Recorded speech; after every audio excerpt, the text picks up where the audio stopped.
One click is the difference between winning or watching.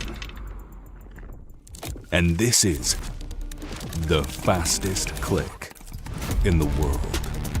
Powered by revolutionary HITS technology.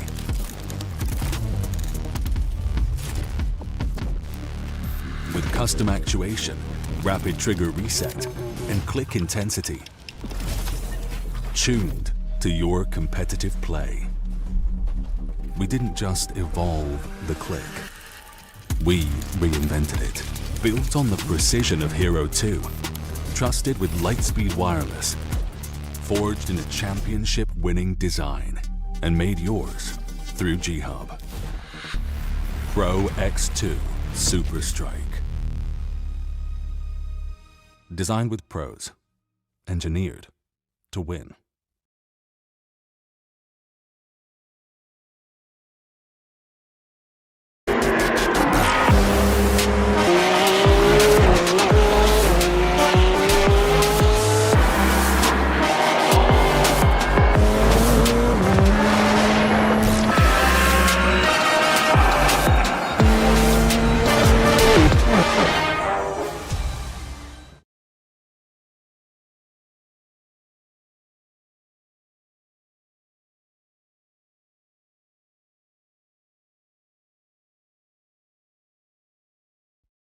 Racing isn't easy, but experiencing it is. iRacing puts you in the driver's seat with the industry's leading sim racing game. Drive on laser scan replicas of the greatest racing circuits from around the world. Go head to head against other drivers chosen by skill-based matchmaking to ensure competitive racing at every level. Compete across all your favorite series. In officially licensed cars, engineered to deliver the most accurate driving experience possible.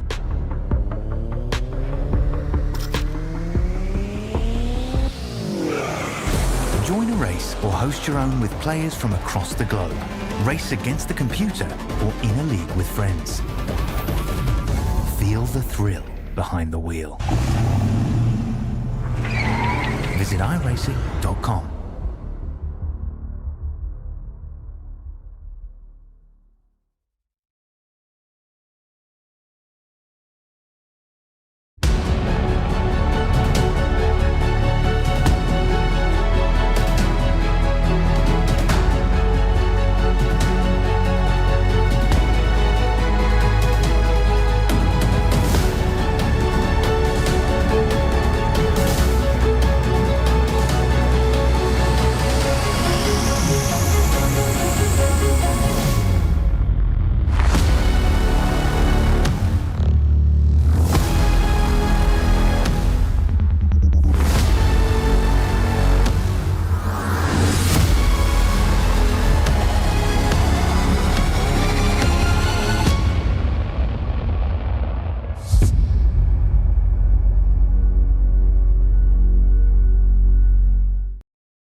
It is this most auspicious of days. It is the best of days. It is the greatest of days. It's not quite the grand final in 2026, but it is the last step on that Endurance Cup ladder.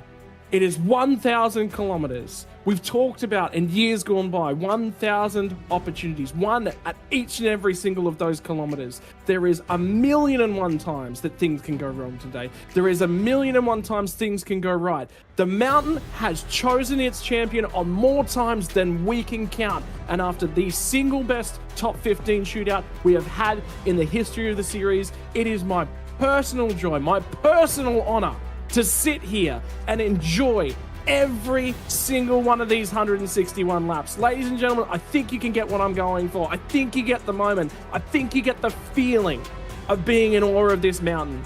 And one of the things I've just walked through and said to each and every one of the teams that I've just spoken to in the last 5 or 10 minutes before we went live this morning is have a look at the moments, have a look at the fences, have a look at every corner. Take a moment out of today to think about the sacrifice, the bits and pieces that you have put in to give yourself every opportunity to win a Bathurst 1000. Ladies and gentlemen, it is the Logitech G V8 Pro Invitational Bathurst 1000. It is the last round of the True Force Endurance Cup. My name is Scotty Rankin. I'm alongside of Zach Caban this morning because Sandman has had a morning problem, a morning flutter in the engine, Caban. For the second year in a row, Scotty. It's really unfortunate for him, and also a sense of deja vu as well, because we're only talking about last year it was the voice box. This year he's got a headache, and as someone that's also had a headache or two over the course of time, and actually we've been the source of a few headaches for others in the course of our commentary careers, I'm sure as well, Scotty. I can completely and utterly sympathise with it. It's a painful thing. But for it to happen today, it's just cruel to the voice of the sport. Good morning to you. Good morning, everybody. Nice to jump in. I was scheduled to be here anyway, and this is exactly why, because if the proverbial hits the fan, we need at least 2 people here in the booth. And what a time to jump in as well. As you say, not the grand final this year, not even close to the grand final. Some rejigging of the calendar means that there are still 5 rounds to go, but I don't think there's too many people thinking a hell of a lot about that at this point in time, Scotty. All eyes on the big prize. You win at Bathurst, your name goes into folklore, so they'll be focusing firmly on this. But there are also a fair few storylines to come out of last night's qualifying session, which I thoroughly enjoyed watching on, and it was a pleasure to be able to watch all of that action and listen to you blokes do your best work. Couple of big storylines coming out of that, which we'll talk about a little bit later on, because there is a True Force Enduro Cup at stake today, mate. So, no, strap in, buckle up, Australia. Hold on for the ride. The next 7.25 hours will go by very, very quickly. That it will, if it will take us that far. We're hoping to be done by 5 o'clock Australian Eastern Standard Time this afternoon. Not run in daylight savings time for one of the first times in a long time. And I know you've got all your points and all your don't throw bait this early today, Scotty. No. But we are going to have a chat to today's pole sitter after the lap that he put together yesterday. You guys would have seen it all on the socials. There was plans, there was hopes that we might be able to compare every moment of the top 15 shootout yesterday. That unfortunately has gone the way of technical gremlins, but it's a pleasure to sit here alongside Andrew Gilliam. Mate, you've had 12 hours now to sit on that lap, and you've also had an opportunity to reset. And we talked to you about the race car yesterday. You were nervous putting that lap together. You were wound up. You had to manage yourself through the back end of the lap, but you got to do that 161 more times, not just for yourself, but for your teammate as well today. How do you feel? Yeah, feeling good. I went straight to bed after having a glass of champagne with the family after the pole lap, just to calm down and unwind, try to have a good sleep. So yeah, feeling pretty relaxed this morning. Track rubbered up obviously a lot more than the last time I drove it during the shootout in the warm-up, and it feels really comfortable to drive. So yeah, I'm looking forward to it. I think it'll be good. Obviously the race setup is a lot less edgy as well, so yeah, nice and comfortable and build up the pace in that first stint. And it's going to be a track that develops throughout the day as well. Obviously, rubber's going to continue to come to the track across the entirety of the journey, but then it's getting offline becomes difficult later on. So you really want to be controlling the pace from the front end of the field, and that comes with that element of thinking about the strategy. But look, this is what you do for a job, mate. This is what you do. So thinking about that strategy, the plans and everything's already against the wall. Then you're in the driving seat, and it changes. It changes things just a little bit. We're going to get a really, really cool opportunity here. I want you to walk us through your pole lap, which we'll actually have for you available here and in just a few moments. But going back to that strategy, the engineering stuff, when you sit in the sim racing seat, what is the differences in terms of the feeling that because you're managing a guy day in, day out. That's your day job. Today, you're the guy being managed. Yeah, it's interesting. Like there's a twofold issue when I'm driving. So I don't obviously have as much data, timing, screen, etc. to look at while I'm driving. So then I'm asking, Jaden or whoever I'm co-driving with in the past, you're asking them to do all these calculations for you that you would normally have been fine doing yourself at the pit wall. But then also at the actual race meetings, I've got a data engineer behind me who can do excess calculations where I need an answer quickly, but I've got too many other things to focus on, and I know I can sort of handball computational load off to other people. So it's actually, it's quite stressful because there'll be pinch points of strategy where, you're flying the thing across the top and you're having debates about strategy, and, you've got to make a decision before the end of the lap. So you end up asking for fuel calculations while you're tiptoeing down Skyline. So yeah, it's definitely quite a new, interesting challenge, I guess, for my own personal bandwidth. Here's doing the lap races like this. right now, Gilly. Take us yeah, a here we walk go. through this. You guys squared this last corner off. I noticed this was the big Yep. thing you guys did to everyone else. You squared the final corner off to start. Squared it off to get the drive, and I knew getting the drive off that last corner, the track was a bit sketchy. I turned it in here. I broke probably a meter earlier than I had practiced because I didn't want to blow the lap, and the feeling coming off the last corner to start the lap wasn't great. It was an okay turn one for the grip. I got off it nicely without flaring up. So same thing here. I broke a little bit earlier into turn two, just to make sure I had some front tire. I didn't overheat the front tire on the low grip, and I got the line and everything perfect, and the rear still flared up. So I was like, oh goodness, man, I got to really pull my finger out. I went into the cutting, I plucked fourth, which on the data gave me an extra 100th over my teammates, which probably got me pole in the end. And yeah, just no rear. I remember coming through here, that rear left flare up was new for me. Flat through, or the car felt flat through there, understeering, and it was just, I was really rattled by this point. I got the line perfect for the turn in, and it just drifted wide here, and I tapped the wall. I turned in, I had massive push on the throttle crack here. I couldn't get to full throttle until I landed off the curb, and then I just tipped it into Skyline. Just drifted a little bit wider here than I would have liked, and then got this perfect line through the dipper, and the thing actually keyed up off the dipper, and that, was the inspiration I needed to just dig deep. At the turn-in point here, I got the drive here absolutely perfect. So the car was coming to me off the dipper, and I got such a good run. I was actually going greener and greener and greener on my Opti,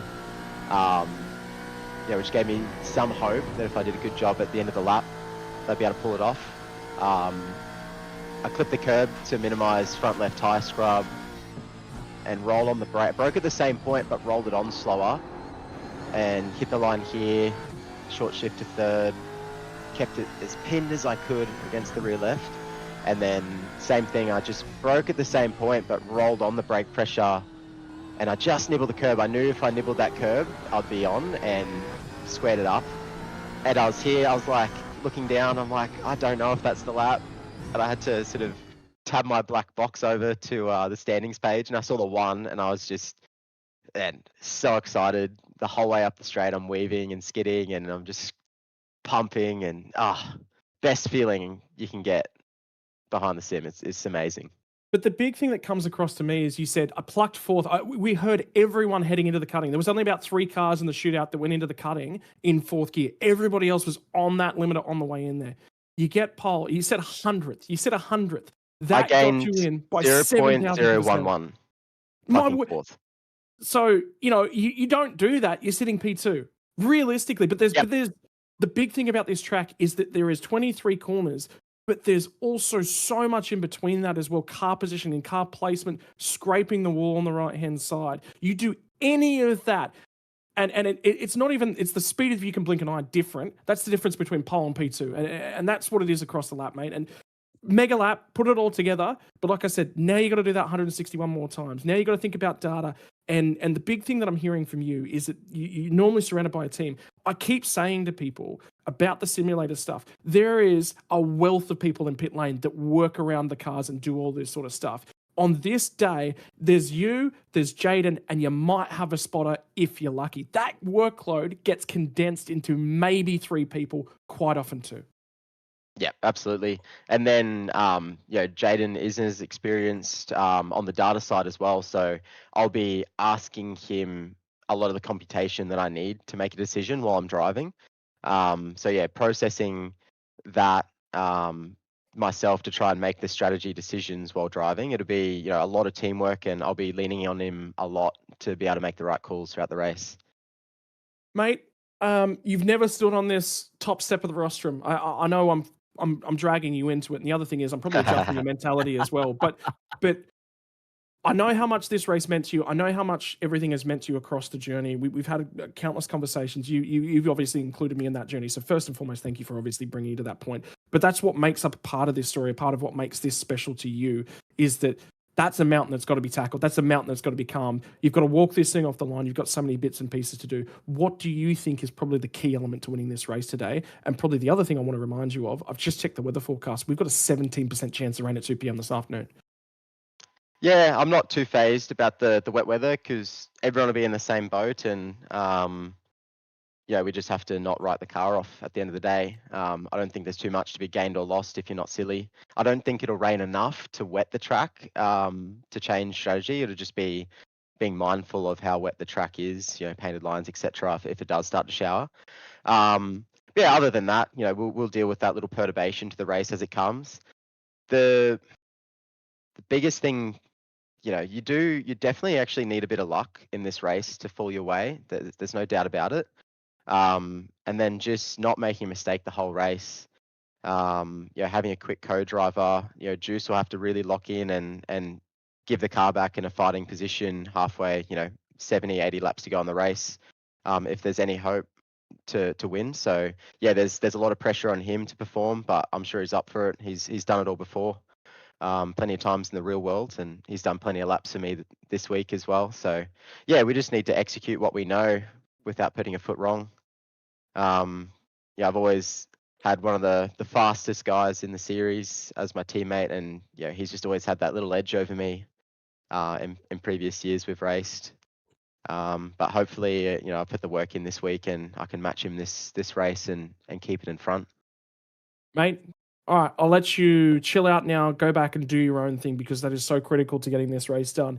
Ladies and gentlemen, pole sitter, Andrew Gilliam for Lobs Esports, car 201. Jada will sit alongside of him today. Mate, thank you for walking us through that lap. Thank you for taking the time to have a word with us today. And the other thing I want to say to you guys is just enjoy the race because this is such a moment in the calendar. We do this, twice a year, a shootout once a year. It's so important to enjoy every moment that presents itself as well. Yeah, absolutely. Thank you very much, guys. Right, we're going to take our step down now to one of the drivers that's just a touch further down the grid. And unfortunately, albeit he's offered us everything that he has over the last several years, this is my pleasure to introduce for what will be the final time. Car number 06, Bo Albert. Mate, this place is built of mythos, it's built of legendary, but you've driven it, you've mastered it, you've fallen away from it over several years. Talk to me about what's going through your head and the memories of such a long period of being at the height of success at this place. Yeah, it's a bit of a weird one to, be entering my final Bathurst 1000. Obviously, for the longest time, wasn't really known as a supercars driver, sort of more just the GT guy, but jumped into a supercar around here for the first time in 2017, and that's all I'll say about that year because if you know, it was quite a large pile-up. But no, look, I've absolutely loved competing in sim racing and competing in this series for such a long time. But I've done a lot of thinking, particularly over the last 18 months. To be honest, there was no guarantee I was going to be racing this year, but I thought, look, fresh start with the Chiefs. I'll see if my mindset changes at all or if my headspace changes at all regarding sim racing, but I reckon the time's right to step away, unfortunately. Mate, does that mean you're available for the commentary booth? Are we going to be working alongside you next year? No, probably no commentary for me. But look, there was a lot of focus you put on last year in terms of walking back through your history and what you've been able to do as a part of the Evolution Racing team and a throwback to the liveries that you got to wear and a lot of talking through the history of what's gone on there and what you've gone on to achieve as well. And it's sort of, for me, this is a really, really weird way to do it is, you don't normally sidestep into a team for 1 year and then go, yeah, no, I've had enough. But at the same time, I think the big thing that comes through from you and sort of some of the talking that we were doing away from things as well is that you needed a fresh start. You need a mental reset. And that's what I'm hearing from you these days. And look, at some point in time, that helmet has to be hung up and you want to go out whilst you're still feeling like you're performing at your best. Yeah, definitely. And look, whilst I don't probably think I'm still performing at my best, I'm doing, what I can. it's just circumstances change, really, at the end of the day. Obviously, you know, I'm sure a lot of people know I had my firstborn earlier this year. So, little baby boy is doing really, really well. That's obviously a massive time commitment from that side of things.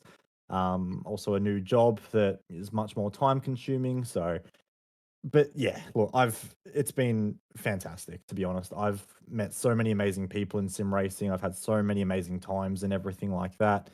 And yeah, you're right. You know, Evolution Racing Team last year, you know, that's sort of the team that sort of helped bring me to iRacing at the top levels, I guess. You know, they were the team I made my world championship debut with. They were the team that sort of helped develop me because they had a program originally called the Hornets program, and there was a development driver program, and I was one of the first people in that. So owe a lot to ERT and Brenton and everything like that. And look, all I'll say really on that matter at the moment is I'll have a special livery for Adelaide when I finally hang up the racing gloves, and there'll definitely be a lot of influence to some previous liveries of mine.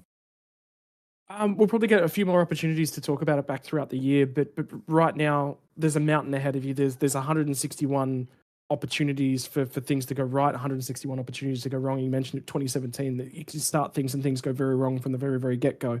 Experience has made you a craftier driver. I think, you know, for me, I've seen you drive at your best, and it's tricky because there's so many people in this community that have such a love for Car 06 and driver of 06 because you've carried that weight, you carried that mantle internationally for you. What do you think is reasonable from 24th on the grid today? Obviously, I think you would love to be sitting there and going, I want to win this thing. I want to win it on the way out. And what a story that would tell. But at the same time, also achieving what you think is sensible for you and what you're capable of today.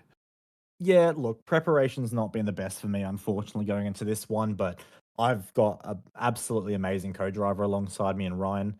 Um, Look, I'll be completely candid up front. I wasn't sure how he would go in this series, and he's just blown me away. He has come leaps and bounds, put in some amazing efforts, and I think together with him, we have a really good chance at a strong result. Now, look, are we going to be fighting for the podium?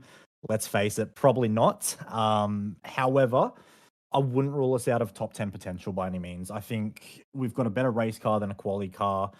We've been very, very smart in the Enduro season so far. I think we're 8th in the Enduro standings. There is definitely potential for us to be at the pointy end, even if that's not the absolute front. Finally, mate, if there's one moment that sticks out to you right now on this most auspicious of days, on this moment, that about the sim racing community, about your own career, is there anything that pops out that you're just like, mate, if there's something I want to go out for remembered, or something I want to be remembered for saying, is there anything that just pops to mind on a day like this? Well, the biggest message probably to the community is just make sure you keep having fun with it. There's been too many times in my sim racing career where I've, you know, dug down so deep, turned it way more serious than it needs to be. It's an amazing hobby. Don't turn it into something that it doesn't need to be. It's a fun hobby. We're all having fun out here. Enjoy it for what it is. We all get into sim racing for the passion of motorsport. That's the reality of it. Don't forget that we're doing it for fun. Righto, mate. There is 161 laps. There is a long, long way to get through today. And I said it to everybody else at the start of this one, mate. It's about remembering the mountain. It's about there are 43 cars out here that have an opportunity to compete at the highest level in this country, in this car, at this racetrack. And you've just summed that up beautifully for me, mate.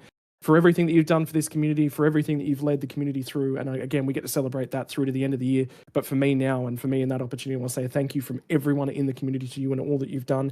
Go hard today, have fun. And well, who knows? Maybe there is a little bit of champagne at the end of the day, but you've got to get there first.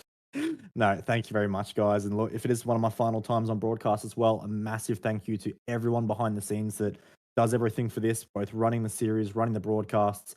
And look, I know he's got he won't talk on a broadcast or anything, but a massive shout out to Jay as well. He's been a massive friend of mine for many, many years throughout sim racing. You know, gave me a chance to be on the broadcast for the first time commentating. So if it is the last time for me on broadcast on your interview capacity, Jay, thank you for everything you've done, mate. Yeah. No, no. Jay's just thrown him under the bus. So the people behind the scenes couldn't hear that. What was just said was, here's a slow-mo replay of you coming through turn 2. So throw Bo under the bus. Mate, that's what our commentary box is all about, is whacking people with the bus. Go hard, have fun today, Bo. Enjoy every moment, enjoy every minute, mate. See you, lads. Have a good one. Go well, Bo. We're going to stay within the Chiefs Esports Club stable, and we're going to have a chat to a driver whose qualifying performances yesterday certainly summed up the pace that is possible out of Car 31. Robbie Gibbs, it has been a very, very interesting, I would say, 36 months, the last 3 years. You've walked in and out of this community at times. You've been frustrated with it. Some of the words actually that Bo just shared us about, getting the opportunity to enjoy this thing at the top end of sim racing. At times, you've been Captain Grumpy in and on board that Car 31. At times, there's been things not necessarily gone your way. What I've seen from you in season and campaign 2026 is a new, revitalized driver with a lot of opportunity. And I will give you some credit. Every time I ask Lachlan Cape about what he's learned about this car, he says, mate, go drive a Robbie Doc. They are some of the best things and the weirdest things you'll ever put together. But that man puts his time in behind the scenes. Yeah, no, I'd definitely admit definitely last year was a bit of a stinker. Started off well and things didn't quite go the way I wanted, sort of maybe 3 or 4 rounds in, and decided to take a break along with some real life commitments that made it a bit more difficult. But yeah, came back sort of back end of the year and sort of just doing it as a hobby and practicing with the guys when they were on and that sort of thing. But the opportunity came through Bo to join the Chiefs with James and Dylan, and that was probably what I needed to be able to get back into the sim and actually enjoy it for what it is. Group of like-minded guys that all want to win but enjoy what we're doing and enjoy putting in the work together. And I think you can see it's paying off quite a lot this season. But yeah, it's good, and we've got Chiefs and all the sponsors on board, and Ignition coming on board as of this round as well. So it's really good. It's exciting. Mate, a tricky thing to walk our way through. I think the thing for you is it's the cars ended up in a relatively reasonable position, all things considered. 6 that you'll roll out from today. At times this year, you've had a really, really fast hot rod, and at other times you've been left scratching your head. But when you get to this place, no stone gets left unturned. You turn every spanner, every opportunity, and the workforce that's around the team doubles in size because you've got co-drivers to work with. How do you think the Chiefs Esports Club are prepared for 1,000 kilometers today? Oh, I think like most teams, we're probably as well prepared for any round. This round being Bathurst, everyone turns it up a bit. The setup work's still going on probably as we speak. But yeah, I mean, between Bathurst and Sandown, I mean, Sandown we put a lot of work in and it paid off, and Bathurst we've probably not as much prep as you otherwise would, because we've all got commitments and getting older and stuff. But yeah, we've all sort of got our little quirks that we like in a car, and I think we're all going in to the 161 laps with something that we're happy with. So that's step one, and we'll just play it by ear. Mate, successful yesterday in the shootout. Walked yourself all the way up from 13th spot to start on this grid, 6th place. A lot of that load now gets shifted over to teammate Thomas Freeman, and I've heard a lot of platitudes for the way that he goes about his business, and the co-driver clash. I think the pace from the co-drivers looked very, very strong. But for Frio on Friday, was able to pass a lot of cars from the back end of the field. That's very classic Thomas Freeman. He'll start from the back, he won't qualify, and he'll try and pick guys off through the race and enjoys doing so. Now he's up at the pointy end of the field. This is a new challenge and a new position that he's been putting himself in this endurance cup. How do you think he's responded to that challenge? I think he's having a really good time. He's sort of one of those guys that'll probably talk his abilities down a bit, and I'll just give it to you in a decent spot, whatever. But he ends up, I think Phillip Island maintained position, if not past a few cars. Sandown, same thing, maintained position, and brings back a clean car. So for me, that's number one. But yeah, it was a good pickup for me. Like he suits driving style wise. We both sort of do the same thing, and I know he's a reliable coe. Like he's not going to put it in the fence trying to be a hero on lap 50. So But yeah, he does his job. He knows what his job is, and he's happy doing that, which is a win. What would you accept as a strong result at the back end of today? I get the sneaking suspicion a podium is very, very much in the offering for yourself and the number 31 Mustang, particularly with those new colours on the side of things. But is a win too far out of reach? Are we talking too much too early? You think you've got the confidence to get up there, get after it, and take something to it, or is it going to require that element of luck? I think, I mean, at the end of the day, if we finish and we've had a good time, that's what we're here to do, regardless of position. But competitively, I want to win. I've been chasing a win or a legitimate win for 3 seasons ish. So yeah, I mean, like Sandown, I felt like we had the pace to win, but we just needed a safety car at the end to get back in the hunt. So I probably expect the same thing here, in and around the top 10, and hopefully we can get a bit of luck, bunching the field up, or we might just be there on pace. Like, I'm pretty confident that between me and Freo, we can get the job done and keep the car at the pointy end of the field for most of the race. All right, mate. Other than that, is there any thank yous or shout outs? Like I said, there's been a change of sponsor, there's been a change of hands behind the scenes. This is completely and utterly all new outfit for you here in 2026. And it's been an interesting journey. I think you guys have probably been the most up and down and a little bit all over the place car in terms of championship standings. There's been phenomenal performances from out of nowhere. There's also been the disastrous ones as well. That comes with forming a new relationship, building a new team, building a new program. So who would you like to thank for getting it done for you guys? Oh, I got to thank the Chiefs, first and foremost. Taking myself and Bo on board, and with James and Dylan as well, and all their sponsors: Aussie Broadband, Ignition, new sponsor, big sponsor, Logitech, True Apparel, and Westfield.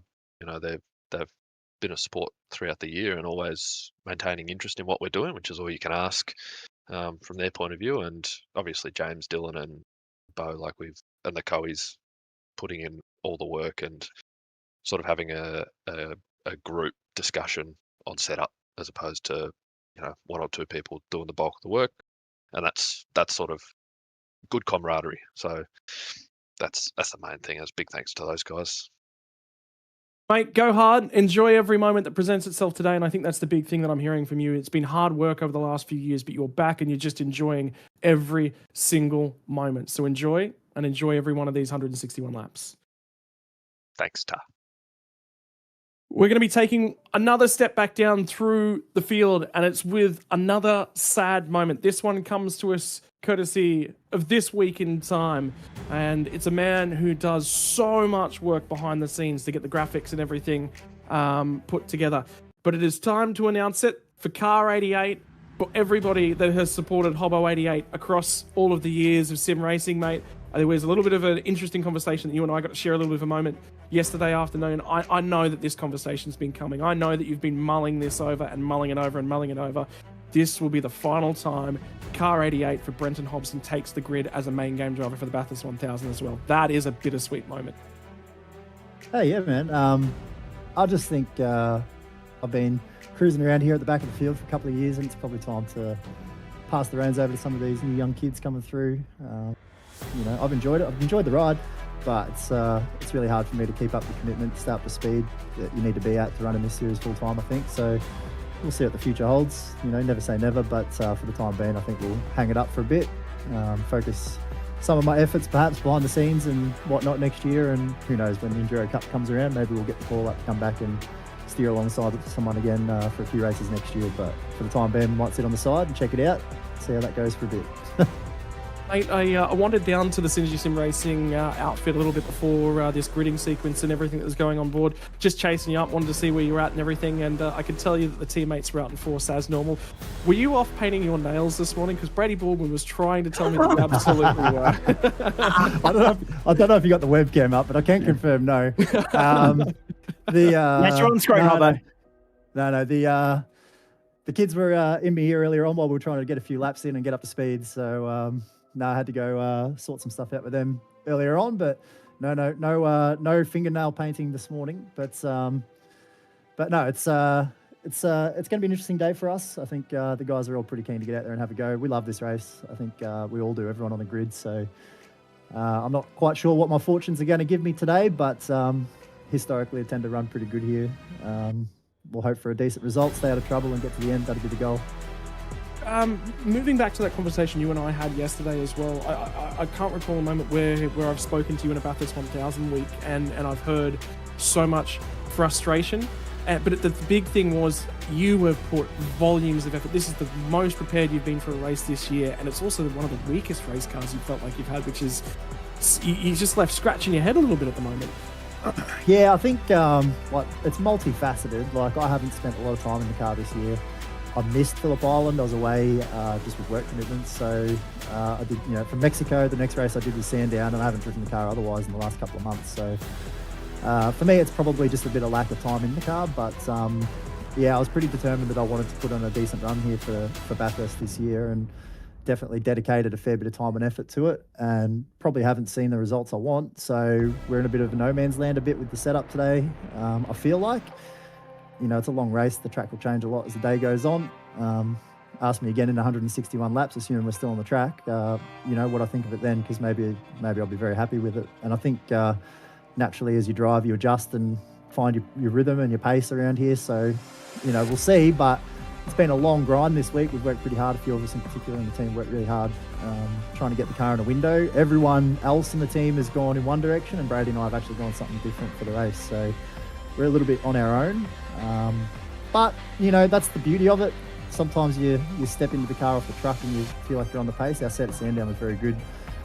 Shout out to Briggsy, put a lot of work in with me on the setup side of stuff, and we got something really good at Sandown. We're all very happy with it, but I've struggled for the field here this week. A much different track, obviously, to set up for. So it's been a frustration for sure. I was nowhere near it in qualifying yesterday and sort of snagged the lap with a desperate setup change right at the end of the session to get up here to 23rd, but we were staring at a deep 30 starting position until then. So yeah, it's we'll see what the next few hours brings, I guess. And I mean, it doesn't really matter at the end of the day. All we want to do is try and finish to start with.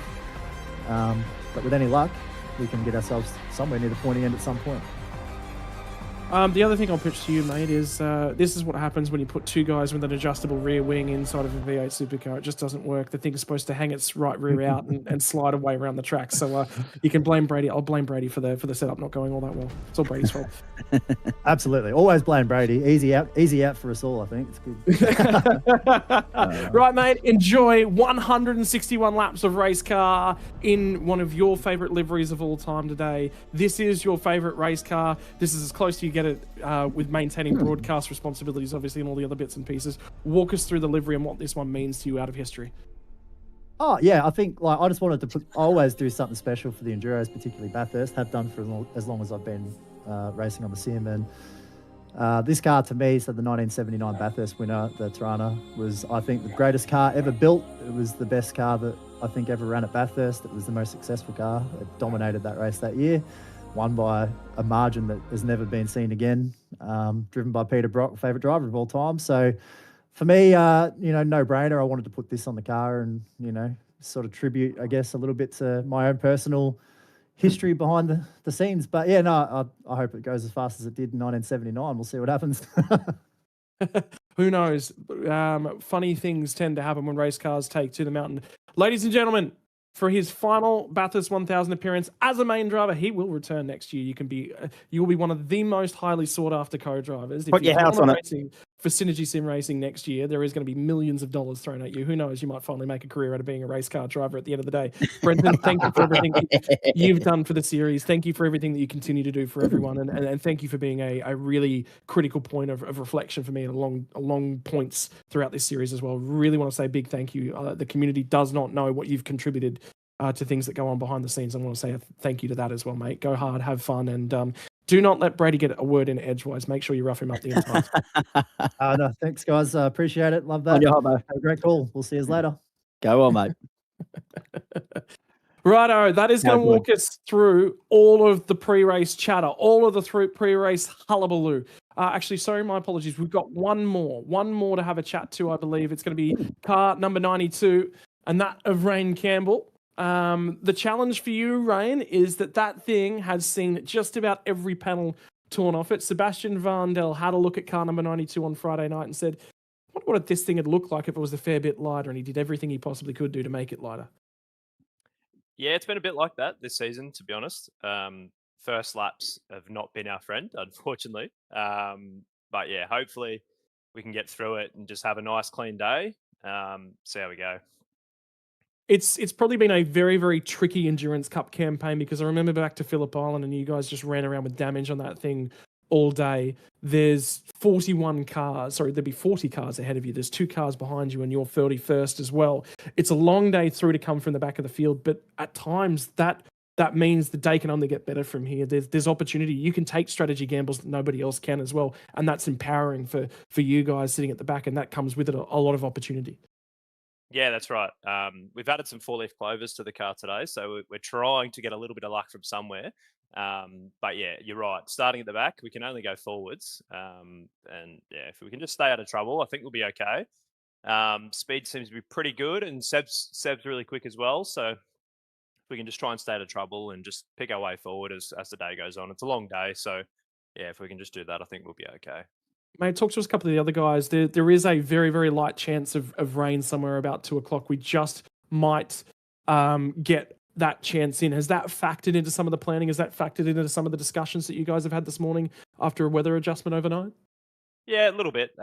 It's kind of like you just kind of take it how it comes. Like last year, we had the puddle of death at the top, which that proved to be its own challenge. If it rains, it rains. We'll just see how we go and try and stay out of trouble. Finally, there's a wealth of experience and everything going on over at the Vermilion crew. You've got Wayne Burke, you've got your Zach Kerrs, you've got your Jacob O'Reillys.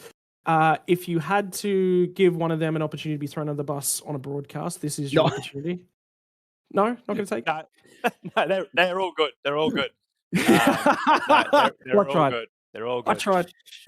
Mate, if there's anyone out there that you would actually like to extend a thank you and the work that goes on behind the scenes, because it's a difficult thing wielding a team as large as you guys are together and get a sense of direction on a setup, and those sorts of things is really tricky at moments as well.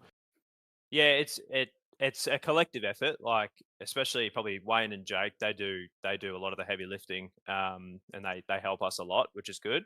Especially someone like Wayne, he's been around for a long time and he's driven a lot of different cars and he's got real life experience as well, which helps. So yeah, leaning on those guys is really helpful, especially for someone like me. This is my first year in the championship. Only really second year on iRacing and in the V8s as well. So it's been a bit of a learning curve. Especially with like the tire life side of things and having to drive the car in a specific way. So yeah, really, really thankful to have those guys around to help me with that. Mate, finally, the Lucky Clovers look very, very good on a race car that looks phenomenal. You guys have done a phenomenal job preparing this car, the paint, everything. It all works really well when you piece it all together, mate. Enjoy, relax, have some good luck, and tell Seb to probably not touch as many guys as he did on Friday night. Yeah, thanks, guys. Thanks for the chat. Good luck, Ryan. Well done, mate. You got to have fun with the interviews before you get into things. That much is certainly for sure. We've got one final interview. We got about a minute or so that we're going to have a chat here to car number 53 and Hayden Veld. Hayden, you weren't here yesterday. You were off buying a house instead and getting all of that sort of stuff done. Your co-driver's not done too bad with the qualifying car. Yeah, he threw Cody in and he's done pretty well, made the shootout. So that's best than I've ever done. I've actually still have never turned a lap in the Pro Series Bathurst qualifying yet. Every year I've been unavailable, so it's good to keep that tradition going. But now it was exciting news yesterday, so I hope that today is even better. Mate, the only thing I think you'll be warning him about is don't go looking to touch up the rear end of Griffin Gardner after Friday night. That was the big lesson that the pair of you guys sort of learned last year. There's a lot of pace on board car 53, but more than that, there was opportunity back at Sandown, and you've been cruelly denied 2 years in a row. I know. I have to talk about it. I can't skip over it. But the other thing is, there's a sense of opportunity here today. Where do you think this realistically goes for you in car 53? Look, I think if we have a nice clean day, I reckon we can push towards a 5. I don't think we'll quite have a race-winning car like we did at Sandown. I don't think I've got the pace for that with the limited amount of laps I've been able to do this week with everything that's going on. I think we can push for a 5, and hopefully everything sort of goes our way. no penalties come around, so should be good. Righto, mate. Enjoy, go hard, and we will see you on the other side. The Bathurst 1000 is only 4 minutes away. Cheers, mate. Righto, that gets us through all the pre-race interviews. That's something I wanted to do with the grid walk for a long, long time, is walk up and get the sense of the drivers. But Zach, now we've got to walk our way through the hard parts. We've got 43 cars on a race grid to walk through. Yeah, let's have a look at that grid for the Logitech G Pro Invitational Bathurst 1000 for 2026, ladies and gentlemen. Round 7 to 12, round 3 of the True Force Enduro Cup. And what about that scintillating end of the shootout last night? Andrew Gilliam and Jaden Ojeda, by a margin that I guess, among other things, you'd only be able to click your fingers. 0.007 of a second over Zach Ratway-White and Griffin Gardner. Hopefully, Zach feeling a lot happier with life than what he was on Wednesday night in the Porsche. Ryan O'Sullivan, that was the story of the shootout, bar none. The fact that he put down the benchmark and moved up 12 spots. He was the first out in the shootout. He'll share the ride with Gianni Latsu today. Jared Philsell, Harley Haber, watch those guys rock and roll. Philsell, the only multiple winner of the ASRG Bathurst 1000 in this field. Brady Myers, William Brown from row 3, alongside them Robbie Gibbs and Thomas Freeman. Matty Bowler and Job Stewart from row 4, alongside the benchmark in the Porsche Pro Invitational Series at the moment, Damon Woods, and his co-driver, of course, Caleb Hydes. James Scott, an absolute gun in these supercars, will share the ride with Will Buchanan, who's enjoyed a couple of call-ups here and there as a substitute reserve driver in the Logitech G Pro Invitational Series so far this season. Josh Anderson, doing good things in the real world, will share the ride with Forzen El Nabi today. They round out the top 10. Outside Marcelo Rivera and the multiple-time XL National Champion Ethan Greg Galt from 11. Luke Rosella and Richie Stanaway, former winners here from 12. Thomas McMillan and Kevin Norman will share the ride in position number 13. Alongside them on the 7th row, Madison Down and Lee Ellis. Madison, White Cobbo, and a few others that we've spoken to this morning. Bo Albert included, a stalwart in these sim racing parts. There's no doubt about that. Hayden Veld, you just heard from him. Cody Death, only one to slip up in the shootout. A rare mistake from Cody Death. We know what a weapon he is behind the wheel. He starts 15th. Jake Maloney, Richard Hempstead. There's a story there. They're on 16th position. 9th row, Jake Burton, Aaron Borg alongside Dylan Rudd and Kobe Jones. 10th row, William Sapstead and Lachlan Pryke alongside Ryan Bettis and Corey Shepherd. Row 11, Bradley Ratu from Logitech Orbit Drop Air Motorsport. Alongside him today for the ride is Harrison Lewis, Wayne Burke and Zach Kerr from 22nd on the grid. Zach, of course, a Porsche podium here the other night. Brenton Hobbs and Brady Baldwin, two ASRG stalwarts from position number 23. The big story is Emily Jones and Rehan Leonage, the leaders of the True Force Enduro Cup from 24th. Bo Albert and Ryan Miller from 25th alongside Lachlan Capewell, and a good mate of ours, Dan Yeaman, to the rescue with our producer's technical equipment a few weeks ago. Kurt Stenberg, Ross Rizzo from 14th row alongside Sam Blacklock and Tyson Broad from the 15th row, Adam Briggs and Jordan Ross from 29th. And on the outside of the 15th row, Andre Heimgartner and Russell Pepperell. 16th row, Jordan Mazzaroli and Jackson Dial from 31st, and alongside them, Daniel Poulton and Reese Wakefield. 17th row, Tom Freer, Billy Mole alongside Josh Horton and Ian Zhu. 18th row. I think there's some news coming there with regards to Brad Newman and Shane Van Gisbergen, but Scotty can break that for you. Ryan Jones and Benjamin Roberts from 36th. 37th, Jacob O'Reilly, Tice Hodge, Blake Warboys and Sean McNamara alongside them on the 19th row. Andre Youssef and Leo Duncan from position number 39 from 40th at Angus Lawford. And Mr. Logitech himself, Dan Hall, James Chastanov and Jamie Dyke from 41st, Ryan Campbell and Sebastian Vandel, no time set last night from 42nd, Dylan Pereira and Dylan O'Shea from 43rd. And that, ladies and gentlemen, is that. The grid is set. All that's left for us to do now is to go racing for 161 laps or 1,000.293 kilometres. Of course, tank size, 100%. We're expecting somewhere in the realm of 6 to 7 compulsory pit stops throughout the course of the day. 27 laps the minimum for co-drivers. The track length 6.213 kilometres. Scotty Ramps are going to start to rise. Here we go. There are moments left. The moments are gone. It is the Bathurst 1,161 laps. You got to crawl it off the line with 133 litres of the fuel tank. The run down to turn number 1. There's a couple of cars back started beyond the kink. They've got to work their way through. They all managed to get single filed out before we get to turn 1. All by it. Back in the midfield, Gilliam searching for tyre temperature from the front. I've never seen a supercar in this series weaving on the first lap on the way up Mountain Straight. I get the sense he's trying to feel for the grip levels like he was in the shootout yesterday. Now it's going to be Damon Woods to the inside of Brady Myers for the first move up inside the top 10. But look at them slicing and dicing. Wayne Burke has been passed by Emily Jones on the tip in towards Griffin's Bend. And this is the first opportunity of 6.2 kilometres to rip and roar our way around the mountain. A rip and a roar up and across the top. The sounds of V8s. Yesterday, we saw the old hardware. We saw Holden and Ford. Today, it's the moment of Chevrolet and Ford Mustang. Indeed it is, and happy to report a safe, clean getaway for all and sundry. Good start, Zach Ratway-White and Jared Philsell, but they're all following Andrew Gilliam down the mountain for the first time. Lap 1 of 161. Rhino Sullivan lost out a spot there off the start, dropped back to 4th spot. Robbie Gibbs, Matty Bowler, and also Damon Woods make up the top 7. Early movers and shakers.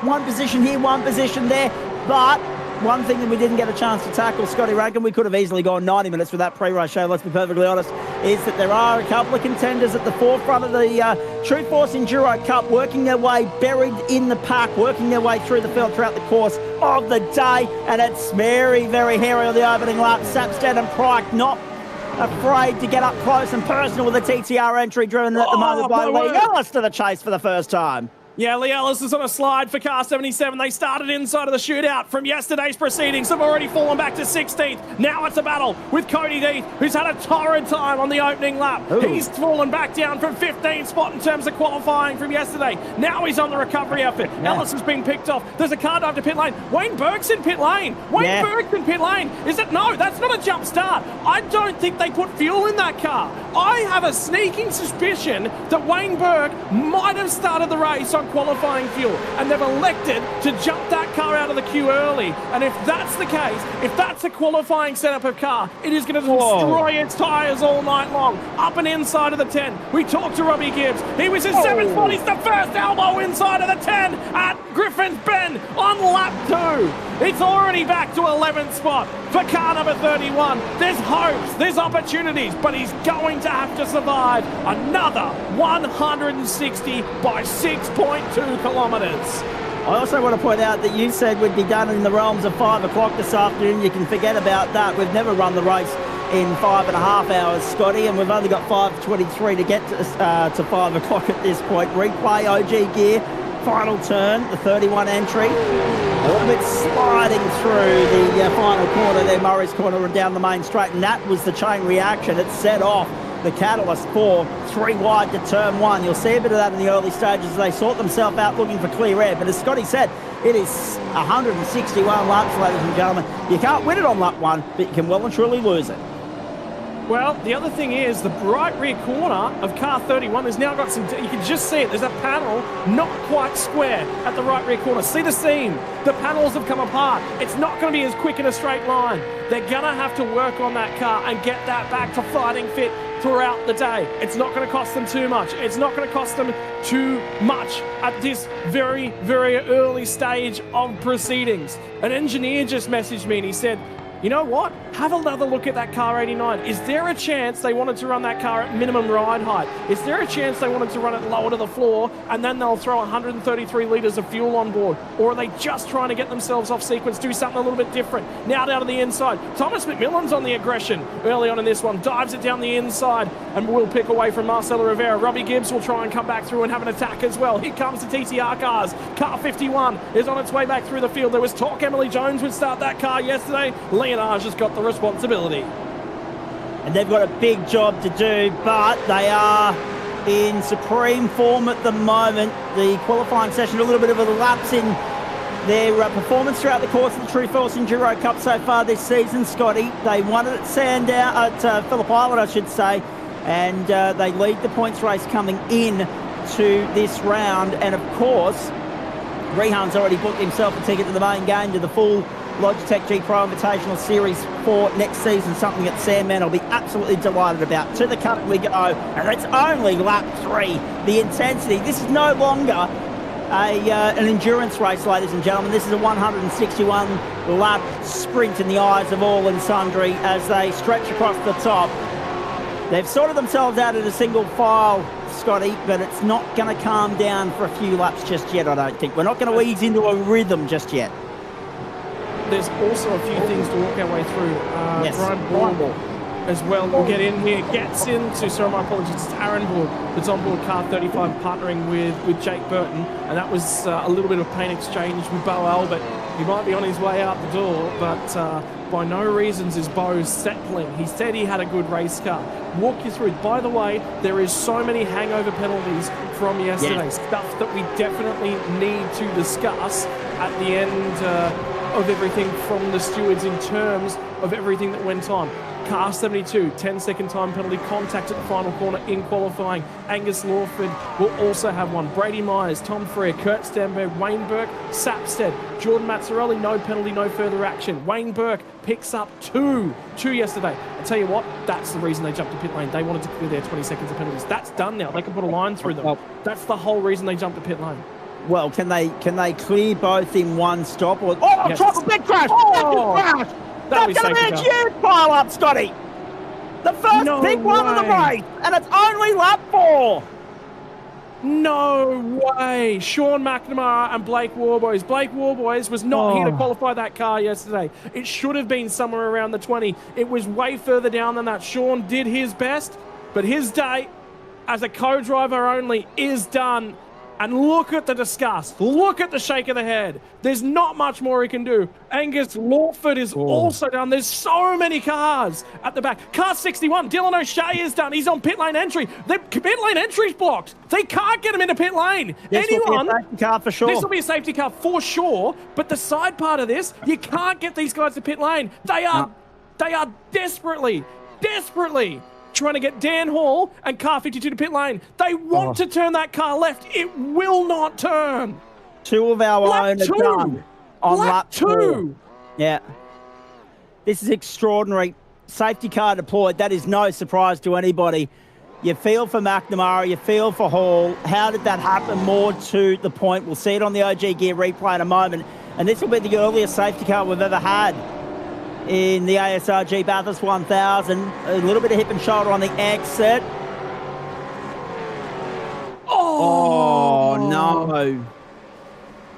Jamie, is that Jamie Knight with Chastanoff that's involved in it? Rain Campbell got damage on the front end. They'll have work to do on that car. I can still tell you, Dan Hall is doing everything he can to get car 52 to pit lane. He is doing everything. It will not turn. It will not. You know what? Both front tyres are off it. Both front tyres. He's got not a steering tyre on it. There's nothing. Their day's done. Their day's done. Well, here they come to pit lane. Here they come to pit lane behind him. Here they come. Oh, jeez. Time to abandon ship, Dan Hall. I'm sorry, mate. I'm really, really sorry. My heart breaks for you. That's tough to watch, isn't it? There's nothing. You can see he has spent the last 90 seconds or so doing everything he can do in his role, in his responsibility as co-driver only. He's got no piece in the pie. He's got nothing in the pie at Project 36. He was asked to drive this car and support Angus Lawford, and he has done all he possibly can, and it's lasted 3 journeys. It's lasted 18 kilometers before there's no turn left at the car front of the car 52. I can't. Again, I said yesterday, this was such a weird qualifying session. Yeah. But there's so many cars out of position everywhere. Let's have a look from the viewpoint of Dylan O'Shea, Scotty. There's a lot to try and pick apart here. So this is going to give everybody at home an indication as to how little reaction time these guys have. Look to the left-hand side. You'll see the McNamara car bounce off the wall. Bang, gone. There you go. And it got turned. So there was contact there. on the left rear of McNamara's car, sped straight into the wall that claimed Paul Radisich all those years ago, straight back out. No reaction time whatsoever for anybody. And now, look at this. Everybody waiting at pit lane to get a green light to go back out onto the racetrack. Yeah. Pit lane exit, yeah. So the problem is the marshals and the stewards at that point in time, what they were trying to do was they were trying to control the pit lane entry. They were looking at car 52. They weren't actually eyes up on the end of pit lane. And you can understand why. They've got a car stranded at pit lane entry. That's their main focus. The guys that are sitting at pit lane exit, you can't gain or lose positions at the end of pit lane, right? You can. They're going to rejoin the back end of the train no matter what. So, controlling that, you have to let them back go it eventually, but their primary focus was on that situation that was developing at the entry to pit lane. Right, let's talk through all the retirements. There were 3 cars that were forced to tow out of that one. Car 63, McNamara Warboys done for the day. That's not the birthday present that Blake Warboys wanted yesterday. No. Car 52, an update on car 52, it's made pit lane entry. It is in the lane, but they are now desperately trying to get it into the stall. So they are still trying to keep this thing alive. Car 61 is done for the day. That will be Dylan Pereira. And unfortunately, it's not gone well for him and Dylan O'Shea. And this is the onboard replay from James Chastanoff as well. So we'll have a look. At this point in time, Scotty, I do not envy our team in race control. There's so much to pick apart in all of this. Let's have a look. Nothing can be done. Absolutely nothing. Just the pathway through hit by a roadblock. But that's why qualifying matters, mate. You're ahead of that. 100%. Although we have argued before that you can win it from well down the order, but you need everything to go right. You need to hope that there's not going to be a situation like what we've just seen there. Lap 5 of 161 and 3 have bitten the dust. And it's interesting, 3's the primary number, Scotty, that is worth mentioning here. When you look back at the results of the previous 2 Enduros, we've only had 3 retirements in each. And we've got 3 already. And we've got 156 laps to go. Just trying to quiz Angus Lawford on whether or not they can get that car repaired. So there'll be some discussions about what they can do. Blake Warboys has already left the server. Which is frustrating for him. I know he's put so much effort into it. And like I said, celebrating a birthday yesterday. There's also some discussions about pit lane exit. Car number 89, the Burke car. There was a queue up at pit lane exit. I do wonder whether or not that, because that's... Stewards have just asked them to readdress. I actually think that's... So what happened was basically there was a bank of cars sitting at pit lane exit. We saw that. Car 89 was not yet in the fast lane, so it accelerated out and passed from where its pit stall was a whole bunch of different cars, whereas everybody else sat and waited at pit lane exit. They've now just asked car 89 to move itself back in the queue. Now there's 2 arguments to this one. Argument number 1 is car number 89 has effectively overtaken cars in the pit lane. Now, it wasn't in the fast lane, doesn't necessarily do that, but the thing I will state in that is I think they're trying to do the right thing because they've got to rebuild a race scenario based upon an error of not opening the pit lane exit, and that's the issue. And it's a tough pill to swallow, but at the same time, from a racing perspective, it's the right decision, and that's what you've got to remember and work your way through. You're not going to please everybody with decisions like that, Scotty, but at the end of the day, you've got to play by the rule book, and race control are the judge of fact. So, open and closed case as far as I'm concerned. I agree with you 100%. That was not an ideal situation for anybody this early in the piece. It's very, and to be fair, also worth noting that they weren't all parked bang on pit exits, so that would have led to a little bit of the confusion as well. They were probably 50 metres south of that. There's a couple things that buy into this, and the question that Car 89 is asking race control at the moment is, does pit lane exit technically need to be closed? So there'll be some discussion around that and that sort of procedure. So this is one of those things where a rulebook cannot cover everything. It just can't. Physically, 100%. There is so much stuff that happens in rugby union, rugby league, sport in general, and this is one of those force majeure style moments. And what we mean by that is we've got to construct what do we think is the best possible outcome. I remember Townsville on the Porsche Cups a couple of years, was it last year? I think it was last year, whereby there was a whole bunch of cars that basically destroyed lap 1 and they just went, we're going to red flag, we're going to cancel the session because it's wrong. There was something to do with the final results to do with that one. And the knock-on effect for the next grid. Hang on 1 sec. One sec.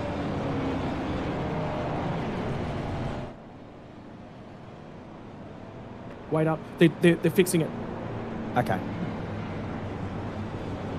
Just to explain for those of you tuning in at home, wondering why we're going silent, I'm you're listening to stewards. Yeah.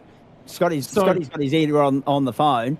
You're obviously not privy to that at home, ladies and gentlemen. So if we go silent, that's all we're doing is we're sussing out what the hell's going on behind the scenes. And there's a lot at the moment. So they've just reversed that, and what they've done is they've gone, okay, the rulebook covers it to this, and they've actually walked their way back through the rulebook, and car number 89 is retaking its position in the rules. And he just said something on the radio as well. Wayne Burke is one of the... I've had such a unique opportunity to sit with Vermilion and race in NASCAR with them of lately. I've had a unique opportunity there. And Wayne is one of the quietest guys that goes about this in the business, doesn't speak up, doesn't say a lot. And one of the things he just said was, pays to read the rulebook. So they've read it, and they've said, effectively, pit lane exit should not have closed at that point in time, is what they're saying. So there's discussion about that, and this will be an argument that'll go all day long. All day long. Update on Robbie Gibbs as well. He's just said they bumped the pit lane limiter on the exit of the last corner, which is what checked them all up. Oh, no.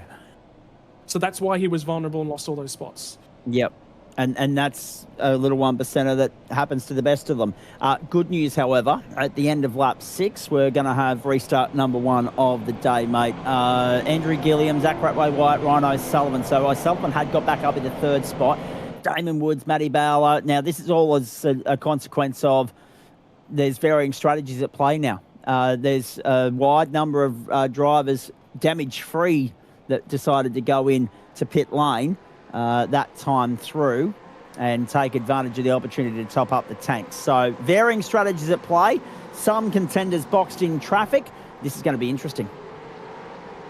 And I believe safety cars just pulled into pit lanes. The car 2.0 run resumes the race lead, and we've gone back to green flag racing. So there's been some benefits. There's been some slices and dices. There's been some guys that have gone on that alternate strategy at the early moment of opportunity.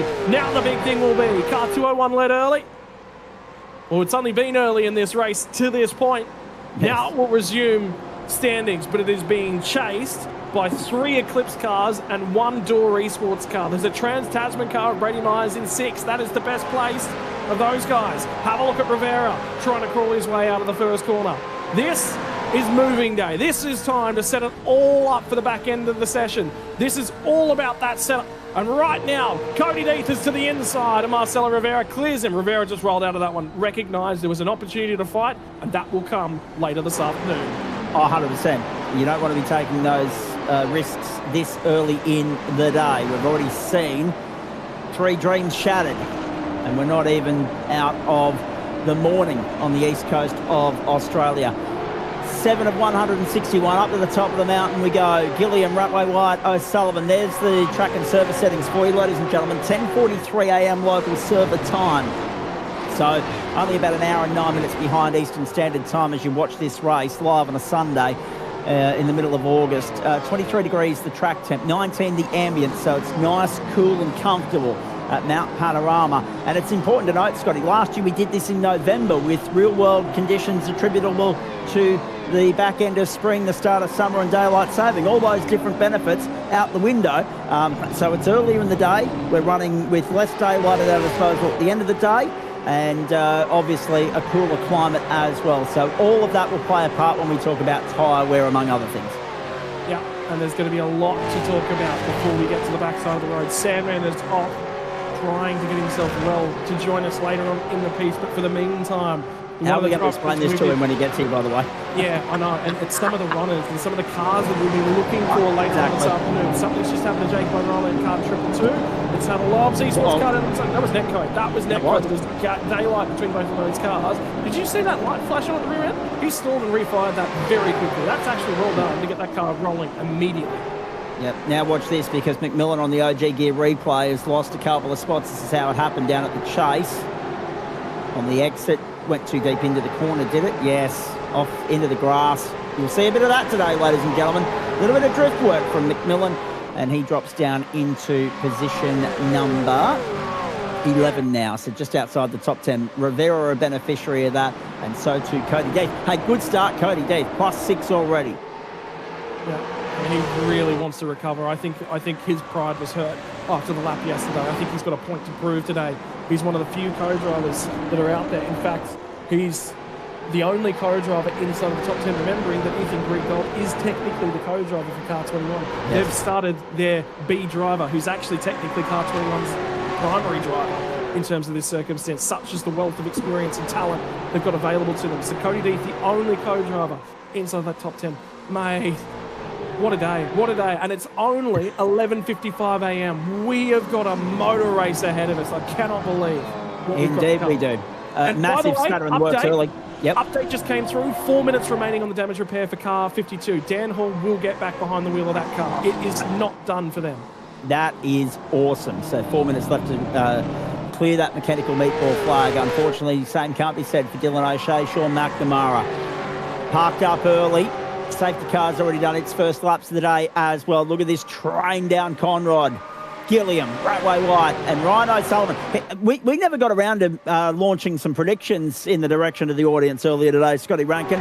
And I was going to say, after that performance in qualifying and all the momentum and confidence he takes out of that, Ryan O'Sullivan's my dark horse Change for the for race this afternoon. lead. Change for the race lead. There you go. It's just been changed of hands. Zach Rattray White's got the elbows out. Now it's going to be Ryan O'Sullivan who'll get involved in it as well. And Damon Woods is trying to line them up. Gilly's getting boxed in at the moment. This is the group of cars that are on that strategy that elected to stay out. They want to run 27 laps early on, get the co-driver in and clear their time to the end of the race. But this is going to be a problem because right now they're all clambering right on over each other. The first change for the race lead on your Bathurst Sunday comes on lap number 8. But it wasn't for the first safety car. And I don't think it's done yet. Gilliam's got a point to prove, by the way. There was an elbow exchange. There's not a point to get to that replay. Bob Drafting's come. It's Eclipse and a train on the right-hand side of the road on the run to Griffins. Gilliam will be on the outside. Ryan O'Sullivan wants a piece of the podium. He already had one. Now it's 1, 2, 3 Eclipse. 1, 2, 3, 4. Because Gilliam's going to lose another spot to Matty Bowler, who just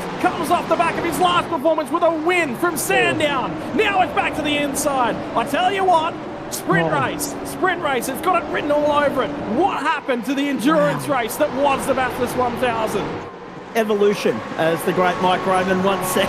That's technology. Have a look at this on the run. So we got the curb on the run into the chase. That opened the door up for Ratray White, who also rode the curb on the exit. And then look at the checkup. O'Sullivan was lucky to get back across and cover off Damon Woods there, but then the floodgates opened for Gilliam, didn't they?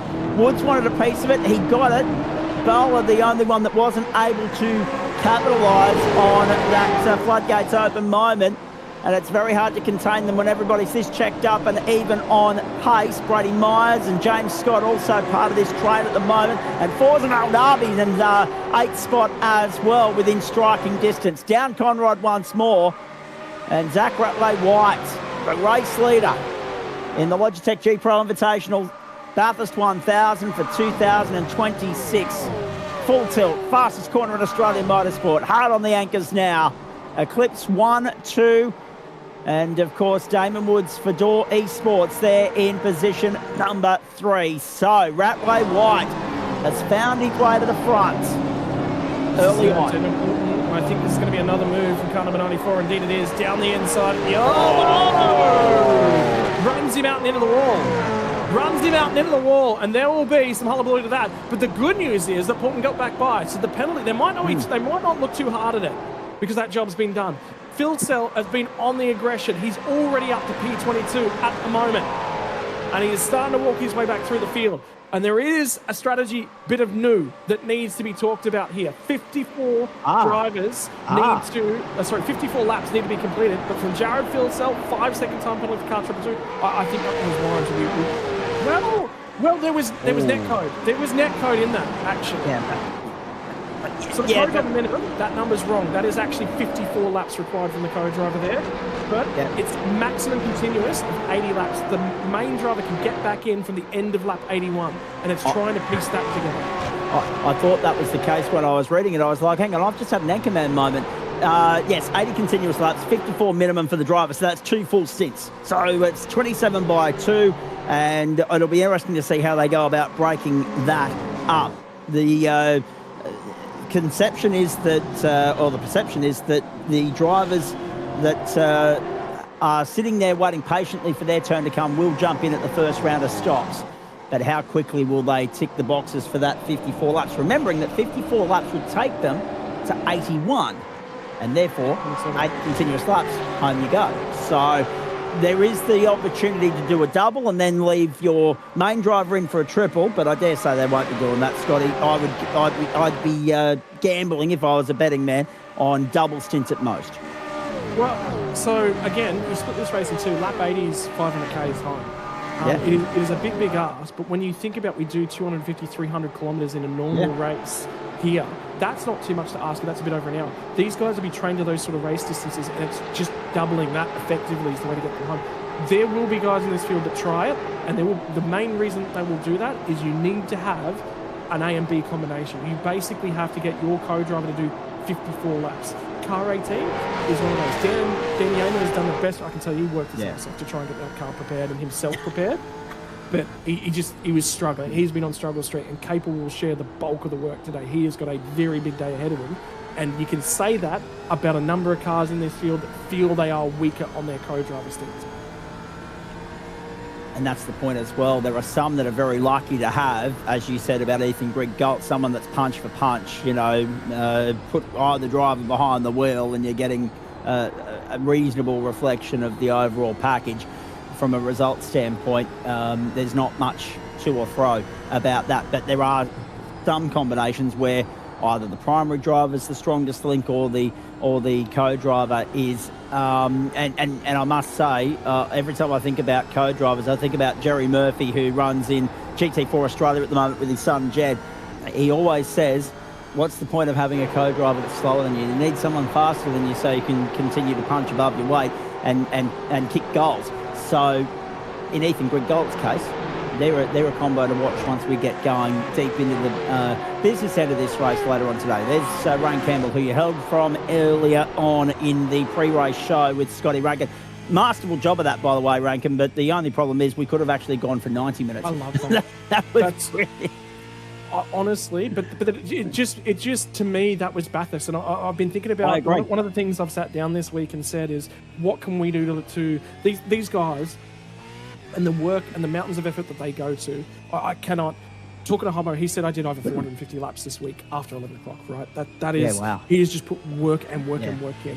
We've got to do the same from a broadcast perspective, and I've been thinking about what's been missing from this place in terms of how we can put it together, and that morning discussion point about everything that this race means and what it means to the drivers and how they put it together, I think is so important, because without these guys, we don't have a show.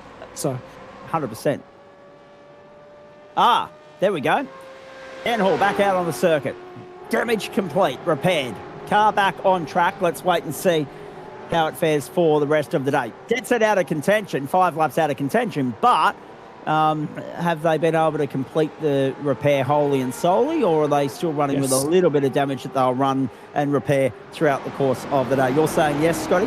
Yeah, that car looks straight to me. I tried to get a response out of Angus Lawford. I think he'd walked away to probably vent his frustration somewhere, and I didn't get a reply from him. But I did get a reply from Dan Hall. He said 4 minutes left of repairs, and that says to me to get the car perfectly back straight, so I think that car's back on pace.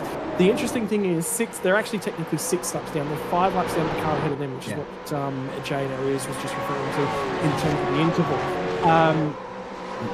That's 6 safety cars in the back end. We've already had one. It's not impossible that car ends up on the lead lap. It is very, very difficult. They've got to be there in the right spot all day long, and things have got to roll their way. And it's tricky. That is probably the trickiest thing to do today, but they are capable of it. But there's a man in this field that always needs a check-in, and there's a little bit of pink on board the front end of the car. And I can tell you as well that him and his partner were celebrating their 1-year anniversary of being together this week. There's actually some support signal in the background for car number 47, and he's not up and on the wheel at the moment, but you will get an opportunity to see him up and on the wheel later on today. It's a man, this guy gets quoted, by the way. None of them I can repeat on here, but he does get quoted quite a ridiculous amount from his streaming days. He is such a larrikin, there's so much personality and strong viewpoints. He does not back down from having a viewpoint of things. Ross Rizzo's got the responsibility of driving that car at the moment. The car 47 is in his paradise and enjoying the mountain. I tell you what, I actually got to meet him at the 12 hour in February last year, and he's enjoying a coffee, mate. That's the best way to go. Macca's Coffee, I think, Stenberg, by the look of that, or is that that local artisanal brand? Give us a show of what's on the side of the cup. Yeah. He's not listening. We tried. He's just seen that his head's on the telly, and he's decided to. I think a message might actually be coming your way, Scott. He's on the phone at the moment. Good on you, mate. All the very best for the balance of the day. Hope it goes very, very well for you. I want to talk about a couple of things here, Scotty, because it perplexed me, and it might. Hungry Jacks. Hungry Jacks. Oh, we've all got it wrong. So it's not just the burgers, but also the coffee apparently is better at Hungry Jacks. There you go. Very nicely done. Daniel Poulton, they're 26th at the moment. I want to pick your brain about a couple of things, because obviously you're also a racer in your own right, mate, so you're more in a position no way. You aren't this than I am, right? And before he sells himself completely short, ladies and gentlemen, he's leading the GSRC Porsche Cup at the moment. So, and I don't want to put the mocker on that, but I'm enjoying calling out there on the circuit, mate, and I'm enjoying sitting here in the booth with you today. Andrew Gilliam, that caught me by surprise. I was, as someone that has undiagnosed and unmedicated ADHD, for him to be able to say that pretty much I had a glass of champers and I went and put my head down and fell asleep. I have no idea. I envy these blokes and their ability to jump out of the adrenaline rushes this last night's top 10 shootout and instantly click fingers and bang into relaxation mode. I don't know how they do it. You might be able to offer some insight into that. And secondly, give me your thoughts on Zach Ratway-White and Ryan O'Sullivan. Does Ryan O'Sullivan just sit in there and happily follow his teammate through this first in, or do you reckon he might want to lead some laps? He definitely wants to lead some laps, but he might be thinking about fuel saving, and they might jump into the pit stop. I've had a great opportunity this year to at times have just questioned Gilly on a whole bunch of different bits and pieces. What you've got to remember at the end of the day is what he does. He is effectively a sports person. When he's at a racetrack, if he sits up all night, his driver suffers the next day. So he is effectively suffering that driver. So he's got to switch on to a high-performance mindset. And what that means is your food, what you eat, where you work out, the laps that you walk around the circuit. Now how popular he is around everywhere as well, he's starting to become a recognised figure. So also his media and personal appearances and those sorts of things, whilst it's not the same level as a driver, there are that many sim racing guys that want to walk up and say hello to him at the racetrack. That's all got to be managed. That's part of covering and managing a weekend. The biggest benefit is he gets to sit behind a screen at this point in time. There's no camera on him. There's chatter, a little bit of chatter, and I'll try and stay. As a commentator, our job is we've got to harass these guys, but also know when to leave them and let them go, because they've got a process that they've got to walk through. If he doesn't have that, Myers is getting aggressive with Bowler. This might actually be the Trans-Tasman car coming to these guys as distinct progressives. Nice and clean. Nice and clean. James Scott lining up ready to go. So that says to me the Eclipse car, and we said this yesterday in the shootout as well, it was punchy in the first half of the lap and then it fell off a little bit. The Trans-Tasman cars certainly looked good in the back end of the lap as well. That was the other observation I made from the sideline.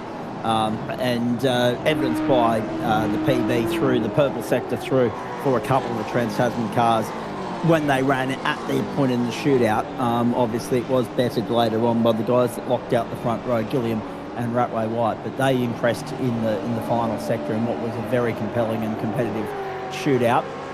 That's the thing. You've got to now go into full synth mode. You've got to think about how the car's going to perform over 27 laps, not just 6.213 kilometres, and the driver as well. Yeah, absolutely. Let's go back to that point before we had that replay pop up. But everything that he works with, and Jaden's obviously the sportsman that sits alongside of him as the Lobs cars are again still trying to cut their way through the field, and Hobbo's going to be the guy that gets the elbows out all the way through the chase. A little bit of paint being traded. That 3 wide there for car 06 and Albert was trying to get his way past Hobbo. Now he's lost not only one spot, he's going to lose 2, because here comes car 215 and Tyson brought another one of the Coes that's on board at the moment. Now Rosella's lining up. This is the guys who have done a pit stop trying to carve their way through. They're losing that race time by racing cars, but this is the caution and this is the risk and this is the rewards that you've got to try and find your way through the traffic to make this strategy work. Right, back to sports personalities, because it is really, really important. Yeah. We are the only esports in existence, actually, cycling, competitive esports cycling. I don't know if you've seen it, but you can do virtual cycle racing. Oh, I could imagine. Is actually the other one where you're actually there is a physicality to stomping on a brake pedal. You can set it up. Solbo's going to lose some more track, and he's got to make a decision about what he wants to do here. Is the big thing that he's got to handle and risk management at this portion of the day. And down the inside, that won't work. Trying to fire it up the inside. Now an elbow's being exchanged with Bo Albert. Bo's not going to like that. He's going to fight this one. I think he's got a point to prove today. Indeed, he does. And he gets back through for the moment, but they've lost contact with that train of cars that they arrived at the beginning of the lap with. Interesting stuff. Go back to what you were saying about sports personalities before something else happens and we get detoured once more, Scott. It's going to happen all day, mate. It's going to happen all day. Part of what we do. Right. My brake pedal, I can tell you, is set up to a maximum of 90 kgs. I think I use it at 60, right? You can get pedals in the sim that work all the way up. There's pedals that are capable of over 2 in terms of kilograms of brake force. The reason we do that is our legs and our muscles and the way that we apply the car, even in a simulator, we're not putting pressure on a pedal. We're not doing that. What we're actually doing is putting that through a brake pedal because it gives us a similar feel. Our leg muscles respond more to pressure than they do travel. So actually having a shorter brake pedal throw that gets you straight onto the pads and then putting weight through a load cell that is receiving that weight through the pedal is how you translate that feeling to your race car. And you can be more consistent when you're working on aspects of that when you're working in terms of weight. If you've got it set up to 150 kilos like they do on a race car, you have to work at that all day long. There is 161 laps. There's a big stop at turn 2. There's a big stop at turn 21 at the chase. And there's a whole bunch of little micro stops where you're managing the pedal. It's not just a stomp on the brake pedal in all the places around this lap. It's a bring it on, bleed it off, bring it on, bleed it off, balance that weight, tip the car in. And then that's before you get into weights in the steering wheel. Heart rates in this sport, I have seen heart rate monitors in the V8 veterans. There's a guy, Dean. No, his name's going to escape me today. Is it Dean Favell? I think it might be Dean Favell. Who has a heart rate monitor that works whilst he basically monitors it all day. He gets up to 160, 180 beats per minute in a Vex race. And the marker that we always work off for him is a Zinger burger box is about 1,000 calories or so. Whether or not he's able to eat a Zinger after a race in the vets. But these guys today, they'll probably be doing 3 or 4. Speaking of vets, we've got our own Stephen Sandman Clark finally with us in central commentary, ladies and gentlemen. We'll get to him in just a tick. Interesting to note that whilst Scotty was explaining all of that, Luke Rosella made the move on Tyson Gordon. You saw that on the screen, made his way up into 19th spot. Jared Philsell is his next target in 18th. And meanwhile, Ryan O'Sullivan has just lost the rear tail contact with Zach Ratway-White, and he's under relentless pressure here from Damon Woods. Now, well, Damon, he's close enough to have a look here as they head down Conrod straight towards the chase. Let's wait and see if he executes a manoeuvre here to move himself up into 2nd spot. Down the inside, there's an opportunity, and he's going for it. Damon Woods to 2nd. But that'll be, again, risk management from Sully. He's starting to fall back a little bit from ZRW up in front. Remember Wednesday night when all of a sudden Damon Woods got released in a Porsche Cup and he just went after ZRW like you wouldn't believe. Their teammates, they work together, but these guys have an ego. They do not want to lose. Even more so to your teammate. As much as you work together, as much as you celebrate them, there is I'm the bigger guy here. I want to win today. Indeed, that is the case because, as we were saying in the opener, it's Bathurst. It's the one everybody wants to win. We can talk about the championship till the cows come home, and we can do that after tonight, Scotty, with 5 more rounds still to come of sprint racing, and that's an interesting dynamic that we haven't had in previous years. So there is an element of, there are some people that have to think about the long game here, but I think that temporarily takes a back seat to win it or bin it at Bathurst. Mate, I actually just had a message come through in the middle of that conversation. That was actually a planned swap between Sully and Damon. So that was actually planned and prepared for. Oh, gamesmanship already. I like it. Tactics and strategy. And it's only lap 17. Oh, strap in, ladies and gentlemen. We've got a hell of a ride ahead of us. Speaking of hell of a ride, hopefully the Paddle's done the trick for you, Stephen Sandman Clark. Good afternoon. Yeah, g'day, boys. I dropped a cylinder early on, but I've made a pit stop and found it was just a plug wire, so I got that sorted, had some Panadol, and here we are. Yes.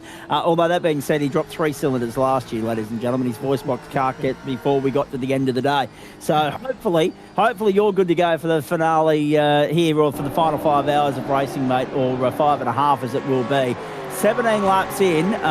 Where do you want us to start with catching you, bring you up to speed? Oh, mate, I'm just, look, I'm pumped. It's Bathurst and I'm spewing that I've missed the start. But anyway, look, I'm sure I'll get some sort of recap as the day goes on. I am sort of going through the field and just seeing a couple of names. I noticed that Jared Filsell back down in 18th, Luke Rosella 19th, and I'm wondering, is that pit stops? Has that started, Yes. or did they get themselves into a bit of strife? We had a big shunt on lap 3, mates, which I'm sure will be showing at another point or two throughout the course of the day, because it was a defining moment. Dylan O'Shea, Sean McNamara, day done.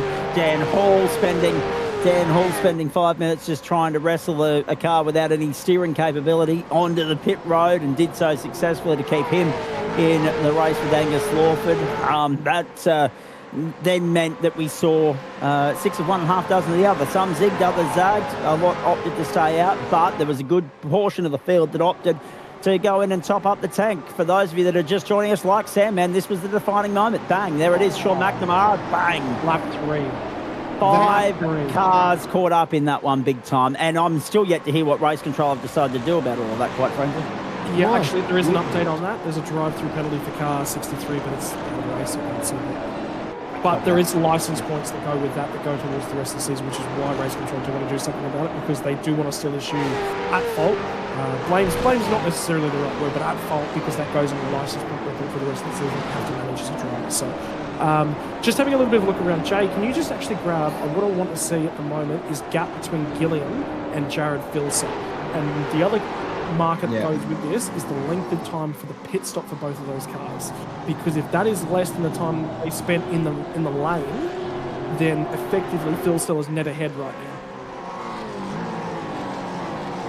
Jay's going to tinker. He's going to tinker and try and get that one too. But effectively, I think I'll go run minor rules and see what I can. All right, there you go. 14.8, Scotty. So right now, net, this strategy for Filsell is 3.5 seconds down right now. Yeah. How curious is that? But he has paid 11 seconds of his field that he's going to pay today.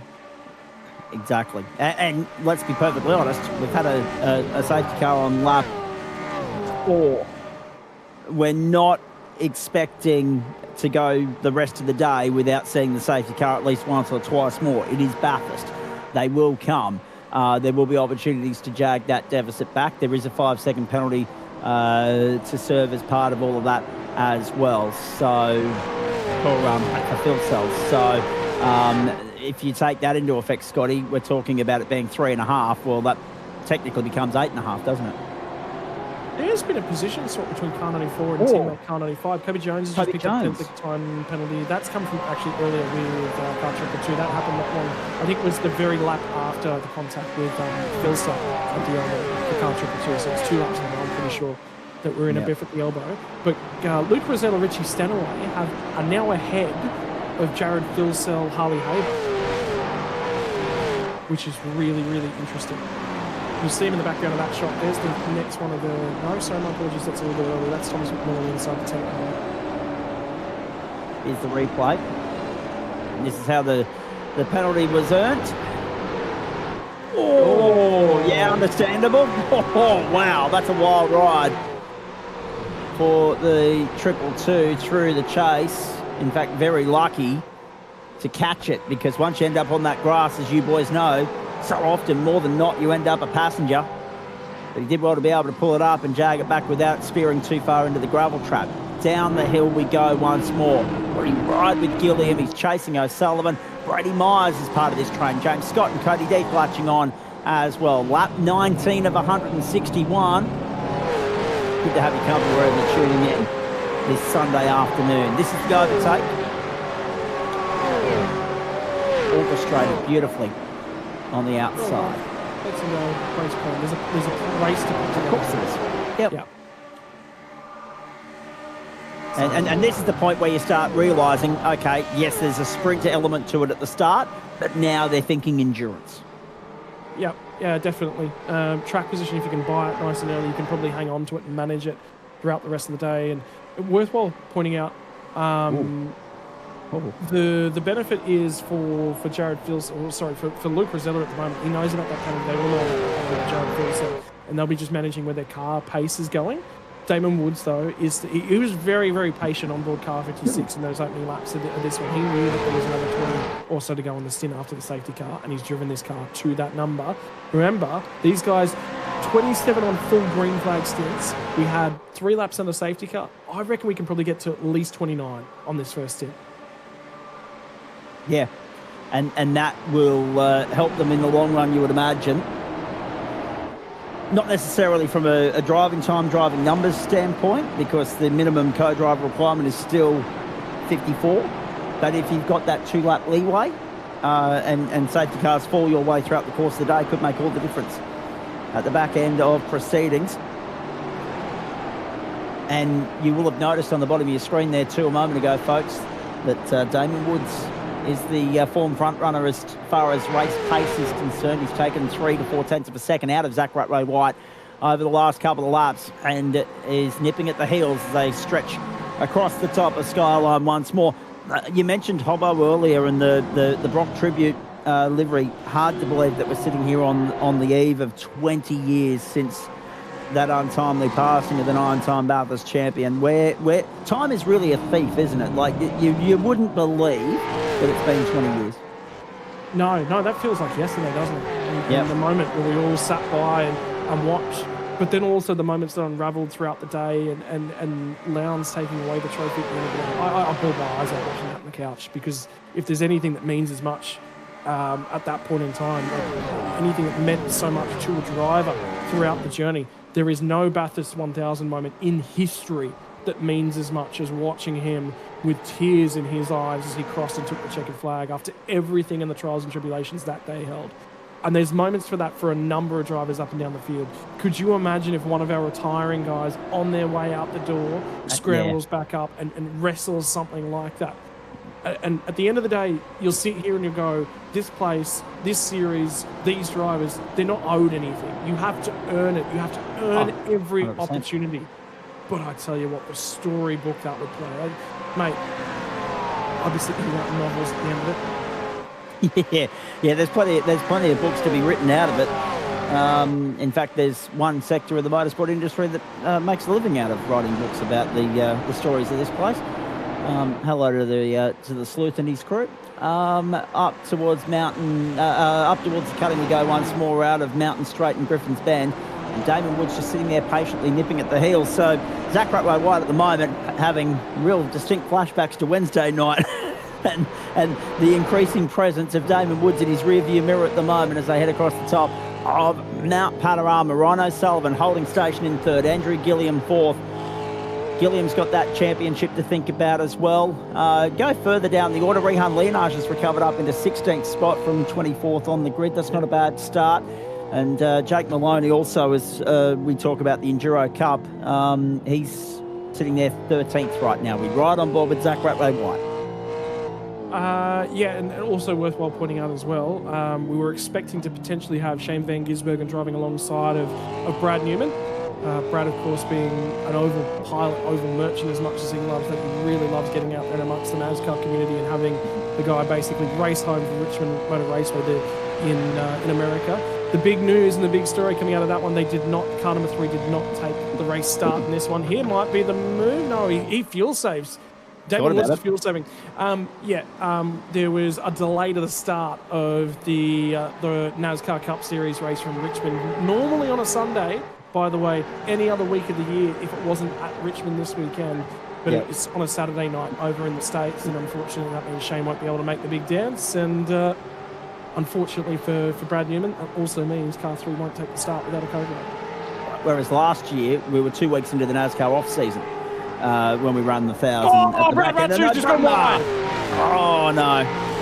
We were just on board with that battle that was brewing, and that was at the back end of the 10. Well, now he's had a massive old slide. By the way, we're encroaching on that pit lane and where it's going. And Brad Ratsu was mad as anything at the end. No, he's pitched. He's done it on his own. He's just plucked a gear a little bit too early and pressure off the rear.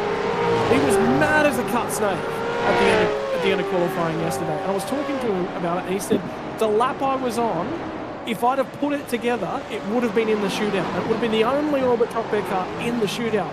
But I tell you, there has been a wealth of personal stuff going on board behind the scenes for Brad. What that drive would have meant to him yesterday to get a single car in the shootout for all the work. I have watched his co-driver. I'm lucky enough to sit in that team. I'm lucky enough to have them to work alongside and call mates, call friends. I have watched his co-driver. He doesn't drive this stuff. He drives GT3s, he drives GTPs, he drives to a really, really high level internationally. He's competed in a series by the name of IVRA internationally, IVRA, in the top flight class over there. Harrison Lewis has had to literally pull his driving apart, go, okay, the supercar doesn't accept this, doesn't accept this, doesn't accept this. I need to do this to look after the tyres, and rebuild himself as a driver over the Endurance Cup campaign. And he was 4th in the co-driver clash on Friday night. When I tell you the amount of work and the application to duty it takes to do that for a guy who drives cars normally with a wealth of downforce on GTPs, massive amounts of downforce, that, you don't come past that. You do not come across that skill set anywhere. No. Oh, here we go. On the exit of the chase, side by side, Rehan Leonage to 14th, gets by Corey Shepherd. Around the outside at turn 22, and Leonage continues a very solid first stint in the Logitech G Pro Invitational Bathurst 1000 for 2026. Lap 23, you mentioned that pit window. We are only about 5 to 10 minutes away from pit lane becoming a hive of activity here, ladies and gentlemen. And then a couple of laps after that, the guys that stopped first time through under safety car, they'll be with us too. So we'll have a fair bit of activity and a few eyes on pit lane over the next few laps. The interesting thing out of all of that, Sam, man, I know we've got you here now, and we can chew the fat for the rest of the day. Scotty was just talking about Harry Lillis, gun operator, and it's great to see that he's expanding his versatility as a race car driver with the way in which he's adapted to the supercar. Scotty was just detailing that, but I want to talk about the co-driver clash more specifically in relation to what happened at the forefront of it, because you've been a big fan of, as have I, of Rehan Leonage's for some time, so there would have been a wry smile on your face watching him secure a ticket into the big dance next year on Friday night. Yeah, absolutely. And we're still unsure whether he's going to actually accept that ticket or not. But he drove great, and basically his whole Enduro Cup campaign has been fantastic. He really hasn't put a foot wrong, and you can see from today, just really slowly just starting to pick him off, and everyone knows it's such a big, long race, but he hasn't put a step wrong for the whole Enduro Cup campaign, and I'm excited to see him, and I'd love to see him part of the championship next year. I really hope that he can take that up. Yep, I think we all would, actually. Absolutely terrific. And so wise and mature above his years.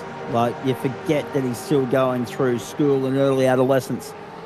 Just a gun operator, and he'd be a welcome addition to the grid. And I know his dad, Lassif, is watching on at the moment, also pretty handy in these things as well. So good afternoon to you, mate. Lap 24, 161. Zach Greatway White, 0.3, the advantage. Robbie Gibbs, we're riding on board with now down there in 23rd. You were impressed with how these guys fared in qualifying last night, Scotty?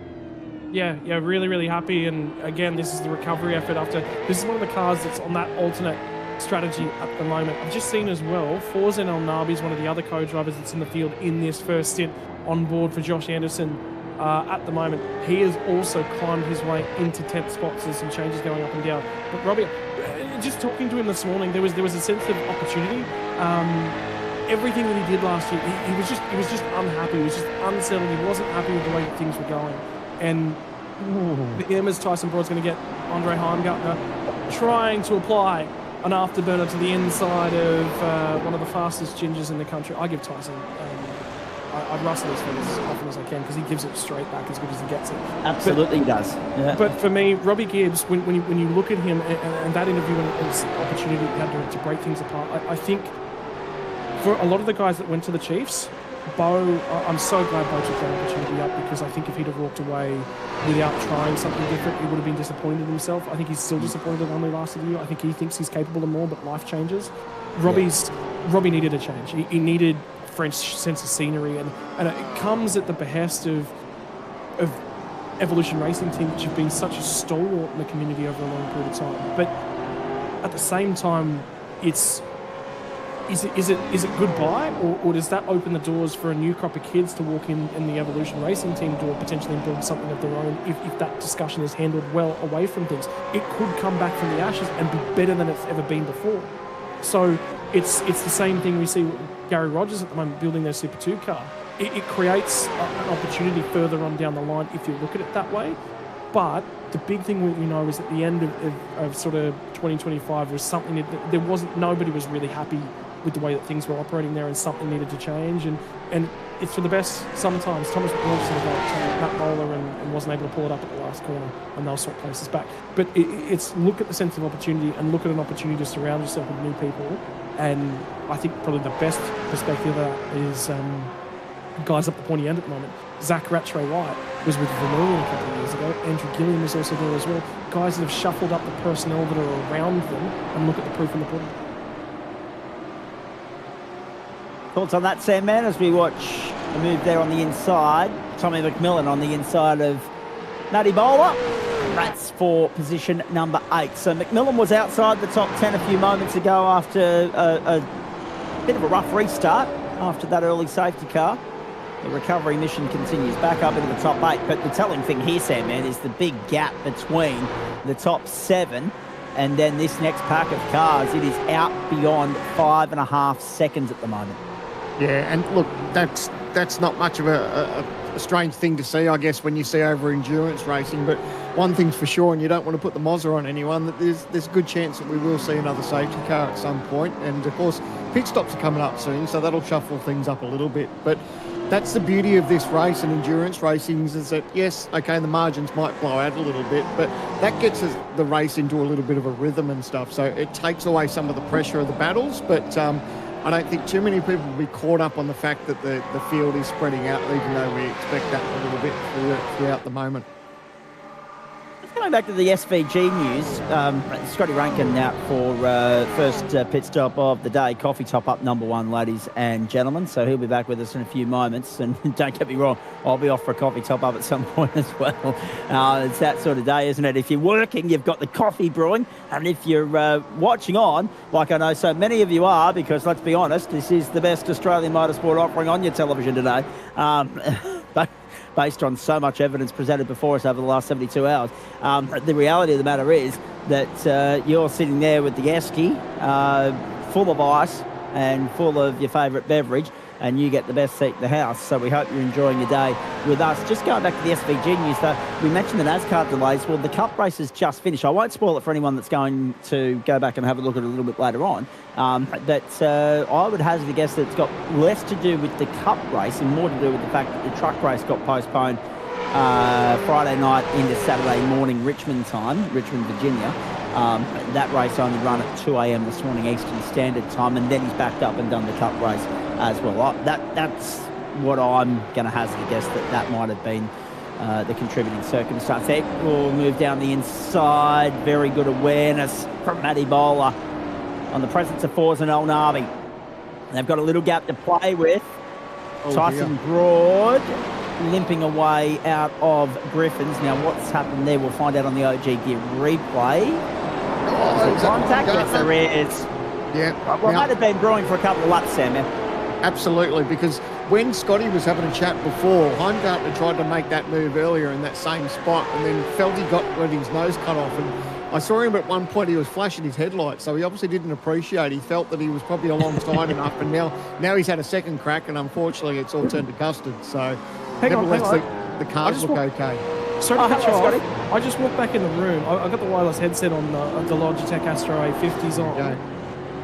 There was some... I'll have to go back and check it. There was a request for a redress just put through over the radio. Okay. Right, now that's interesting. We'll see what you can dig up there with that. Thank you, mate. But yeah, I don't imagine that's going to be the Heimgartner incident. It'll be something separate to that. Let's have a look at the next OG Gear replay, which might fill in a couple of pieces of the puzzle here for you, ladies and gentlemen. Remember, we're on lap 27, so keep an eye on pit lane, boys. lap 28, lap 29, we could be on the cusp of pit stops here. Scotty, It's Jordan Jordan Mazzaroli. Yeah, I was just getting to that. I just found it. I just went back and muted everything up so I could listen to the sound replay. Oh, big dive, big dive. Wait, back to brewing my coffee, boys. Some friendly fire there, but I didn't think there was too much to that, Sam, man, quite frankly. Mate, you took the words right out of my mouth. I know, and when he tried to sweep from behind him, he just touched him a tiny bit, but to be honest, I don't know if it's worth a readdress. But anyway, we'll let the stewards decide that, and I thought it was probably fair game and play on. Well, is it a readdress because it's a bumping lap? And the other part of that is they don't want to issue any more penalty. If they readdress it, they set the standard and they're in control of it, and then it's done play back. They're not saying, oh, you haven't earned the place. They're saying, do it again. Mate, just do it without the contact. That's all they're asking for. Yeah. Interesting. Very interesting. Sam, man, we'll have a look at another. Let's look at Andrew. Hey, Tyson brought in more trouble. Now, is that car damaged? Yes, it is. So there'll be another OG Gear replay coming your way in a moment here, ladies and gentlemen. And it's the same part of the circuit as well. So he's having real issues at Griffin's Bend and on the run up to the top of the mountain. This is now on the run towards the cutting. He's had a wind cut moment. Yeah, well, thankfully he's been able to get on with it. Don't know if he has got probably a tiny bit of damage, but it looks like maybe all the wheels are pointing in the right direction. But man, you don't want to do that a couple of times because at the end of the day, it's not the best part of the racetrack to have an incident. It's such a fast part and you can really damage the car, but I think he might have got away with it. Let me present this to you, this proposition to you, Sam, man. Could it be tyre wear contributing? Yeah, absolutely. We're talking about that we're not too far away from pit stops. Hey, fatigue might come in a little bit too. You know, you've been in the seat for the opening 27 odd laps. So, yeah, at the end of the day, it might have just been that little bit of brain fade. Maybe he's just a little bit hot under the collar. The race hasn't gone his way. Here we go. First in the ziggers of zaggers. Marcelo Rivera to pit lane. Rehan Leonage continues on. Top 13, 14, 15 continue on. Rivera down pit road. Bump drafting going on at the front. Damon Woods giving Zap Ray White the big hurry up. And he did this the other night in the Porsche as well. So this is the race to pit lane. These are in laps that we're going to see right now. Bo Albert on pit road as well. In the battle pack there, James Scott in sixth spot at the moment has Cody Death for company. He's looking for a way by Brady Myers and Ryan O'Sullivan, who has lost out to Andrew Gilliam. So Gilliam's got over to third spot, Sully back to fourth. It's still a phenomenal run for the guy that started third after being the first car out in the shootout last night. I couldn't believe Sully's luck last night. I don't think he could either, Sam, man. And you'll see at this point of the race now, when they know that they're this close to pit stops, that if they've just got that little bit of tyre left and they're obviously not too worried about fuel, they're going to use it up, because what's the point of leaving it on the table? So they know that they're very close to pit stops, and look at these group, really nose to tail as they come down to mountain. There's obviously going to be a little bit of communication when they dive off into pit lane. Hopefully they don't trip each other. But here we go, the OG Gear replay. Up the inside. Gets it done, almost textbook. But again, wise heads. Look at the wise head. That's Sully, right? Clear decision making. I want to fight this. Not yet. Have a look at this though. This is something I was just looking at. I'm just grabbing some snacks and stuff on the side. But this was another point. Have a think about Cody Death yesterday, and I said his pride would be hurt. He would be. You saw Brad Ratu cross the line yesterday at the end of the qualifying session, slamming the wall because he was annoyed with himself and annoyed with what he left on the table. Here comes the pit cycles, by the way. But he drove through in this stint from 15th on the grid for Cody Death to 8th as a co-driver in the field of main game drivers. Brilliant. Car 53 might be on for a win today, boys. It was absolutely brilliant from Cody Death, that opening stint. Couldn't have asked for better or more from him, quite frankly. So we've got 6 of one and a half dozen the other. The likes of Gilliam, Myers and Death continuing on. And everybody else has looked towards pit lane. Lap number 29. So you said it, Scotty, as Sam Man was joining us in the booth. Look for it to be a 1 or 2 lap extension based on the fact that we had a 3 lap safety car period. We're right in that zone now. Through the pit lane went Gilliam and Gardner. Lutzu's in for Sullivan. So Sully's hopped out of the wheel. Wayne Burke's come through in 14th place, and he stopped earlier in the piece. So now you've got Rosella, Phil Sell, Gibbs and Burke, who all stopped earlier, ahead of the guys that are stopping now. But that'll, of course, overturn once we get them through and cleansed in the next 3 to 4 laps. It won't be too much difference.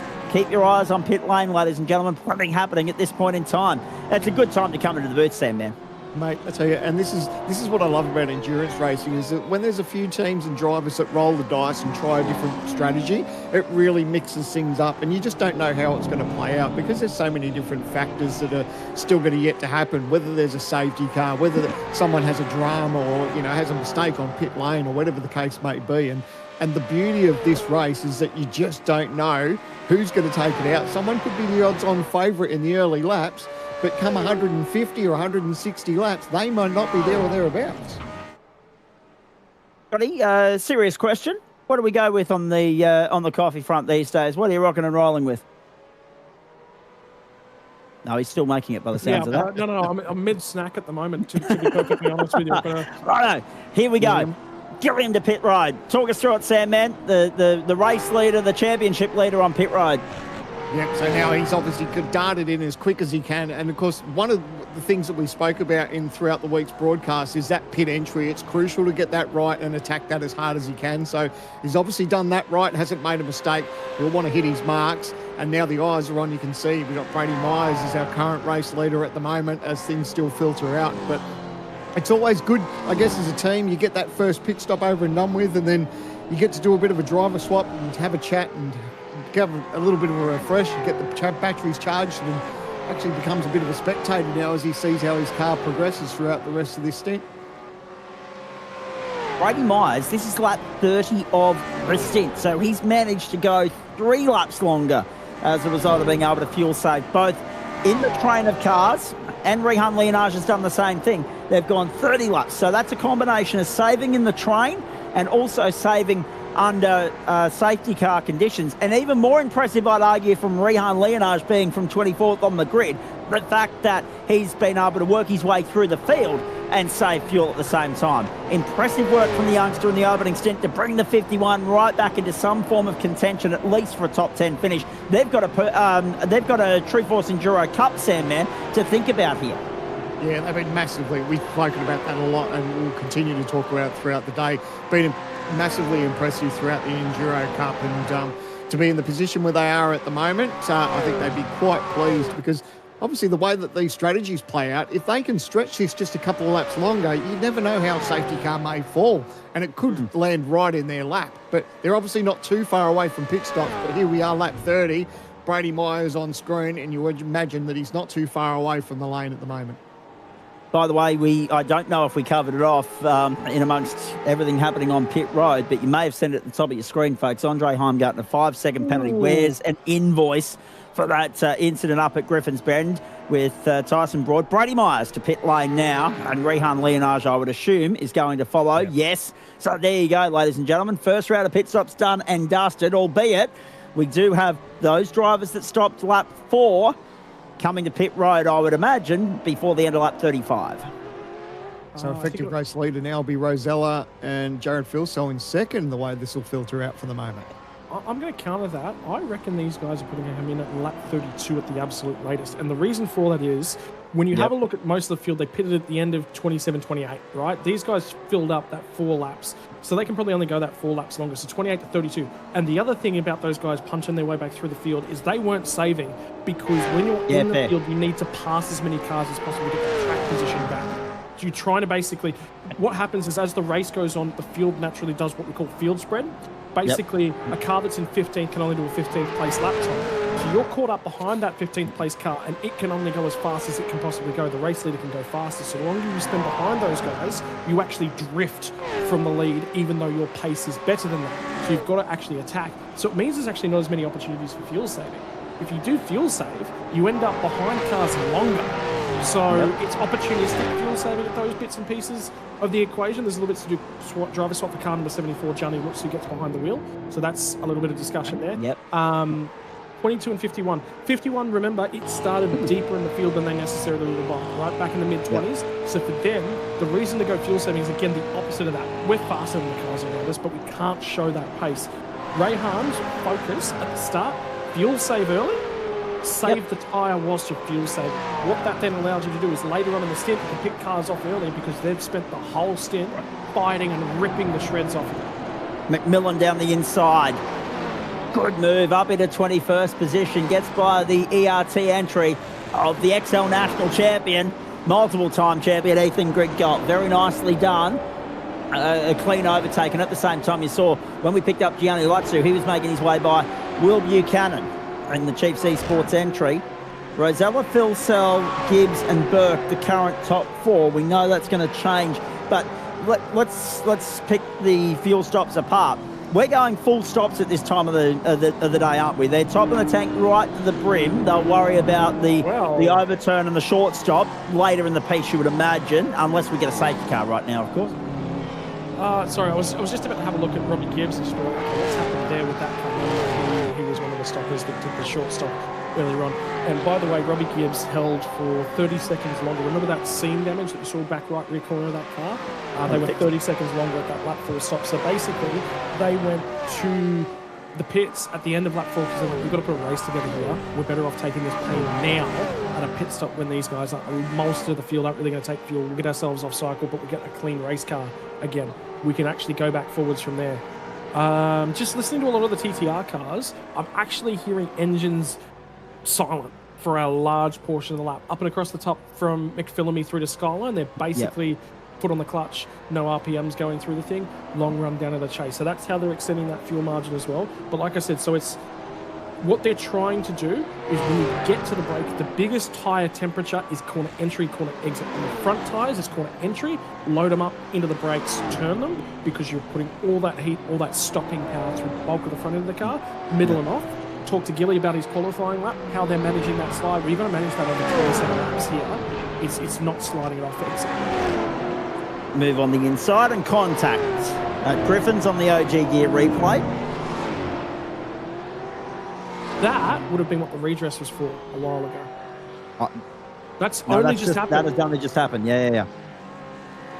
Oh dear. Another no, that'll be a penalty. That'll be a penalty for sure. That's more Driving than a away from the redress. scene of the crime. Yeah.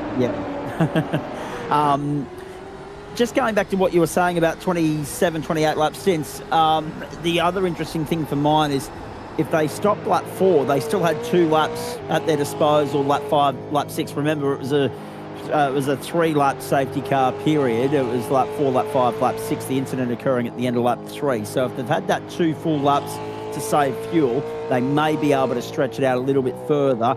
Not as far as the guys that stopped lap 30, 31, but here we go. Jared Philsell now on pit road. It'll be interesting to see if everybody else comes in at the same time or whether we see 1 or 2 go to 33, Scott. Technically, I'm right. That's the end of lap 32, start of lap 33. They've come There you in. go. So it's 33 on the timer. Yeah. Called it. Yep. So, well, I'm wondering, look at this car here, the exception of the rule. Ross Rizzo, he's going to 33. So this is lap 29, lap 28 of his stint right now. So he's the exception of the rule, you could say. And there's a look at Sebastian Vandel, the 92 entry. Seb on the right, Ryan Campbell on the left. And Vandel getting ready to rip and tear in the great race of 26. James Chastanov also on pit road. Jordan Mazzaroli as well. Jackson Dial, pit lane, a hub of activity right now. Safety car sitting there waiting patiently for its next opportunity to neutralise the field. But we've had a smooth run through the last 27 laps of proceedings here after a big shunt at the start. And absolutely nothing that the 4 cars that got caught up in that as collateral damage could have possibly done. And yeah, Eddie's getting ready to rock and roll. So this will be this time by, you would imagine. He's on camera. If he wants to give us a thumbs up and just let us know. Is it at the end of this lap? He's not listening to us right now. No, he's not giving anything away. He's got a job to do. He does indeed. Oh dear. But you just see, look at his face. Like, just look at the body language and everything. He's very, very relaxed and that sort of stuff at the moment. But you should also have a look.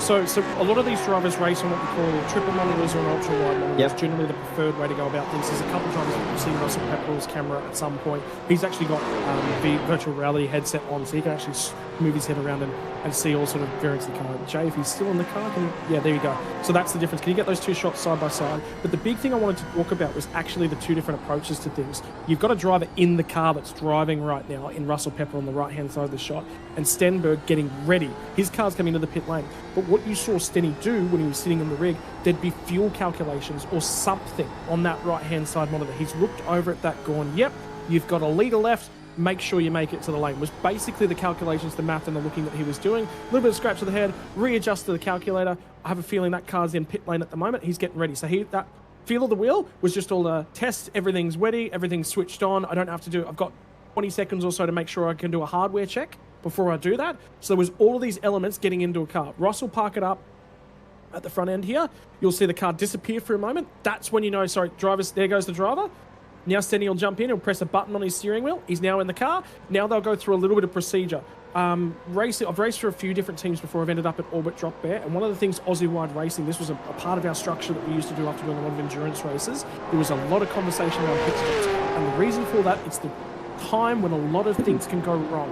What you want to do in that moment and that process is eliminate things that can go wrong by having a plan and a preparation. So for us, the conversation was always grab a gear, pit lane limiter, double check everything's working, right? And that's a mental reset, a mental note. We're talking about drivers and personality management today. That's very, very important. If you roll out of that pit lane and your speed hits 55 kilometers an hour, you've got to come back, you've got to do a pit lane penalty. Absolutely. Hey, Sam, man, we'll bring you in at this particular point in time. Before the proverbial hit the fan and you went down with a headache this morning, I know you would have had some stuff ready to rattle off this morning with regards to what you would have been looking for throughout the course of the day and keys to the race and other things. I'm looking forward to going into the hub with you a little bit later on, obviously when we neutralise the race again somewhere down the line. But just looking at it now, lap 34, what are you looking towards in terms of the movers and shakers, the contenders and pretenders, so to speak? Mate, as we all know, there's still so much to play out, and it's too hard, I guess, to predict at this stage, and that's the beauty of this race, is that regardless of where everyone may be at the moment, everyone's still in it with an absolute chance of taking this win, and that's the beauty of endurance racing. So for me, I don't know, I'm not too shocked about how the way it's all played out. I do love that there's a few people that have rolled with strategy, and I think that's a beautiful thing, because let's face it, it gets a little bit stale when everyone pits on the same lap, and that happens time and time again. But at the end of the day, I think everyone's rolling along smoothly. We've got that massive accident out of the way very early on, and everyone's just settled into a bit of a rhythm, which is good. And looking at the skies above, it's not too bad. It doesn't look like there's too much of a threat of chance of rain, but a slight little chance between 2 and 3 o'clock, but we'll have to wait and see. Now, I want to stress, Scotty, when you say 2 and 3:15, is that Eastern Standard Time or is that in-service time? Because there is a discrepancy. Whoa, look at this. Gloves are off here at Mount Panorama. The Eclipse boys trying to make their way through. Joe Stewart on the inside of Josh Anderson, and with Ethan Griggolt just ahead of him. And the Trans-Tasman Racing boys are going at it at Mount Panorama. They're having a look at this good scrap between Job Stewart and Ethan Griggolt and thinking we want a piece of this, and straight up the outside they go because Griggolt got fed wide at turn 1. Escorted out. No malice in that, but it was just a case of I want the track position and I'm going to take it whichever way I know how. And it's worthwhile pointing out this is co-drivers in at the moment as well for a lot of these cars. Job Stewart is a brilliant co-driver. There's anyone that you want on your side. But Josh Anderson's just climbed behind the wheel. Main driver for car 36. They've elected to go alternate in terms of the strategy. He's going to try and come back at him. He really, really wants to let him know that, hey, I'm on a run here. I want to elbow my way. Well, elbow's probably the wrong word as well, but I've got to pass. I've got to try and construct my race from this point onwards. Richard Hampstead, Ethan Griggolt. Think about all of these guys and what they're trying to achieve out of this one. Oh, and if you haven't thought about it in a while, car 51, if you just see in the background, no, you just can't see it. Just can't see it. Well, stay with this shot. Stay with this shot. There's 51 in the background. They've bought themselves into that argument. How about that opening stanza from Rehan Leonard? If car 51 wins today, it'll be off the back of that. That sets them up for the day to be in contention. It's net plus 11 so far. They were 24th on the grid, already up into 13th spot. Quite extraordinary stuff.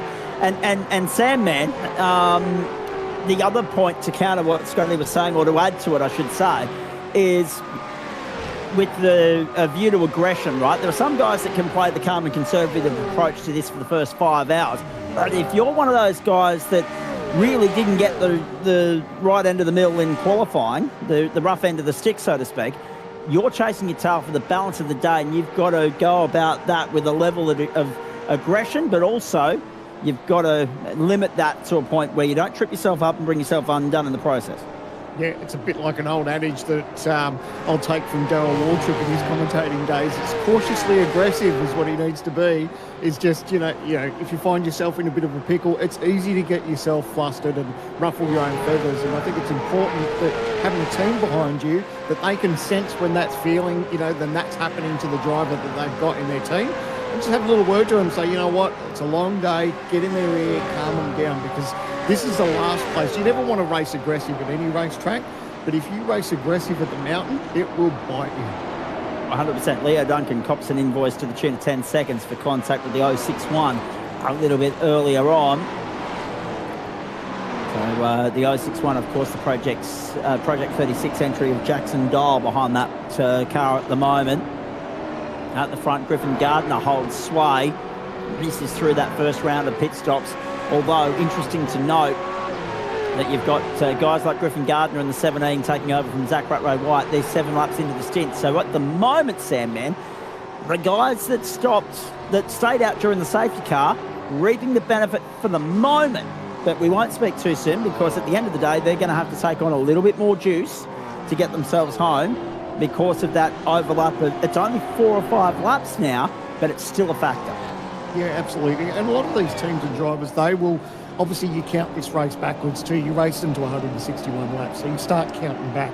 So they'll know at certain point in a race where they need to be having on a full fuel tank and whether it's going to benefit them. You obviously don't want to leave that too late. When we say about the introduction of a safety car, there might be a drama on the racetrack or whatever the case may be. So that could throw a real spanner in the works. But being that it's still relatively early, like 36 of 161, they can still afford to play with that little bit of margin that they've got up their sleeve. And it can work for them too. Don't ever rule it out, because that's the beauty of endurance racing.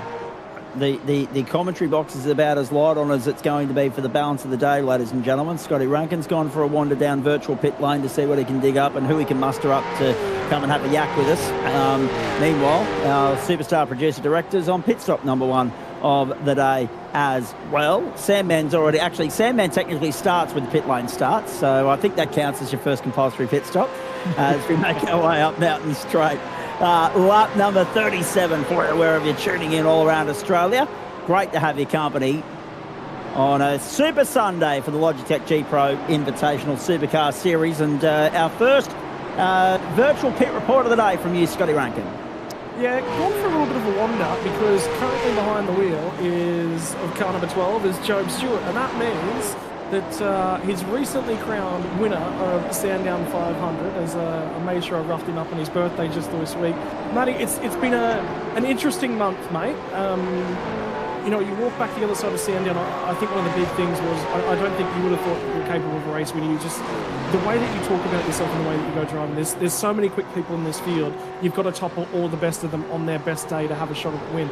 Not only have you done that, but you've got Job Stewart sitting alongside of you. You're in the top 10, and you aren't without a shot of a Bathurst 1000 victory. Mate, that's a lot of progress in a month. Yeah, it's been good so far. Like, teaming up with Joe's been awesome, and unfortunately he's had to take the reins in qualifying.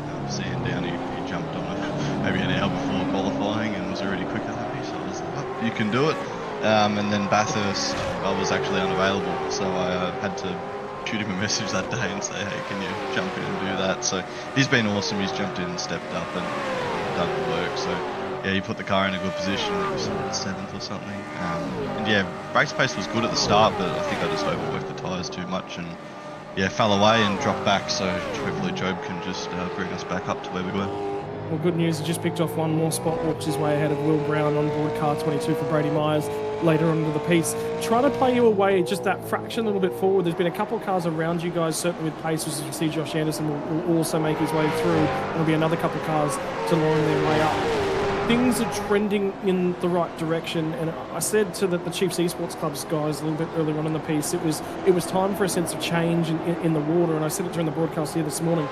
it's a different group of guys that you're around in season 2026, but that's also your best result of the series. Like, yes, there's sad moments in Evolution Racing Team and that dissolving, but at the same time, that presents opportunity. Are you happy with the way that things have walked forward? Are you happy with yourself in the way that you've managed 2026 to this point? Yeah, joining Clips has been awesome. It was a bit disappointing what happened at ERT and everyone sort of going their own ways. I think it might have just been for the best. But yeah, joining Eclipse has been awesome. Obviously, having the front running guys who put in a lot of the work, like Zach and Damo and stuff, they've been awesome. So we just have really good reference points. I think I touched on it at Sandown, but you know, they help us out, help us find a few tenths when we jump in, and yeah, it allows us to just be up there with them, and then they obviously have a bit of support with us to help them when they need it. So yeah, it's good to have all of us. I think all of us are in the shootout. I think pretty much all of us are in the top 10, besides Pete's mistake in the shootout, but he would have been well and truly in the top 10. But yeah, like I said, we're all running in the 10. We've all got a really good driver lineup on both ends. It's pretty much just A drivers all around, which is awesome. So it just allows a lot of flexibility with the strategy. But yeah, we'll see. It's a long day, it's a long race, and anything can happen, so we'll just wait and see. Mate, one of the bigger things that sort of pops in and out amongst that is obviously the development and the work that goes on behind the scenes to not just engineer a race car, but it's engineer yourself as a person and make that progress. This is the best I think you've looked, and I think you're thinking that as well in terms of consistency. But at the same time, it's that mateship. You're still surrounded by guys, and at the end of Sandown, talking to you after that race as well, Hayden Veld felt like he had to really mute and block every distraction out. I've never seen yourself or him do that in a race ever. And that says to me what this means to all of you guys. You're taking every opportunity to level yourselves up this year. Yeah, I think when it comes down to it, I don't expect myself to be fighting for the wins, but when you put yourself in that position and you're actually in it, you sort of block everything else out. So yeah, I guess you learn a little bit about yourself in those moments, and yeah, obviously the prep hasn't been good for Bathurst on my end, so it's a bit disappointing that I don't quite have the pace I want to have, but just hoping that I can obviously get it to where it needs to be during my stints in the race. But yeah, you pretty much touched on it perfectly. So. Mate, a lot to celebrate over the last couple of weeks, not just the Sandown victory. I know you didn't celebrate it. That blew me away. Like, for a man that you celebrate sort of everything and you're just enjoying things to the fittest of life, like, you were very quiet, you were very tempered, you were very just, oh man, I can't actually believe that sort of happened. And then birthday celebration for yourself this week. How's the general harassment from the boys and around the team for your birthday? What was done? Did you get to go out to dinner and celebrate with a bunch of them? No, not really. I think everyone was busy prepping with all the Logi events that are going on, so I just got the usual messages. But yeah, after Sandown went out with Job and Hayden and had a beer at the pub just to celebrate. It was an emergency pub meeting that we organised, and then yeah, just did stuff with family this year. So nothing too crazy. I'm getting old, so can't really go out anymore and celebrate the way I used to. So. All you've done is just offended Sandman by saying you feel old at this point in time. Like, he's sitting in the back of the commentary box, feeling every ache and pain that's going through his body. Right, mate, I'll let you get back to duty. Thank you very much for having the time to chat to us here for today. Oh, dear. Oh, on the top boy, of the you've got mountain. some work to do. You better go. Trouble on the top I'll of leave that it to it. hollow. Oh, no. Oh, no. The swan song. Brady Baldwin at the wheel. Doesn't look like he's got too much damage though, so it might have been a tight squeeze, a little bit of contact, and he's pointing the wrong way. So, this is going to be worse. There's another group of cars coming. He's got to stay there. There's about 5 cars coming. There they are. He's actually got the other way. Yeah. And I was just saying he didn't have all that much damage, but now he's just knocked the front splitter off it, so that's going to hurt him a little bit. He didn't have room to flick spin it, unfortunately. So there is an invoice coming with a view to the damage that they've got to repair, but he's come undone all on his own. Well, that answers the question. How did that happen? So there's 2 invoices there. The time lost sitting stationary. Well done to all and sundry being able to take evasive action the way that they did. Oh, jeez. The gap through. They had to get on the anchors because they stopped. Yeah, they might have. Looks like tandem dancing at the moment. The gap. I wonder if there had been more contact there, actually. It's, yeah. So the pathway through kind of, got blocked by Baldwin. He's pressing on despite the damage. That's really unfortunate for those guys. 2 invoices there. The time lost trying to get it back pointed in the right direction, and obviously the damage that they're going to run with for the balance of this stint as we go on board with Pepperell to see what it looked like from their perspective as they made it down to the depot. Oh, dear. Bang.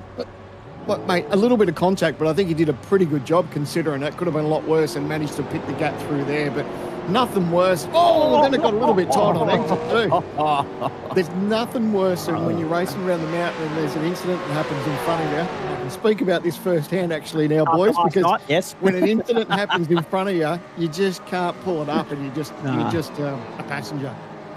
These guys are a great story, Gianni Lightstone and Ryan O'Sullivan. The other point as well, in amongst all of that, Scotty, I must admit, I had a heart and mouth moment, and I'm sure you did too, just as our great mate Sam Mann entered the booth about half an hour ago. They were 3 wide coming out of the chase. I thought that was going to end in tears, similar to what we saw on lap 3. Thankfully, we avoided that, and we have been caution-free for the last 35 laps, gentlemen, which is good news. With a view to getting along with this race at a cracking tempo.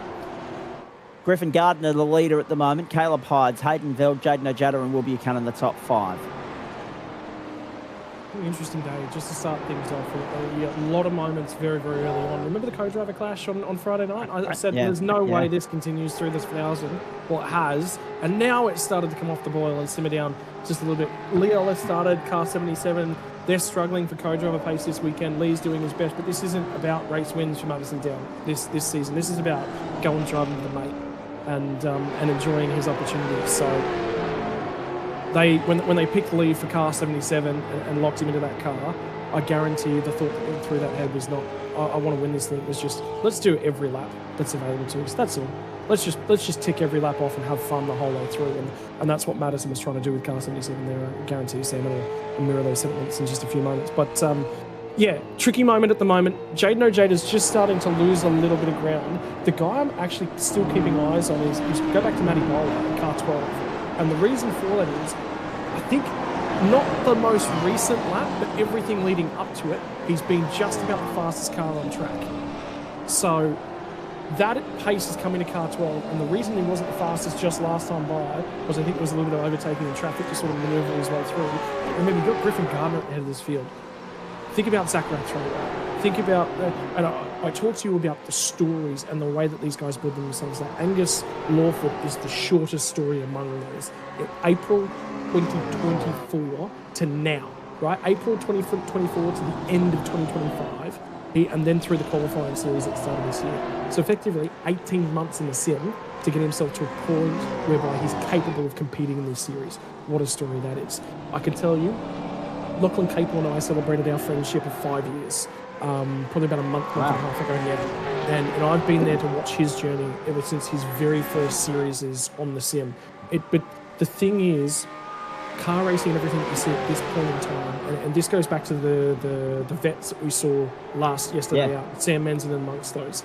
It's for each individual driver, there is a massive amount of rungs on that ladder that you've got to walk your way through. And it starts off as, I've seen a couple of comments out in the chat, oh man, in my qualifying trim around this mountain today, I can only run a 2:07.3. These guys are doing 2:06s in race trim. But it starts at a 2:15. It starts at a 2:30. Safety car's just been deployed. I think we just had a random safety car, by the way, which will impact the strategy massively. But I want to talk to everyone out there that's thinking about buying a simulator. If you join this community and you start on the bottom run of that ladder, it could be 2 years' time before you're in their series. But mate, the car racing you will do across that journey, the memories, the friends that you will make, the teams that you will join, and I've been in a few of them in my time in the lower rungs of that ladder. It is so important to get on the sim. If you are a car racing fan, and there are a few of us in here, and Cabe and yourself amongst those that cannot drive a real-world race car these days anymore, and they would very, very much love to. If you have a disability, the sim caters to all of that. You can get out there and still feel like you're living your glory days. And for the eldest amongst us, there's actually a specific community for that. Yeah, the vets. Let me come back and cover off a couple of more points with regards to all that, because I'm glad you've opened that chestnut, because there's a lot to explore within that, Scotty. Let's just get through this next round of pit stops, because I dare say there's going to be a real flurry in just a moment. And to clarify as well, I have no aspirations of going real world racing at the moment. I couldn't drive a manual to save myself, and I don't have the money to justify buying the gearboxes required to, overturn the damage that I would do in destroying them in the process. But secondly, I went into my racing career with no expectations of receiving a phone call from Toto or Roland, but I was more hoping that someone would open the door and say, here's a microphone, come and have a chat. So thankfully it worked out that way. Into pit lane we go. So a fair flurry of activity here, and not to be unexpected, Sandman. No, this is where every single driver on track will take this opportunity and dive down pit lane, whether how long or short it is. Everyone will pounce at this opportunity. So it's going to almost reset the field a little bit. And some people will be spewing that probably it came out at this point, because obviously we were talking about different strategies that were playing out throughout the up and down the field. But a bit of a time for reset at lap 43, and this will certainly get the minds ticking of some of our greatest engineers on the grid. Ooh, this might be an interesting window. I'm going to have to do some math. Leave me with it for a couple of minutes. I'll come back to you with a strategy story. Copy that. Sandman, Scotty makes a very good point as we watch everybody make their way off pit lane now, and Griffin Gardner is going to take up front running once more, so there's not been as much change there as we might have expected. Hayden Veld, Caleb Hydes, Jaden Ojeda, Emily Jones swapping around. So Juice is behind the wheel. The Lobs Esports 201. Rob Buchanan in 5th place, Thomas McMillan 6th, Gianni Lutzi 7th, Josh Anderson comes off pit road in 8th, Emily Jones still 13th, Will Brown in 12th spot at the moment. Interesting time for the safety car to come in, about quarter race distance. Only just a couple of laps north of that marker. And actually, with a view to the back end of the day, folks, the guys that finished or ended up in incidents early or might end up with incidents throughout the course of the day, there's one of 75% marker. There's one of them on screen right now, and appropriately timed, that is 121 laps. That's the marker you've got to meet to be classified at the end of the 1,000 based on 75% race distance. So the guys that are 5 or 6 laps down at the moment, they're thinking championship points, not necessarily with a view to the Enduro Cup, but thinking bigger picture, Sandman, and trying to stay above that relegation zone. Maybe not necessarily try and get into the finals per se, but avoid having to come back in January and February. Absolutely. There's a lot that plays out, especially this weekend. Obviously, everyone wants the biggest prize in sim racing, the Bathurst 1000. But you've got the True Force Enduro Cup paying in the background. You want to make it inside the top 20, and then ideally you'd like to make it in the top 16 for the finals as well. So all that plays out. And the one thing that I do like about this safety car is something that we touched on about 10 laps or so, is the field spread that we had up over the mountain. So that basically abolishes all that, and everyone's going to be nose to tail at the start of this restart. It's going to be very, very exciting indeed. Brady Baldwin to pit lane. This will be to potentially fix that front end damage sustained with the cloud of the wall, trying to turn it around at the dipper. Perfect. And very nicely, yeah, perfectly timed for those guys. 95 seconds on pit lane, but they don't lose contact with the train. They stay on the lead lap. So all positives coming out of that one for those guys. Yeah, and the beauty about it being Mount Panorama and the length of this circuit is that you can spend a long time in the lane fixing all that damage, and like you said, you stay on the lead lap. So they've obviously fixed that car as best they can. They'll be able to punch on, catch up to the rest of the field, and join in all the action. Hey, Sam, man, have you got those graphics and everything prepared? I'd love to have a chat about finals. This might be the best opportunity to do so. I agree.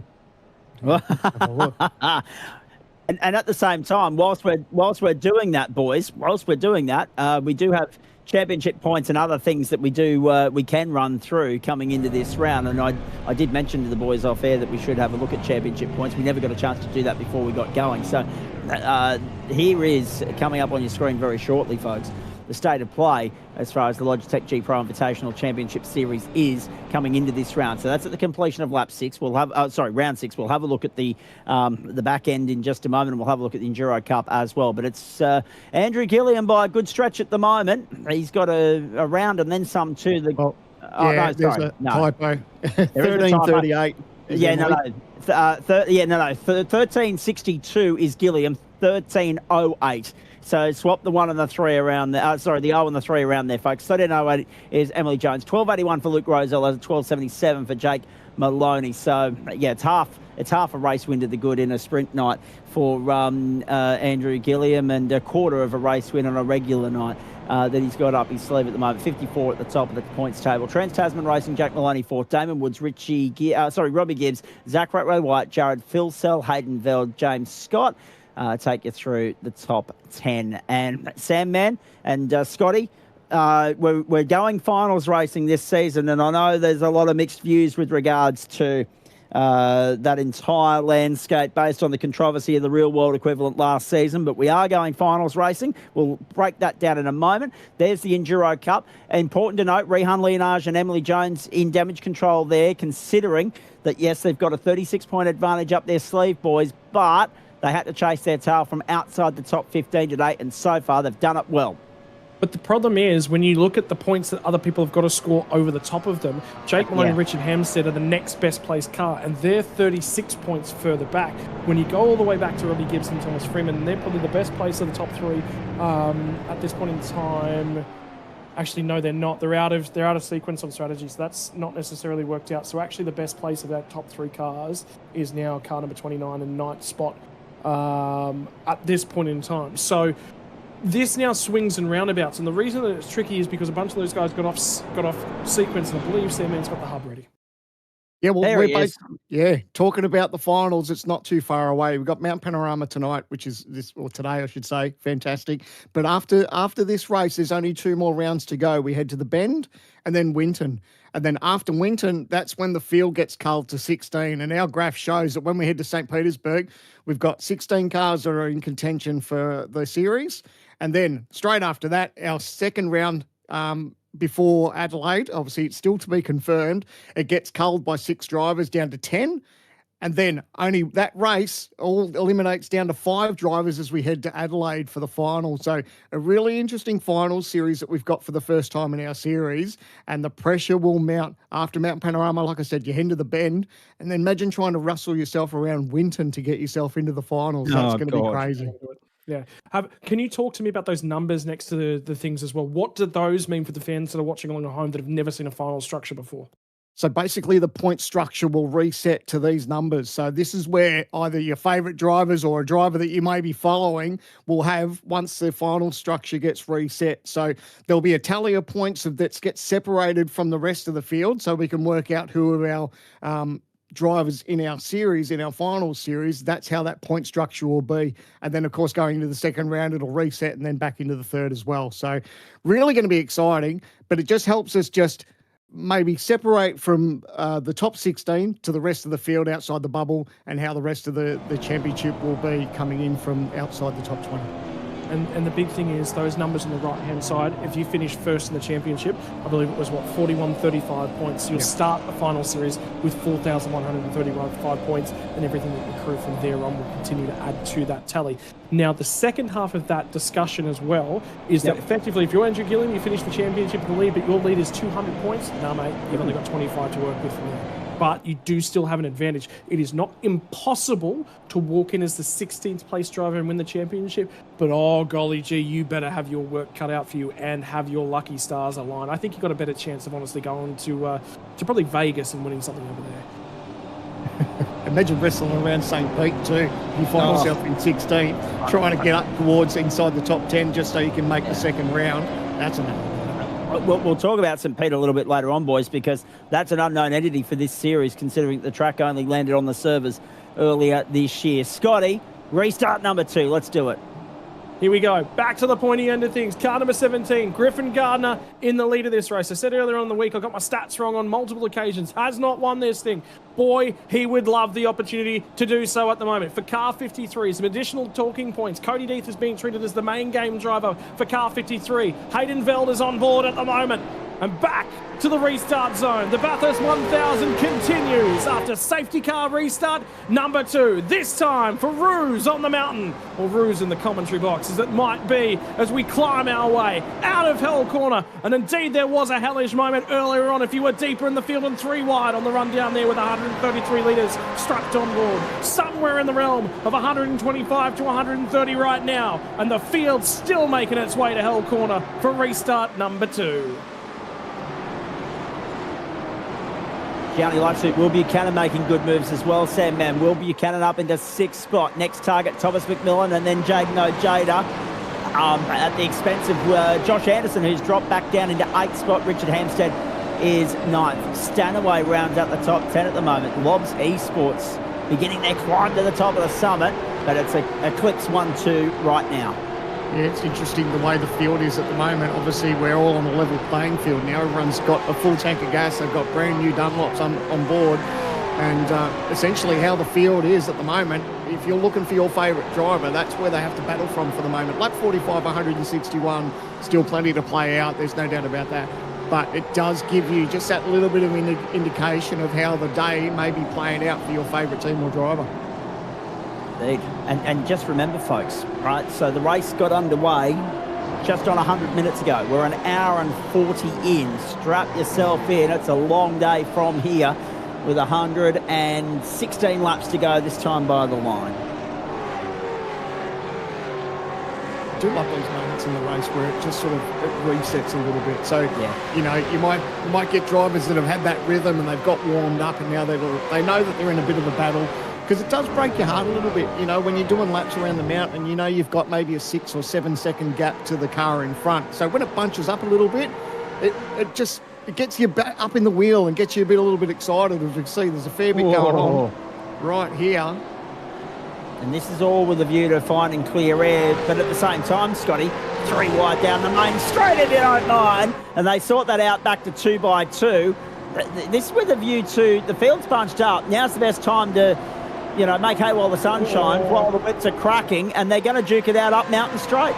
Yeah, Johnny Lutsu versus Joshua Anderson. So again, Coe versus main driver. Ando leads the Mustang Cup. Has just been for a trip to Darwin. He's been to the hotter end of town. Now it's cooler. Still in the middle of winter. As we climb back up the mountain once more. Some covering in the background of that shot. Richie Stanaway's climbed on board. Car 55. He looks forward through his windscreen to the rear end of Richard Hampstead. Job Stewart in car 12 has slid to 11. Emily Jones is 12th on this racetrack on board car 51. Could this be the comeback of a lifetime? That opening stint has set car 51 up for the race of a lifetime. They can treat either of them. They can swap drivers at every single pit stop, because so long as they complete their minimum of 54 laps, both drivers are capable of running that car to the end of the race, and that is the kind of flexibility you like to write home on. There is no requirement for someone to do 3 hours plus in a supercar to wring that thing's neck all the way home. That will be the back half of the race in a nutshell, Sandman. Talking about fatigue, we're starting to get into the crux of it. Yeah, absolutely. And that's basically what all these teams want, is you don't want to have, I mean, we call it a Class 1 and a Class 2 driver as we go to the OGG replay. Oh, flush contact up against the wall there. But that's exactly what you want. If you've got that flexibility to have 2 great drivers in the car, it doesn't matter when you put them in. And I tell you what, it'd do my heart the world of good to see Emily Jones and Rihan Linoge. Oh, as we see Anderson up the inside, nice move there under brakes. But to see them come out at the end of this Enduro Cup as champions, I'll tell you what, I don't think anyone would be too disappointed with that up and down pit lane.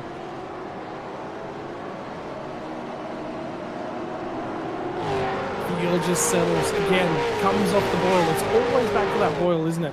Everyone wants to grab positions. You mentioned it just a moment ago, Zach. But you get a safety car restart, all of a sudden people want to get aggressive. They want to get the elbows out because there is opportunity that lurks in the water.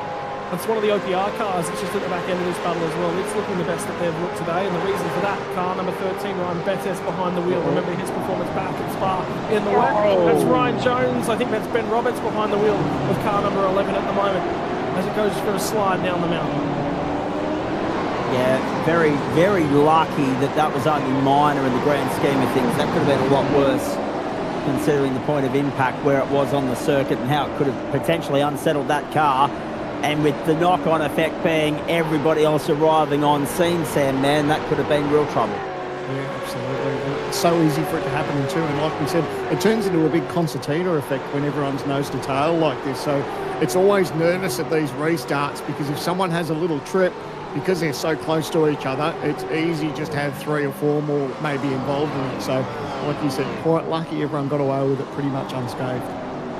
Although I dare say Race Control, who have been very busy throughout the course of the day so far, I dare say probably having a quick look at that one, just cast their eye over it in the name of fairness, if nothing else. Back to Conrod Straight we go. Let's have a look at this from a different camera angle on the OG Gear replay. Look at the way in which that car snaps. Well, actually, hang on, no. The car was loose going over the top with no contact. It went on its own. Yeah, he got loose.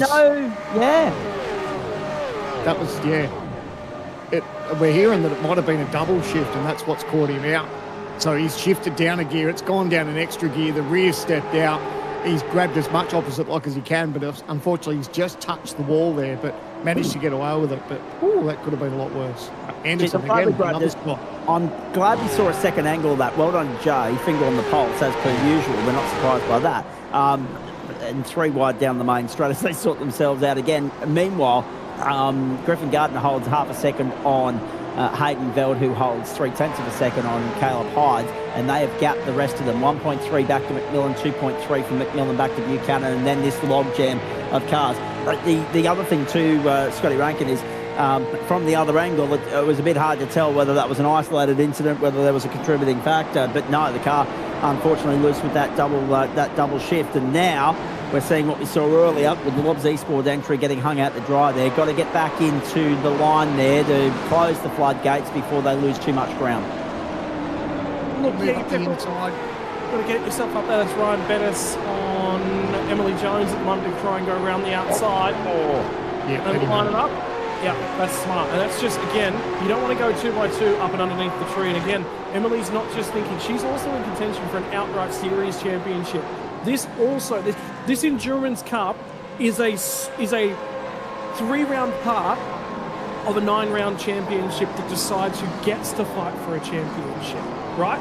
So her letting one car go there is about going, I've got to get to lap 161. No matter what condition this car is in, I have to get to lap 161. I don't think at the start of this year she would have been thinking about a championship, but now every single decision in that race has a little bit more nuance to it, because you've got to consider those bits and pieces. There's so many moments up and down these fields. Think about, again, I go to Cape all the time because he's one of my best mates, but at the end of the day, I love talking racecraft to him. Have a look at where he sits in terms of the championship. He's the bubble driver in terms of an invite back next year, but he's only 4 spots outside of that playoffs, as we're going to see some more moves down the inside, and it's one of the TTR Sim Race cars, and it's Richard Hamstead who picks off Gianni Lutsu. So Gianni's on a little bit of a slide at the moment. Now Stanaway's going to line up and try and have a go at him. I tell you what, Richie Stanaway would love another slice, another opportunity at the mountain. Someone was in the grass out of the last corner. I think it was Job Stewart. It's just the real world boys that are starting to have a go at each other. Here we go. I don't think it's too far from saying that I think this is probably the best that we've seen Richie drive in a while, because he showed real incredible pace in the co-drivers clash and then made his way through the field, and now he is here inside the top 10. Oh, he's going to go. That one here. Oh my goodness, he's going to go for another dive here. So just hearing a warning, so there was also some question marks. So something I've actually just been keeping a finger on the pulse of all day today is gaps on the restart. So there was a warning to car 248, which was Thomas McMillan as Stanaway has another look for the previous, for that first safety car restart, a little bit too far back. It's another one of the Lobs cars. So their pace is good, but the biggest thing I'd say about this stable at the moment is they just look a little bit undisciplined. This is, for me, the weakest we've seen Lobs look in terms of endurance trim over the last 3 years. But there's 2 portions to that. I think Field stepped up to that. I think Field's brought the A game this year. The co-driving plethora of talent we have, we've never seen a year like it. I cannot recall a moment on record, and part of that is a lot of the guys jumped in the Gen 3 for the first time and went, yeah, not for me, week in, week out. That's fine. you know, you've got to make sure that you're having fun in the sim. I actually talked to Ethan Grigol the other night about what he's been doing with his time. For Sam Blacklock, though, looks like he's going to have a shot at car number 81 and gets down the inside. Doesn't he's overcooked it. too deep. No, too hot. Right, so, but it's sometimes you perform better. And I was talking to Robbo actually last night after qualifying. I said he was talking to me about retiring and his thoughts and that sort of stuff. He said, mate, you'll enjoy this race 10 times more next year when you're not in this car week in, week out, trying to hustle and work and make things. Because you've got to remember, sim racing in this country pays pennies. Absolute pennies. And we have some of the best global superstars like you wouldn't believe. We just don't have access to that. And that's part of what this series is, building that community up and lifting ourselves up to that point where it can become a thing in the future. Damon now gets to live and work at a simulator operations centre down in Melbourne. You can walk up to, I said it after qualifying, you can walk up to him and have him coach you over your shoulder through a corporate function. How cool is that in a simulator world? That is the only positions in this country for simulator drivers. The simulator resellers, there's a few guys in this country that are trying to do that sort of stuff. And, well, not just the simulator resellers, it's also your hardware and everything else as well. I love the fact that we've got Logitech on the board as well. And I was actually thinking when we get Dan Hall in here later on, and he is coming for a chat, we'll have to chat with him about getting a video of him so I can use that cable. Because you're rapidly approaching the eligibility for V8 vets, I hear. That's very true, but again,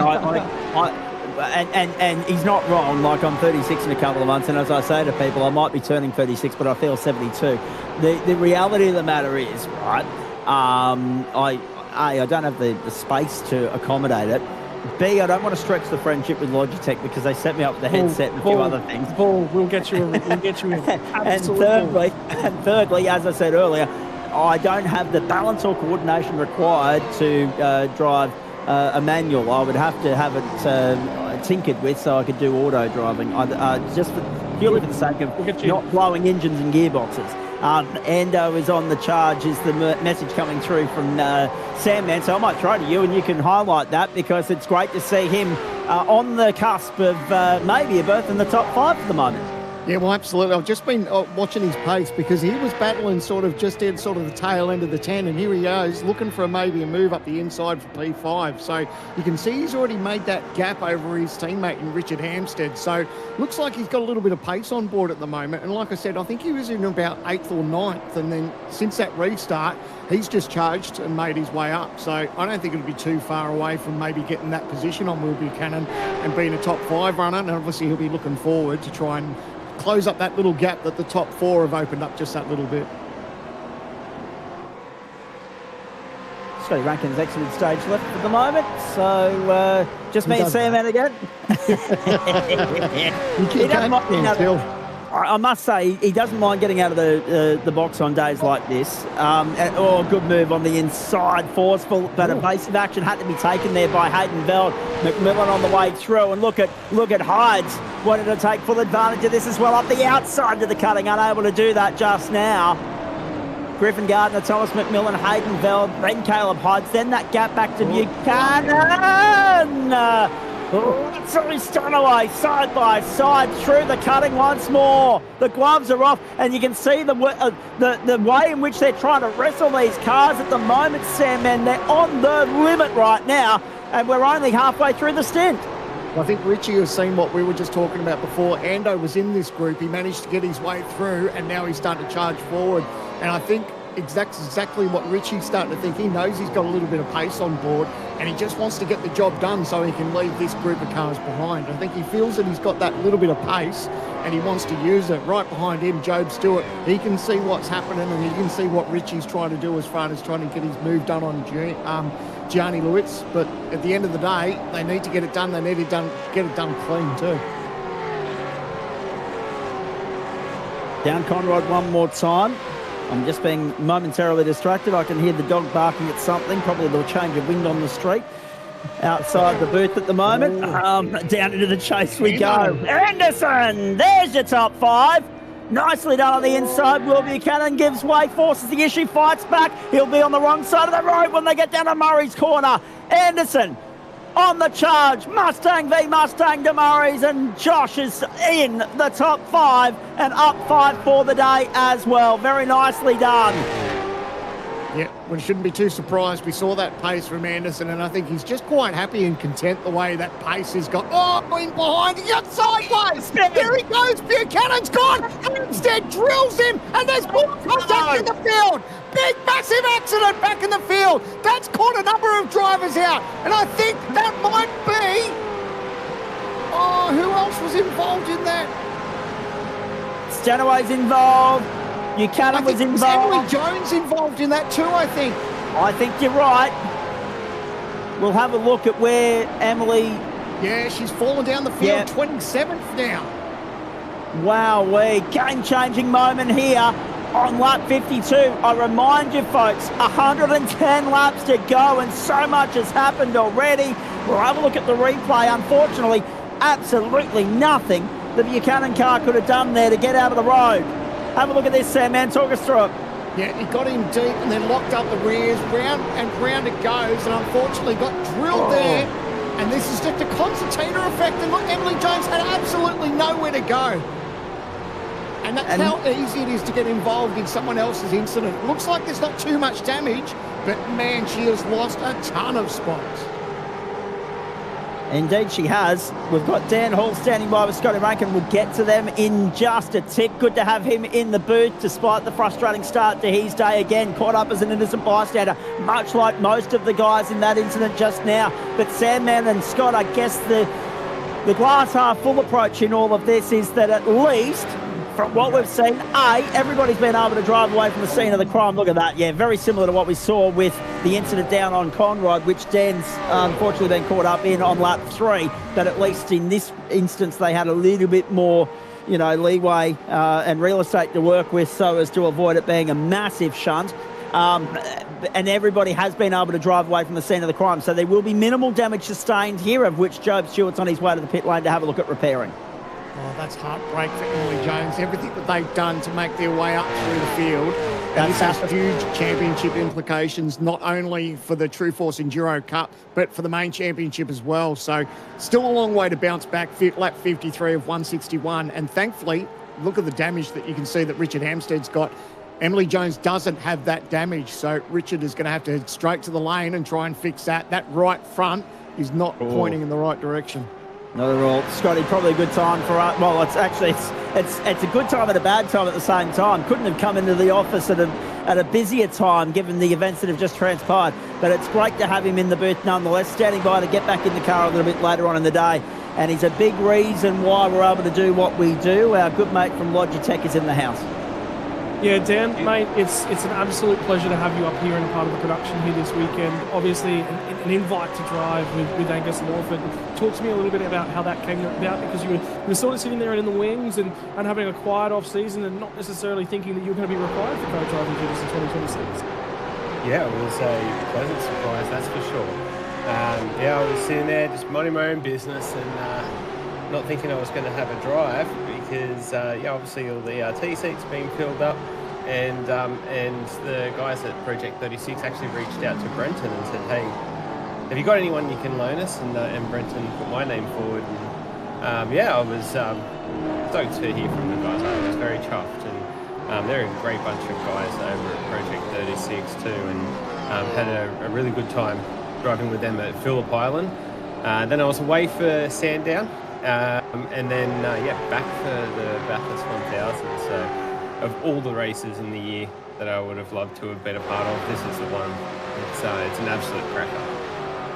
But it comes with two elements to that. Not only are you here as a driver, and you have been here as a driver over a number of years in a driving capacity, but you're also here as such a huge supporter of the series. And this deal got stapled together, and the community sort of, the V8 Supercars E-Series announced it wasn't coming back, and at that point in time there was such a flavour and such a drive and such a desire for there to be something to take its place, but that doesn't happen without a major sponsor. At the same time, Logitech is such a major part of that. Yeah, mate, absolutely. And sim racing is a big part of our business, and Logitech's been developing wheels for everybody from entry levels all the way through to direct drive, and load force pedals, load cell pedals, and This is I think a really big part of our marketing strategy. As you said, the E-Series kind of came and went, and we try not to remember the time of COVID, but during COVID, it did wonderful things for the sim racing community as a whole. It allowed a lot of people to see just how exciting, how realistic, and how fun sim racing is, and it was a shame for it to sort of come and go like that. So it's been great to work with the Australian Sim Racing Group, and with the ultimate goal of building something that's as close to the real life as possible. And I think that the team are doing a fantastic job. Jay at SimSpeed does an incredible job with the broadcasting, and of course you guys with the commentary. A lot of us fans who watch real life racing, they attribute a lot of their excitement from the commentary that you hear, and not just the racing. So it's all, everybody plays a very big part together in this, and I guess for me the ultimate goal is to showcase just how realistic it can be and how close to real world racing it can feel. One of the big things that I've been trying to make a habit of, and just sort of talk throughout this weekend, is sim racing is accessible. It is accessible to the end user, and it starts realistically with that entry-level project. And I can tell you, so many guys in this field, the first product they ever picked up to go sim racing with, and I mean sim racing, so we're actually going to see Emily Jones get down the inside of one of the million cars that's now on the recovery effort, is that Logitech hardware. It is so critical to the growth, and you get into it and you're like, man, I love this. That you don't get that feeling on a controller. You don't get that feeling of a sense of feedback coming through a steering column. You don't get the feeling of a squish of a brake pedal as those brake pads connect with the disc. And Logitech is so key to that part of things, but it's not just within the sim racing space. It's the mice, the Sure Strike mouse that you were on display with at Logitech Play Days last year. It's at all points in time, Logitech at call for are about leveling up the product in the game, not just for the base level player, the everyday user and the everyday person who's on a headset working away at their work desk, but also right the way through to the esports level stuff as well. Yeah, that's right, mate. Everything that we develop, we're thinking about, in the gaming space, gamers, and really identifying at what level each of these gamers at. Not everybody can afford, the top end keyboard, mouse, or headset, and so of course, we've got some of the entry point stuff as well. But at the core of it, it's got gamers at heart, and so it's understanding what's their desire, what brings gamers to their PC to play, or to their console to play maybe GTA 6 soon. I'm probably going to sink way too many hours into that in November, I can tell you that much. The annual leave's already been submitted. We're always thinking about those, I guess, filling those needs for every gamer. So and events like this is a really great way to showcase that. And I think more importantly for me is it brings a community together, be it the fans watching, the co-drivers watching, or the drivers actually racing and competing. And you'll hear it in some of the protests that might happen, and the complaints. It's just like, that's because people are passionate, man. Like, at the end of the day, they want to win, and that's, again, brings it so close to the real life. That's what drives the real world drivers, is they want that desire to win and do really well. We'll break down some of the action that's happening for our fans in the background at a point in the near future. I'm sure there's a lot of damaged race cars on the slide on the way backwards at this point in time. You guys, unfortunately, just a moment in the opening stanza for you. You were just in there, you were just trying to put a car together. There was a bit of discussion. I was talking to Gus, just a little bit unhappy with how the qualifying car came together yesterday, but that meant that there was a lot to do today, but a lot of opportunity on the table. Man, wrong place, wrong time. It happens. That's racing, man. And I said that to Angus. Like, obviously we were very disappointed when it happened, and it happened so damn quick. There was just no possible way of reacting to that. And yes, he was a bit down on himself with that qualifying. I said, it doesn't matter, mate. Like, at the end of the day, this is a long race. There's going to be safety cars. There'll potentially be some competition safety cars as well. And so it can come down to strategy. So you're never out of it in the Bathurst 1000, in the real life or in the sim. But the level of competition here definitely makes it a lot harder to get back, but we're always in it. yeah, that was going through our minds when we were stranded. Our car was absolutely busted up. I was trying to turn it and it would not turn. And I'm really grateful to race controllers. I've tried long enough here to try and get in. I don't want to be a menace on the track and get in people's way. And yeah, race control came and I asked for a tow, and then race control said, "Oh, did you want a little bit more time to try? I can see you try." And I said, "If you're happy for me to try, I'll try." And managed to get it on the grass. I just kept dumping the clutch and trying to get it to spin and turn, and managed to get it to turn and just bounced off walls to make it back to our pit bay. So incredibly lucky to get there. And I was genuinely surprised to see we only had 12 minutes of repairs. So yes, it was unfortunate with that big incident, but I think a few things have gone our way for us to get back into it. And at the end of the day, we've dedicated today to this. We've dedicated many days leading into it, preparing the setup and coming up with strategies and working together. So it'd be a shame to just walk away. So I'm very grateful that we're able to get it repaired and get back out there. Mate, there's a couple actual more questions coming from around the commentary box as the support for you and the team is out there. So can I just get Sam and Phil to step up and have first bite at the chair? Yeah, well, Dan, I just wanted to talk to you. You know, you're having a chat, and you know this firsthand. Only up until last year, I was racing with a Logitech G27. We talk about, your entry point. You were mentioning about getting into sim racing. I had that wheel for 15 years, and that didn't give up the ghost until late last year. And up until then, I hadn't experienced a true force or anything with force feedback. But the quality, that's a real true testament to Logitech and their quality, that they can have a product like that go for 15 years. And I gave that thing an absolute flogging. And the step up, to true force and the direct drive is incredible. It's a big jump, isn't it, to go from a gear-driven or an entry level wheel like that to direct drive is a massive step up. But true force is also a big step up again. And I guess to explain what true force is it's force feedback or direct force is your entry-level force feedback, and it only has a handful of different variations of feedback that it provides through to the motor and the steering wheel. And with true force, it's actually tied into the game. So games that support true force, we've actually worked with each of those developers for the API to be tied directly into that game. And it allows the game's physics engine to talk directly to the wheel. So it's not relying on audio cues or anything like that. It's just, it adds so much more definition to what you're feeling. And so that's things like, driving along Mountain Straight, for example, where it gets a bit light, you'll feel it get really light in the steering wheel. Or if you hit one wheel up on the curb, you'll feel that, just like you would in the real world, in a real car. Out on top of that, there is the audio feedback engine. And so if you're driving a real car, you're feeling everything, right? When you're driving, you hear the engine revving, you can feel that shaking through your steering wheel. And that's what True Force can also emulate, is that audio feedback. So you're feeling that in the steering wheel as well. And so it just gives that more immersive, real life feeling, in addition to the extra benefit that you receive with the direct physics engine feedback. I love the fact that so many people were shocked and actually didn't believe that I was still racing as well as I was with a Logitech G27. I think you were still a bit shell-shocked too, that I'd been running it for 15 years. But it ran really, really well.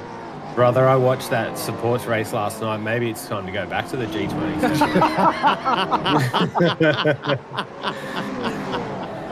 That was awesome. I'm very jealous. I wish I was in that race, by the way. Yeah, I got a little bit unlucky, but before we lose you, I know Zach's got something for you too, Dan, so before we let you run away, go for it, Zach. Apart from an on-air thank you on these platforms, I've thanked it on the GSRC platforms for all the infrastructure that I work with now as a result of you and your wonderful team down there, mate. Let's talk about what you said there earlier about the E-Series and then obviously everything that stemmed from that. Yes, it was obviously short-lived that, but I would argue that we're pinching ourselves. Here we are at the end of 2026, arguably 4.5 years after the world got back to normal, and sim racing is still on a very good crest of a wave type moment. It's a community that's thriving out of COVID. It's one of the real beneficiaries of the world going into lockdown and isolation, and we'll enjoy it while it lasts. It's amazing how people have become more involved, more immersed. Yep, we've got a couple of people coming and going, and it's sad to see those guys stepping back, but life gets in the way sometimes. But the way in which the community has grown and thrived, and people have made this a part of their new normal ever since the world left us with no choice, it's really a great testament to everybody involved at your end, at our end, at iRacing's end, to benefit from what was otherwise a really terrible situation for the world. Absolutely, that's really well said, and I couldn't agree more. And just touching on all of those names, you're right. Yes, it's unfortunate to see some of the names that we know and love, leaving us and moving on, but that's life. And you're right. Life gets in the way sometimes, and it's an exciting time for some. Becoming parents, buying houses. I heard earlier this morning. It's really exciting for those guys. And but look at these new names in here. Look at Rehan, for crying out loud. Like how young he is and how incredible he can drive. The opportunities it offers to people of all ages to be able to get that thrill and that feeling of driving a car. And not everybody has the opportunity to be able to do a hot lap with a race driver or go and drive a car for themselves on a track. But you can absolutely do this at your own pleasure in your own home. So it really is very accessible. And also, I would have to say, you thanked iRacing before. I completely agree. We are exceptionally lucky to have, one, the supercars on a platform like this, and two, the number of Australian tracks that we do. I think we sometimes might take that for granted. I think we're exceptionally lucky to have what we have in this simulator, and we shouldn't take it for granted, and we should make the most of it. About to reach a critical point in this race as well, boys, with lap 61 about to get underway, at which point we'll complete that and have 100 laps still to go. Strap in, it's a marathon, folks. Jones down the inside, couldn't get through, couldn't get the job done. But one last thing from my end, mate, I'm sure the boys might have something else for you before we let you go and get back to the bunker. The expansion of your presence, not just as the naming rights sponsor of this series, and it's great that the origins of that, the way in which the concept was sold and Logitech embraced it and come on board as quickly and as early as they did. It's been a wonderful partnership between you and the Australian Sim Racing Group, but you've extended your presence in iRacing with the partnership. Trouble at Griffins! In the wall! Emily Jones! Things go from bad to worse in this stint for Jones and Leonage, the True Force Enduro Cup leaders. They will be absolutely praying for a safety car at some point so they can get in and try and get some of that damage sorted and under control and try and regroup, refocus and get on with the job at hand. There's an Enduro Cup to think about here. Last one for you, Dan, just quickly. The expansion into supporting a team, the partnership that you've got with Logitech Orbit Drop Air Motorsport now, a good team to get on board with. Yeah, mate, always looking for, new teams, new players, new drivers, and good group of guys to be working with. I like what they're doing, and not just in the Supercar series, but amongst all the GT3 and IMSA series, you name it. So they're doing very, very well. And if we want more news and information, obviously social media is there, but also a website, no doubt. Yes, of course, logitechg.com.au, and across all of our social media platforms. And you'll see, if we ever get a chance to come up for air today, it's been one of those days. It's just been so relentless, rip, tear, rush, bust so far. But if we ever go side by side at some point today, you will see some Logitech promotional work there, care of Dan and his team. I can't think of anything else from my end. Scotty, I'm going to throw it back to you. I was just going to say, I also want to say a shout out, because not only does Dan do what he does behind the scenes, when he gets a few opportunities, we bond over dirt bike racing. We're also playing Escape from Tarkov players. I remember getting my first set of headphones in the mail from Dan, and we were talking about the quality of the sound that come through the cans about Tarkov. But also, he has two lovely girls that have just come back from competing at the World BMX Championship. How did they go? Oh, mate, yes. I am exceptionally proud of my girls. They managed to qualify for Team Australia in the BMX World Championships, and my 15-year-old is 63rd in the world in the 15 girls, and my now 18-year-old, as of last Wednesday, is 38th in the world in her 17 to 24 category. So I was exceptionally proud during that whole week. It was such a good experience for them. It's probably the closest thing they'll ever get to the Olympics type level, and it was really good for them to experience that and race against others from all over the world. And being the father of an 18-year-old, how old exactly does that make you feel? I'm still 21. I don't know what you're talking about. You're as old as you act, aren't you? Perfect answer. Well done. Brilliant. Thanks, guys. Have a great afternoon, mate. Go hard and keep those heads up. I know how preparing that start of the race was, but keep that head up. Yeah, thanks, guys. See ya. There you go, Dan. The perfect answer that was, I reckon, because I speak to my father on a regular basis. I'm very lucky to have a good relationship with my parents, and they still offer me free rent to go home for Christmas. Ryan Badass is in trouble. It's an internet drop of hearing. We've got him back, but it's a blinky bill moment. It's a little bit of a scare for those guys. We'll keep an eye on that. Magic number at the top of the screen, ladies and gentlemen. We hit 100 laps to go. There is a Lobs Esport entry. That's Jaden Ojeda on pit road right now. 100 laps to go on the mountain. It's been frantic so far. We're through 2 hours and 20 minutes. A long way still to come. I love that, though, with Dan Hall, boys, because, my father's 64, but he refuses to grow up. He said, I stopped having birthdays at 21. I think that's a good way to go about life. That's exactly right. And talk about the change of fortune throughout this race while we were talking, Dan. Obviously, we saw that Emily Jones got caught up and they were making themselves present in the top 15. Well, someone who's doing that now is Madison Down. And it wasn't too long ago that they were in the 30s. So to be in position 14 for the moment, that's a good bounce back for them. Obviously, they've been able to capitalise on some others' misfortune. But how's that for swings and roundabouts at lap 100? Harley Haber was wide there momentarily and had to get across to cover it off. Sebastian Vandel, Kurt Stenberg also in this battle pack. There's Stenny right behind Haber at the moment. Very interesting time in this motor race. There's a couple of critical lap numbers starting to come up. First of them is lap number 81 is the first lap that you can get a Cowie in and go home. Go all the way home, yeah.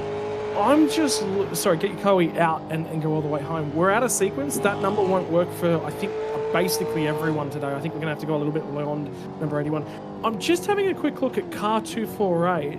There's no co-driver registered in the session for Thomas McMillan. The problem is you can do a maximum of 80 laps consecutively back to back. Now, T-Mac has done a great job for him. I think this is a really good showing. This is the best we've ever seen out of him, and that deserves some platitudes. But the problem is that car has a bill to pay in terms of co-driver laps, and it will be against the main drivers.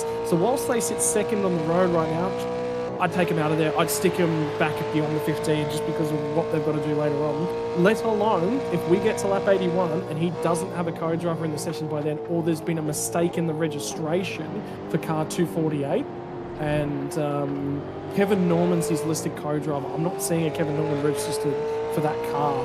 I actually think at the end of lap 80, that car is going to be told to come to pit lane. Your day is done for driving infringements. Oh. A few heart and mouth moments today so far, and there'll be a few more yet. Lap 63. Interesting that you mentioned lap 81. That's also, of course, the critical lap with the view to being half race distance as well. The goalposts have moved a little bit because we've had that safety car early on, so the numbers don't all add up. But with Thomas McMillan, that's a story to follow. Hopefully, a co-driver on the horizon very shortly. Otherwise, we're in trouble come lap 80. I mean, look at the clock. We've got 35 minutes to get there. And hopefully in that time, co-driver, fashionably late, will be on deck ready to rock and roll. Still incredibly close here. Sorry to cut you off there, Scotty. Go for it.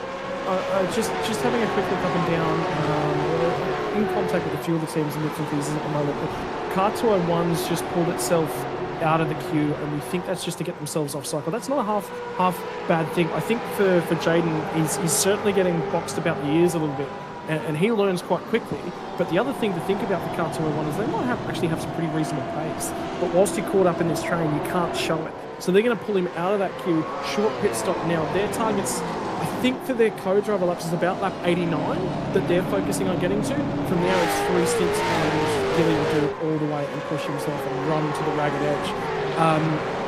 So this is about setting yourself up from. Lap 81, by the way, is 80 laps from the end of the race, but 27, 54, 61, 81. 81 laps is 3 stints in their entirety. So from lap 81, it's 3 full stints to get home. So that's the number that everybody is working towards at the moment.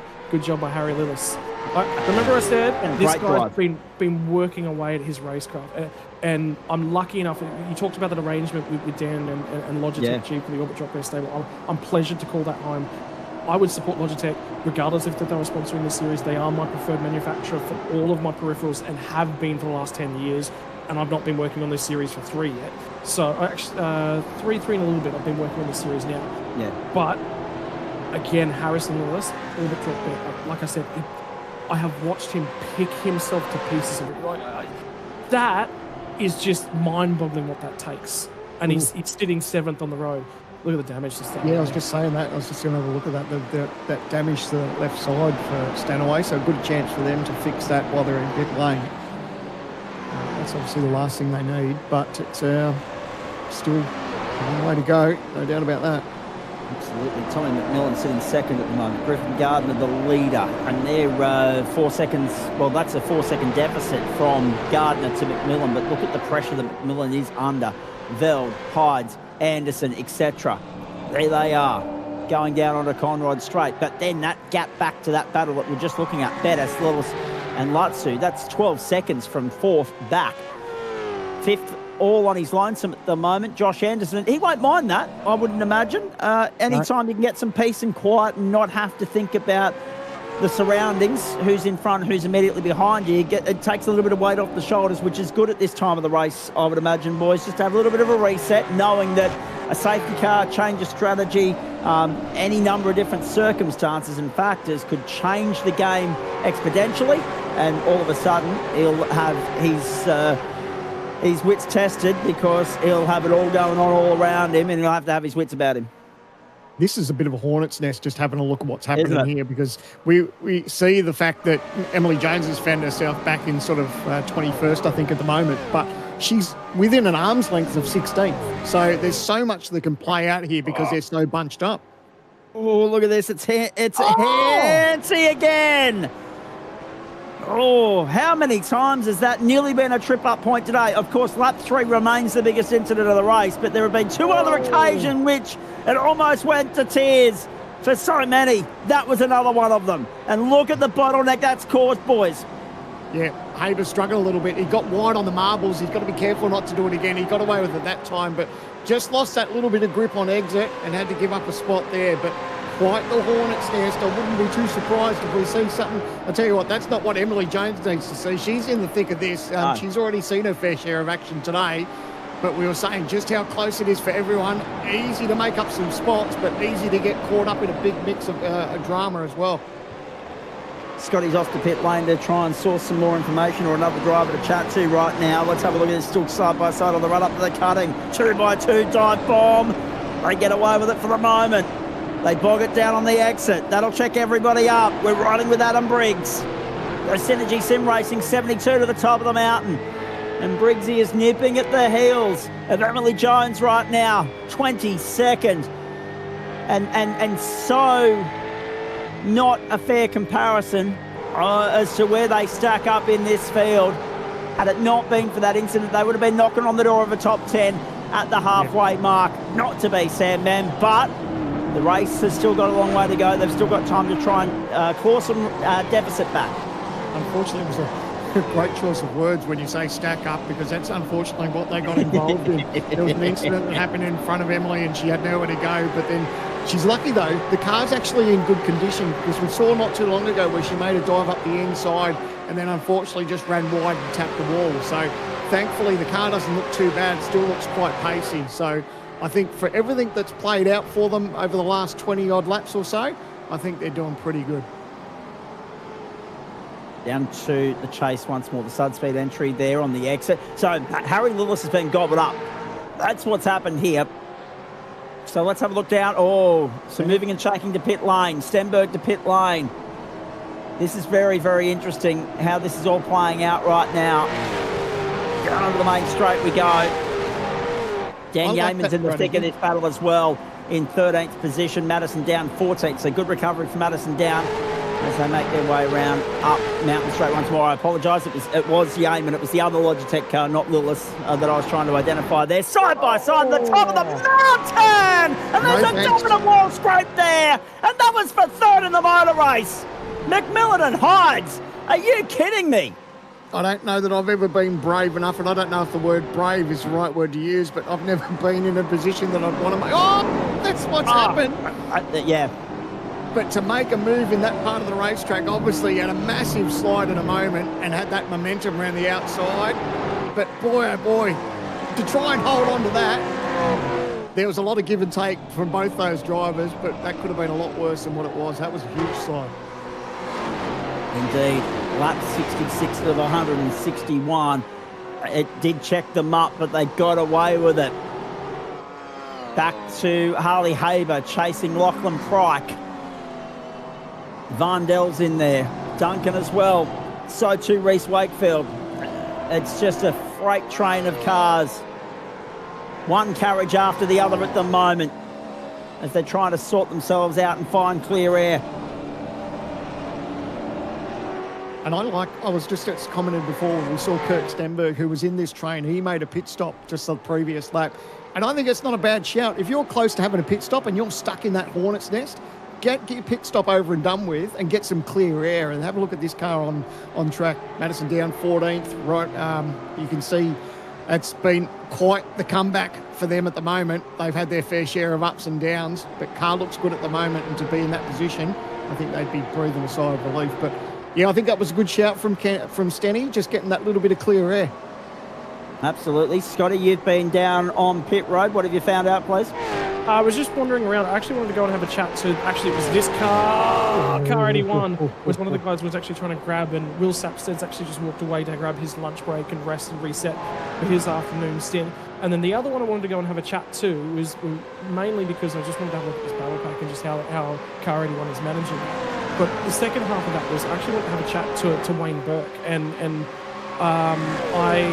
the reason I wanted to have a little bit of a chat and a little bit of a discussion to those guys and what went on there is they really pulled a masterstroke in terms of strategy. At the end of qualifying yesterday, car 89 had 20 seconds worth of penalties, and I was just talking to Zach Kern and Lillian Squad about that, and I said, Zach, mate, that looks like your strategy. And he said, no, all Berkey. And he read the rulebook about the penalties and leaving pit lane as well, all Berkey. And I said back at the start of this day, you don't hear Berkey so rarely speaks up, so rarely says anything. He just whiles away and quietly goes about his business.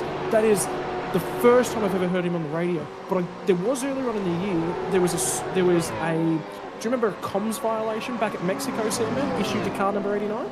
Do you remember talking about that? Yep. It wasn't Berkey. That was actually his spotter on the occasion that actually got the comms violation. There was some communication. So there's a whole bunch of different systems that operate in the background of this. We have to try and run this like a real-world race, or else this has no relevance, right? There might be pixels on a screen, but it has to have some sort of relevance to have that sort of an impact. Oh, he's gone! Hold on the wall! This is going to be a big moment! How many more cars have been involved? Only 2. Thankfully, car got sideways on the grass and then got a helping hand, nosed into the wall. They'll be talking about this one in race control. Adam Briggs has sustained damage, but how much? They've both been able to drive away from it, Sam, man. My goodness. Actually, Scotty, I want to go back once we analyse all of this and settle things down, talk more about that penalty, because we were literally talking about Wayne Burke's 20 seconds just as the Lot 3 incident happened. We didn't get a chance to finish that off because all hell had broken loose, as it's done right here and now. So something about the 89 and having a chat about that's triggering carnage and chaos today, I'm not sure. But Sebastian Varndell and Adam Briggs both to pit road, unsurprisingly.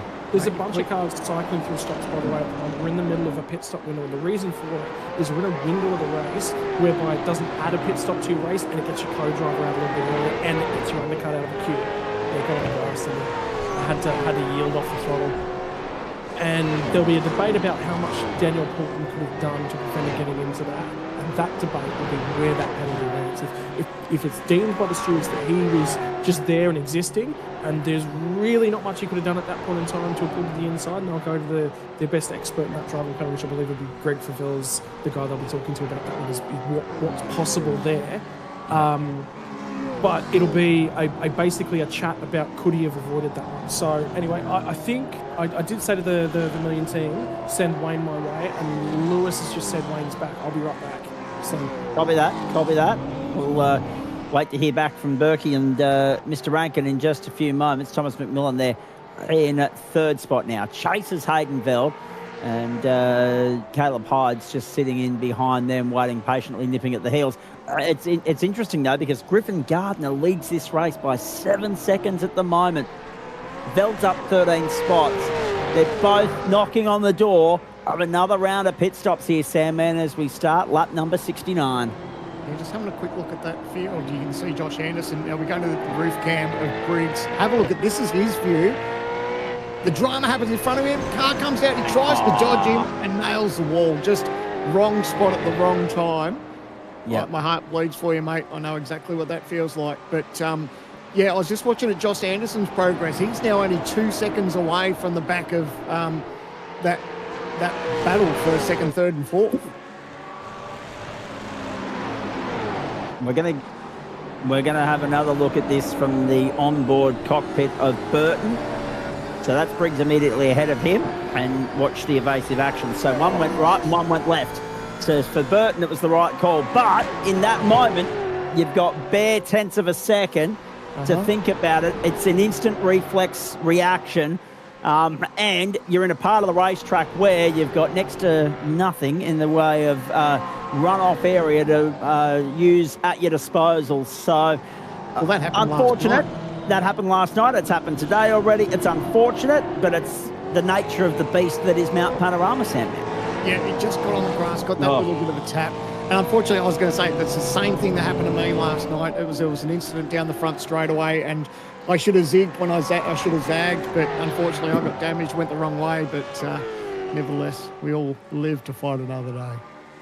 We've found Wayne Burke. He's standing by with Scotty Rankin. Mate, sorry to apologise. Apologies to disrupting your lunch. I wonder whether or not you were halfway through a sandwich as I tried to grab you for a few moments of your time. Mate, one of the things I said back at the start of this race when in this commentary box was you guys pulled yourselves out of the queue, and the first question that went through my head was, did you fail to fill the car up? But no, you guys sensed an opportunity. Difficult qualifying session yesterday, walked away with a ton of penalties, but you cleared them at the very first available opportunity. I think that's worked out in your favour. Yeah, I'm in the middle of some Thai food, but yeah, obviously rough session last night for us in the 89, so we decided to get it out of the way lap one, sort of knowing that pretty high chance of an early safety car, so we just didn't want to carry it over. I think some of the cars are still carrying penalties from last night, so that's not where you want to be, lap, 69 now. So yeah, just get it out of the way early. Yeah, and then obviously a bit of a kerfuffle in the first safety car. That's the importance of knowing the rule book, isn't it, Scotty? Yeah, that was going to be my second question to you there, was going to be your read on the rule book, because you snabbled on something and you said, well, as soon as this pit lane exit is open, I can just barrel on it. Well, you didn't even wait for the pit lane exit to open. You were just going, because in theory it shouldn't have been shut at that point in time. So what is the rule that you read and the application that you put into that? So basically, because we weren't formed up behind the train yet, so the safety car was just released, so the pit lane doesn't close till a lap after that. So when we all pitted, the pit lane was never closed, so we never had to stop at pit exit. So for me, that was just purely all driver error for those cars stopped at pit exit, which I think is what the stewards decided and ruled in my favour. So yeah, so it's purely just driver error, obviously not understanding the rules. Yeah, pit lane exit doesn't close on that first lap when the safety car's called, which is the same as real life when we all dive in. in the 50 when the safety car's first called. So yeah, so just knowing the rules, I suppose, is the main thing. Mate, the big thing that's come out of that's obviously a significant lack of promotion. And managing that incident as its whole. You first got a call to shuffle your way back through, but it had to be managed very, very quickly and very, very directly. That is part of managing an entire race. Not only have you got to think about fuel, co-driver hours, tyres, you've also got to make sure that you procedurally as a driver are prepared, you know exactly what's going to go on, you know all the little bits and pieces and the elements of that, and that is putting a race together on a whole. It's now trending in the right direction. Just before Zach pitted just a couple laps ago, you guys are in around the back end of that 10. So again, you had to recover from 20 seconds worth of penalties. You restarted at the tail end of that, I think like 39, actually it would have been mid-30s back at the start of that day. That has progressed through to a car that's now poking its nose into the back end of the top 10. Strategically, I feel like you're trying to put that up. From knowing you, I reckon, what, 5th is sort of the target at the end of the day? Yeah, somewhere in that top 10. Just got to consolidate some points for the finals thing that I heard Sam going on about earlier. So, like the race car is a lot better than the quali car, so I still need to figure that out for the rounds following because we go to some pretty tough places we can't pass. So, but the race car is good. It's such a long race today. You just got to try and stay out of dramas. A good co-ed Zach, so that's also another strong suit. And, yeah, I mean, like on the strategy stuff, obviously, like Gilly, we both work in real life supercars, so we probably have a bit of a leg up in that sense. We do it all the time, we rebuild rules all the time. We have to argue our points sometimes, so it's just knowing those rules. And it does help when it's part of your job. Mate, the other thing I'll say to you at the moment is, and this has been a theme, I guess, of today's stream and the broadcasting that we put on here across this weekend, is sim racing's accessible. You don't just jump in a V8 supercar, you also have yourself some fun in a NASCAR opportunity series car. But it's about getting out there, and this is your competitive element to it, but you just want to jump in things and have a whole bunch of fun. And really the guy who got alongside of you embodies that as well. Drives Porsche Cups, drives Xfinity cars, now drives a supercar in Zach Kerr.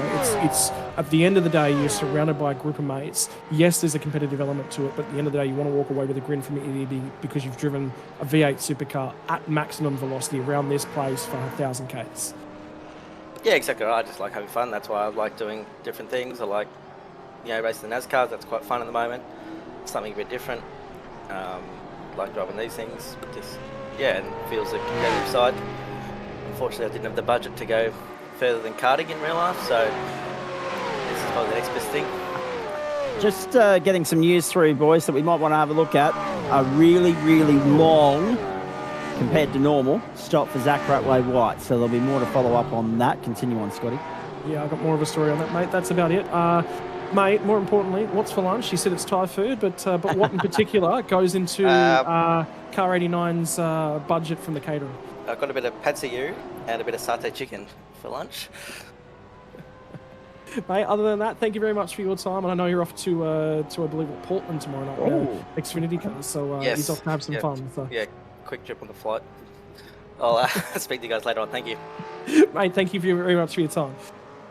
Have a look at the hub of activity on pit lane now. We've reached that critical lap, boys. 28, 29 laps into a stint with the competition caution thrown in for good measure as well. So a very busy time on pit lane. So I've actually just had a message come through and land in my inbox from a couple of different people. One of them was one I wanted to have a little bit of a chat to. Another one of the ones actually come from more of the Eclipse guys as well. There was actually a pit stop glitch. Now, realistically, at the end of the day, we're driving a simulator. Now, it should be. There is one camp that will say computer game. There's one camp that will say something else. That's a separate debate. But the critical factor that happens out of that is we are running around on a piece of software. Software gets errors in the code. For Car 17 and Zach Ratway-White, there was a glitch in the pit stop. I'm not 100% sure whether it was a tyre change or anything, but his pit stop was 30 seconds longer than everybody else around him. He is going to have to go and earn it all over again. Yeah, really unfortunate. And this is the thing, Sam, man, and we say it all the time, technology is a beautiful thing when it works. Mate, and in our industry, we call that our 20-cent part. It's something that we just don't have any control over whatsoever, and it's not it's not going to happen to one person. It could happen to multiple people. It doesn't just rule or pick on one person for any particular reason. So, unfortunately, it's just one of those things they just have to swallow and try and push on with it. But that's heartbreaking when it's totally out of your hands. Back in 12th spot, they find themselves now. Rehan Leonage back in 24th. So is the Enduro Cup slipping out of their grasp as a result of getting caught up inadvertently in that incident earlier on, boys? You just never know. Look, they've got to cover themselves off. They've got a quick race car. It looks repaired at the front end of that. But again, Emily's switched back over, handed back over to Rehan. They did this back at Phillip Island, if you remember. Every single pit stop, flip, because it gave them strategic. They didn't have to worry about maximum stint in their driver. And at all points in time, they had a fresh driver as well, which was really, really key. And if there's a racetrack you want to be fresh around, right here. You do not want to be fading at the back end. Now there's two parts to that. Part number one, if the last two stints are done by the same driver, the biggest thing is that driver understands the evolution of the racetrack and temperatures as they start to come down in terms of track temperature. But the second half of that is they are used up at the back end of the race. But that is what gets asked of you to win a Bathurst 1000. You don't show up at this place and go, my co-driver's going to do the job for me. You got to do it. You got to earn it as your main game driver. So maintaining freshness versus track condition is a trade-off they will make late. What also too it does is that the one thing to think about is putting that fresh driver in, but obviously Emily would have been super frustrated that everything that happened with her was almost out of her hands. So it gives her a moment to step out of the car, just catch her breath, regroup, have something to eat, have a cold drink, and just put all that behind her now so she can watch how this race unfolds. But the beauty of the driver swap is that it just recharges that driver and gets them focused back in the game as such. Dylan Rudd having a look for 15th here, boys, on the tail of Lee Ellis at the moment, the TTR Racing entry versus the Chiefs Esports entry. And Dylan happy to just tuck in and follow for the moment. Lap 73. So it goes so quick, doesn't it? It does. I was going to say, it felt as though it had taken a while to get to this point, but now it's starting to speed up properly. Track conditions update, you boys were talking about this a minute ago. 19 degrees the ambient, 25 on track, partly cloudy conditions, those southeasterly winds at 15 kilometres an hour and 45%. Now, I want to preface that by saying that when you arrive in Bathurst, even though you're at the top of the mountain now, you're actually in South Bathurst. So they head up the hill and go south. Down the hill is the run north at Mount Panorama. All that with the wind blustering around at 15 kilometres an hour as well. Thomas McMillan's going to try and get down the inside here and challenge for one to hopefully take himself back up to P2.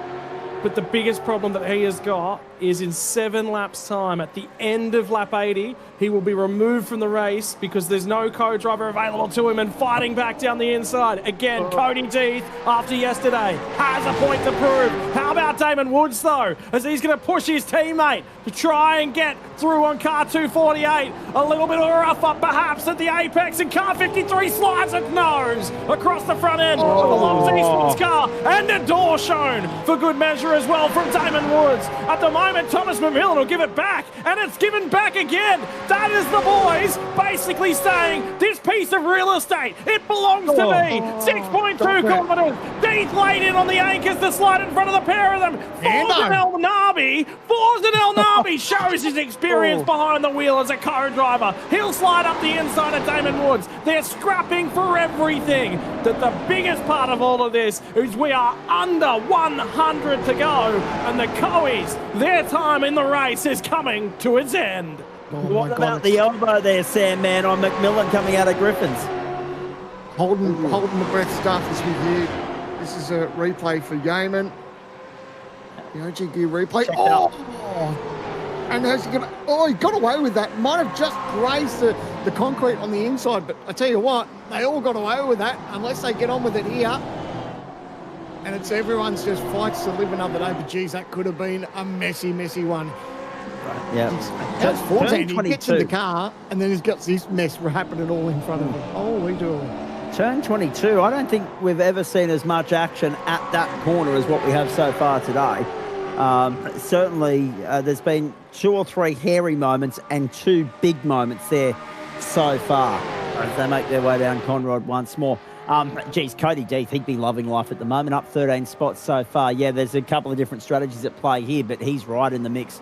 You mentioned last night, Scotty, how disappointed and despondent he would have been with that shootout lap and the mistake in that. He's certainly bounced back in a big way. And it's key on a day like this, mentally, psychologically, to put those issues to one side as he's about to potentially lose second here. McMillan down the inside. No. Let's go side by side. Let's go door to door and rub doors. Up the outside comes Damon Woods. McMillan on the inside. Deeth on the inside. Woods on the outside. Woods will force the issue up Mountain straight. And McMillan gets back in line. Okay. This is where it gets tricky. So McMillan, you've got to remember, at this point in time, I think his race will be over in 5 or 6 laps from now. He gets blocked all the way to the inside of the racetrack. The doors we saw last lap, the stewards, if they touch that, I'm not happy. I'm happy to let them door each other on the straight, provided nothing comes from it. But now, for me, we're starting to dip toes over that line. I think at some point here, someone's going to have to get the referee involved. And the entirety of the Simiverse, the Simosphere, the entirety of this sim racing country is about to have an opinion, and there are going to be different ones. Absolutely. Oh, look at this to the top of the mountain! No, not boys. Are you kidding me? Sort it out, gents. No. Oh, jeez, that's you don't do that at this time of the day, Sam, man. No, not at all. And tell you what, it's not a good look. If he has to park it because of the co-driver deal, it's not a good look, is it? Really? No, and it's very sad. He's got a point to prove. Thomas McMillan entered this race after last year with a chip on his shoulder and a point to prove. He's looked at as somebody that's cheeky, that uses the edge cases and the rules, and maybe his driving standards. There's a lot of guys who don't like that. But he came to this mountain this week after last year with a point to prove. That's what you're seeing. T-Mac doesn't like a lot of these guys, and he wants to be recognised as a driver for his own talent. He's there on skill. But you're saying that he doesn't have a co-driver to jump in? Yeah, that's what I'm concerned. At this stage, as far as I can tell, he's got 5 laps left of this race before he's going to get DQ'd. And so we all have a concern. If that's true, and he doesn't have a co-driver and this car has to be parked, why could he potentially take out some of these front runners that are actually in genuine contention? Oh, it's on again. That's where it lies. That's where these guys will be frustrated if they know about that situation and it's only speculation. A move up the inside, not quite. Oh. Again, it's only speculation, and if he doesn't have a co-driver to keep continuing on with this, he really should just button out of it. That Synergy Sim racing car that's in there is actually Jordan Ross behind the wheel for Adam Briggs at the moment. They've had damage repaired. They're 2 laps down. That's why he just lifted and let falls them back past. Oh, they're still into this. This isn't over. Hold your breath, boys. Hold your breath. And that's lap 76. Well, the scary bit too is that this is Mount Panorama. It's one of the most treacherous racetracks that we race on, and these guys are, elbows out, bumping into each other. Okay, we're talking about the biggest race of the year, but it's only lap 76 for the moment too, and it's so easy just to make the slightest little mistake, and we've seen a lot of rubber build-up around this racetrack as this race goes on as well. So it doesn't take much to be just that tiny bit offline. You touch those marbles and you'll be eating concrete for lunch. Zach, I'm going to take control here for just 5 minutes because there's a couple. Everyone is weighing in. Everyone is weighing in. There are so many drivers who have an opinion. Lewis Greathead, team manager over Vermilion right now, right, has an opinion. He's not driving in this, but I just heard, I sat in the Vermilion chat, listened to him managing his team. Shame he doesn't have a co-driver because the racing is tough. He likes to see this because this is an appearance from Thomas McMillan. Also, Josh Anderson, shame. I thought that McMillan has done very well up until this point. And that's the perspective I'm trying to say, is McMillan, I think, has proved himself, has proved his case today. He hasn't to this point in the series. We talked about his points position. He's way out in the weeds, way out in the garbage, and he's been left without a co-driver the last couple of rounds. The guy wants to go car racing. He wants to go car racing. None of us want to be in his position. None of us want to be in his position where he's been abandoned. And it could be a registration issue is the other thing. It may not have been anything the team could have done. Yeah, it's just heartbreaking when you can see how well he's doing. And at this point of the racetrack, he's taken it to some of the best drivers in Australia. And yeah, unfortunately, it's looking like that he may have to park it in a couple of laps. It's just such a shame. Absolutely. You don't want to see races won and lost this way. I mean, in saying that, though, we talk about the co-driver rule. It's been in play in Australian motorsport's biggest stage since 1973, hasn't it? Everybody wait. Again, I talked to people. I talked to a whole bunch of people this week, and I said I love disagreeing with racing fans. I love disagreeing with sports fans. I love disagreeing with cricket fans about the DRS and its use, India, and all the drama that we went through. Because we are a sport, and you all need to have an opinion. This series matters 10 times more because everybody has an opinion. If you don't weigh that opinion up and you don't weigh in, you don't care about the sport. Yeah. And that's the thing. As long as it's passionate and respectful debate, I'm all for it. But sometimes it gets a little bit too silly. Let's be perfectly honest. And I love hard racing. Good, hard, clean. Maybe even a little bit of biff and barge. I love it. And that's what we all love about motor racing. But unfortunately, if he can't go the distance and it ruins a heap of people's race and causes a massive accident, that's the only bit that I don't. It doesn't sit well with me. He's obviously not going to do that on purpose. It's definitely not the case. But it's so easy for incidents to happen. I think, geez, how hard is it to go and register now? Should I go and jump in for him? I don't think he wants that. The problem is it's a registration issue, and I think it was an issue initially. He's supposed to drive the Kevin Norman. Kevin Norman is a spotter for Revolution E-Race. I think there's been a registration mistake, mate. And I approve of this drive. At the same time, if Thomas McMillan, we wouldn't be talking about it, right? If he was in this race legitimately with a co-driver, we would be sitting here going, mate, how good is racing? How good is racing? And that's the line that's being crossed as well. Is this then becomes a standards line for, is this allowed? Because if this is allowed, somebody will gamify it. Somebody will take advantage of it. And it is costing guys time, because you've got to remember Ojada's 13 seconds clear of these guys now out the lead. That is actually a race that is happening. That's a big point in its own right. Ojeda has just wound the wick up and taken off, hasn't he? It's kind of been lost in transit in everything else that's unfolding behind him.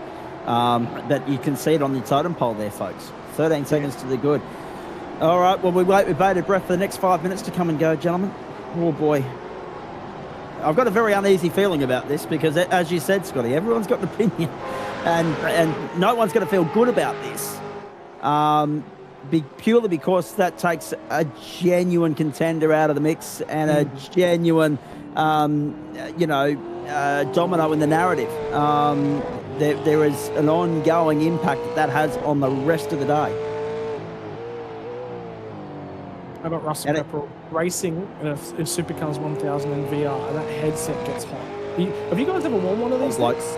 No, I'm not sure I want to either. Not for long duration, no.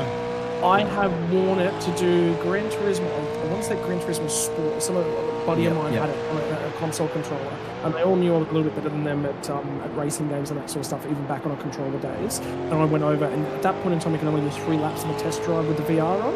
And there was a couple moments I did where I did some laps on it, and then also handed the headset to somebody else and said, I'm going to take you for a lap around the mountain. And that was such a cool moment for me to be able to do that for a couple of friends of mine. But they're heavy. They sit on the front of your face, and they generate heat.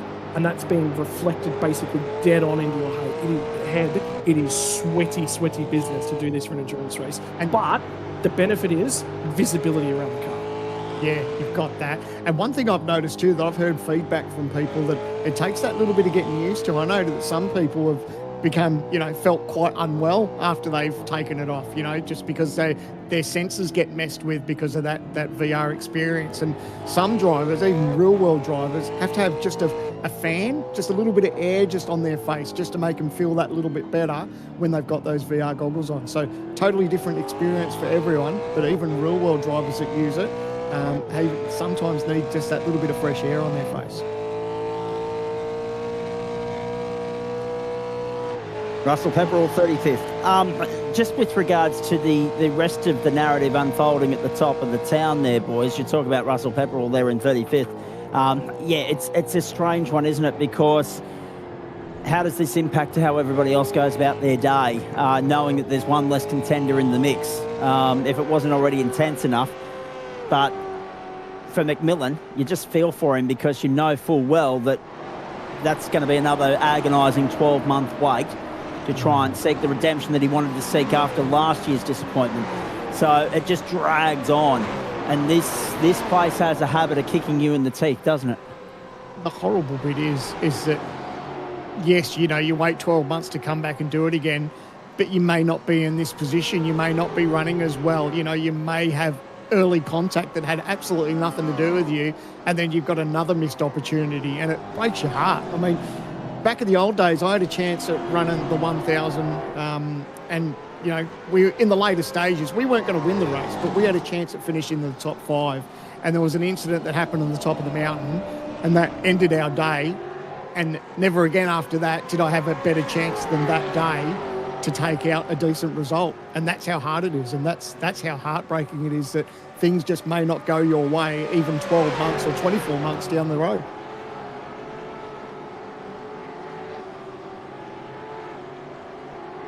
The big thing is, I've just had my DMs have lit. I love. Thank you to everyone who's getting involved and having a passionate opinion. I love this sort of stuff because, again, I'll talk about this and the ethics and everything. McMillan's just bailed. His race is done. He's just coming.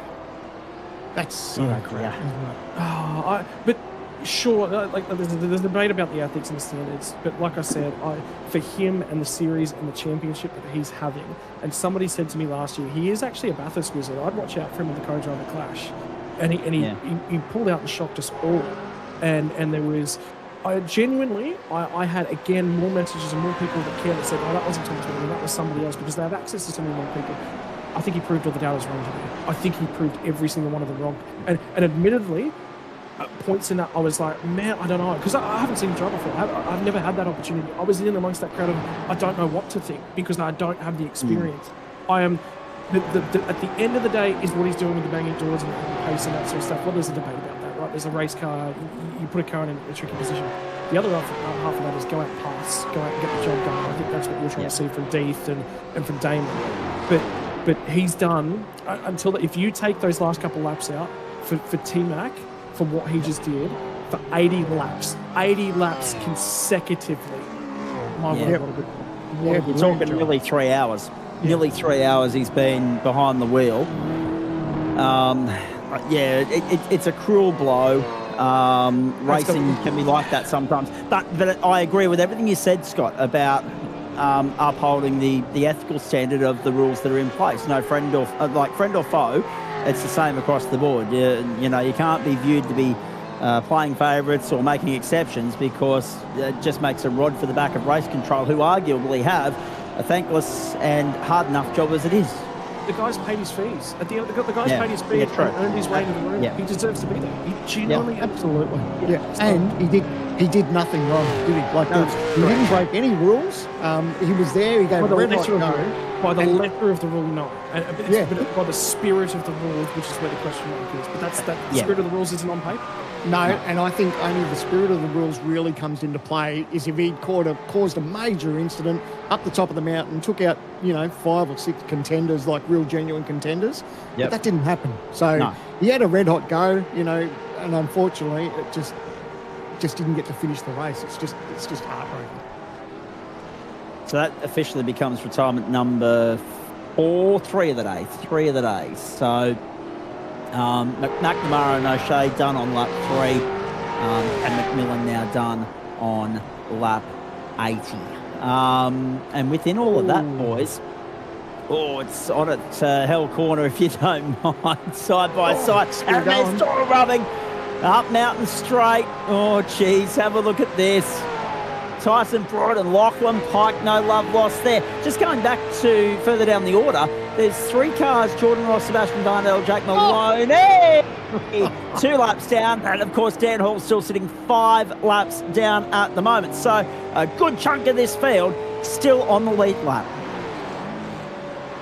Flashing the lights too, just to let him know that I wasn't impressed with that. But anyway, they both live to fight another day. No love lost there. How's the 47? Ross Rizzo and, of course, Kurt Stenberg. So they find themselves in 13th. Nice little tussle here with Dylan Rudd. So they're going seesawing at the moment, aren't they? Because Rizzo did the first stint. Stenny's jumped in. Now Rizzo back in. It'll be interesting to see at which point Stenny does a double. But Rizzo's looking good at the moment. They're in 13th. They're punching well. I mean, we probably haven't focused too much on positions gained and lost so far today, but 13 for Cody Deeth. Bradley Rathu's up plus 14, plus 12 for Corey Shepherd, and that's just in the top 10. Zach Kerr just outside in 11th. He's plus 10 at the moment. There we go. On your screen there, Dylan Rudd, the biggest mover of the lot, up 28 spots from 42nd position, if you don't mind. So, for all that talk we had at the start of the day about working your way through the qualifying, yeah, that makes it 29. qualifying, you know, we talked about people being, you know, left on the back foot after qualifying. These guys, to this point of the race, that is a high distinction mark that they would be awarded at this particular point. To be plus 29, they're taking that every day of the week. Mate, you're not wrong. And we said this, you know, when we covered qualifying, that obviously qualifying's not the be-all and end-all of one of these endurance races. It just makes your day just that little bit easier. So they've had their work cut out for them, and to knock off 29 positions so far and counting, it's a hell of an effort. Who else has impressed you so far today, Scotty, Sam, man? To this point, I mean, obviously, I'm trying to work us out of the moment that's overshadowed a lot of this middle portion of the race, and that is the exit of McMillan. But if we're talking about the positives and negatives of the day, who else has risen to the occasion so far? Would you say, Scotty? I mean, we obviously cannot go past car 51. Was really impressed with it. That drive as well from Car 89. The reason I wanted to highlight Wayne Burke and Zach Kerr is you got to remember at the start of lap 1, they started effectively 20 seconds behind the field. And for them to be in 11th spot and on strategy, again, I'm biased, right? I work with Zach and Wayne, and I get an opportunity to listen to the way that these guys go about their work. But they are both incredibly clever cookies. So for them, I'm really impressed for this drive through the field. I think Will Brown's doing a reasonable job. Freeman's actually doing a great job. I'll be honest with you, and I'll be very blunt and blank with you. Thomas Freeman and I do not get on. He's impressed me today, and Robbie said a lot of that about him as well. There's going to be guys up and down the field that you know, as a commentator, you don't like what they do, or you don't like the way they go about their business. I love being wrong. I genuinely love being wrong, because then you get to see drives like this that just surprise you sometimes and really pop out. Like I said, I am for Thomas McMillan, and regardless of, I'm still getting there's still some breaking stories and some news around that. I've now been told 3 or 4 different things about what's supposed to happen with that car, and I'm trying to understand what was going on with that story.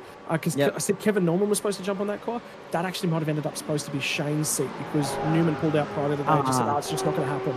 So they were trying everything they could do to get that car. I've been told I don't have the full breaking story on that one. I have to unravel that one a little bit more. If that's the case, the elbows and the want to and the drive to and desire to be out there makes 10 times more sense. I'm going to be honest with you. Safety car, boys. That's a random one. That's another one. Hang on. Where's Dan Hall? Oh, he's going to just barely miss out and getting back on the back to 2. No dear. And that evaporates that lead that Jaden Ojeda had out to 13, nearly 13 and a half seconds. Correct. So he will quickly head straight to pit lane, as will everyone up and down the field. But he will be in and get a majority of his stop done before they even hit pit lane. Oh no, this is big. This is really important. What's the critical lap number to get home and get your car out of the way? Correct.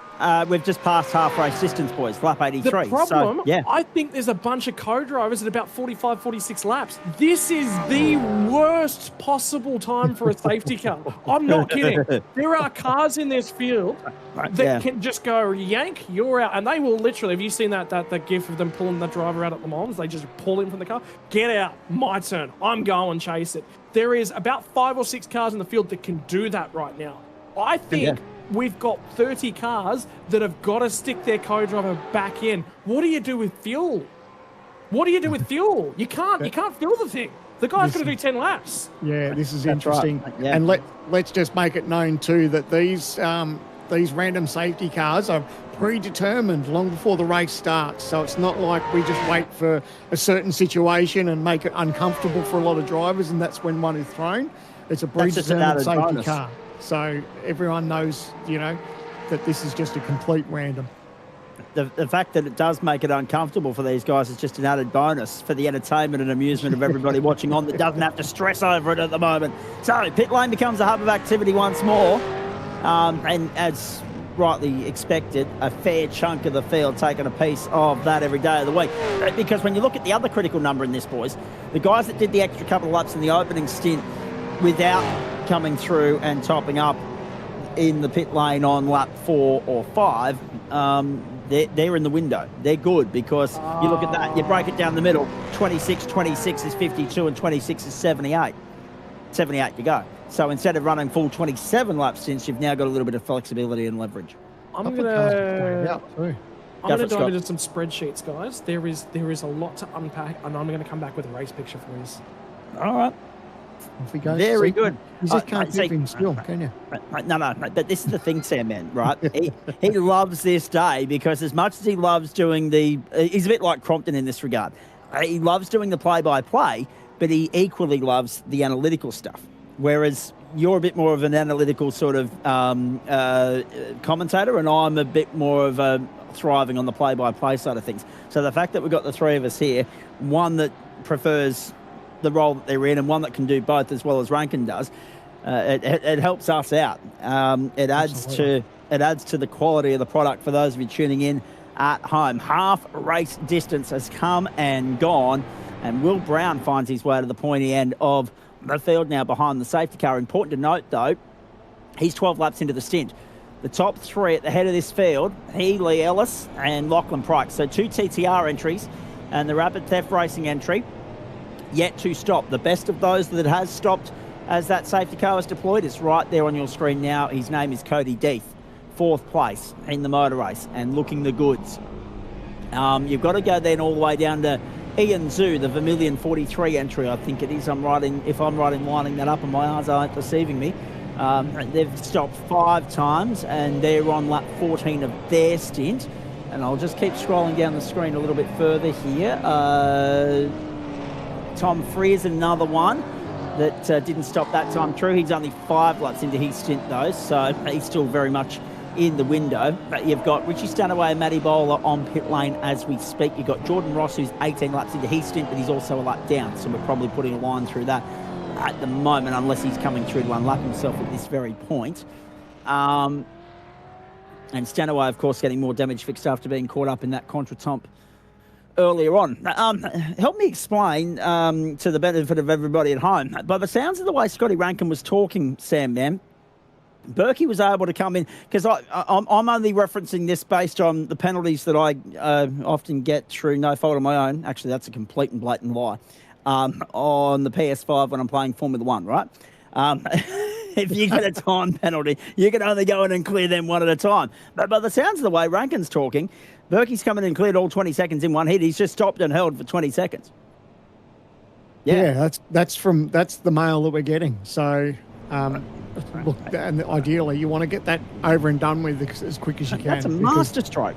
Yeah, because why have that hanging over your head? You know there's going to be safety cars at the end of the day.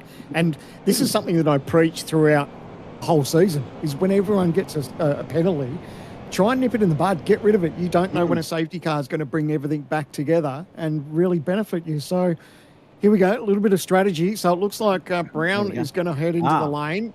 Pryke is going to head in as well. So Ellis is going to stay out and roll the dice. For Madison down, yeah. And really, to be fair, this will go back to Scotty's point, right? Where is he within his stint?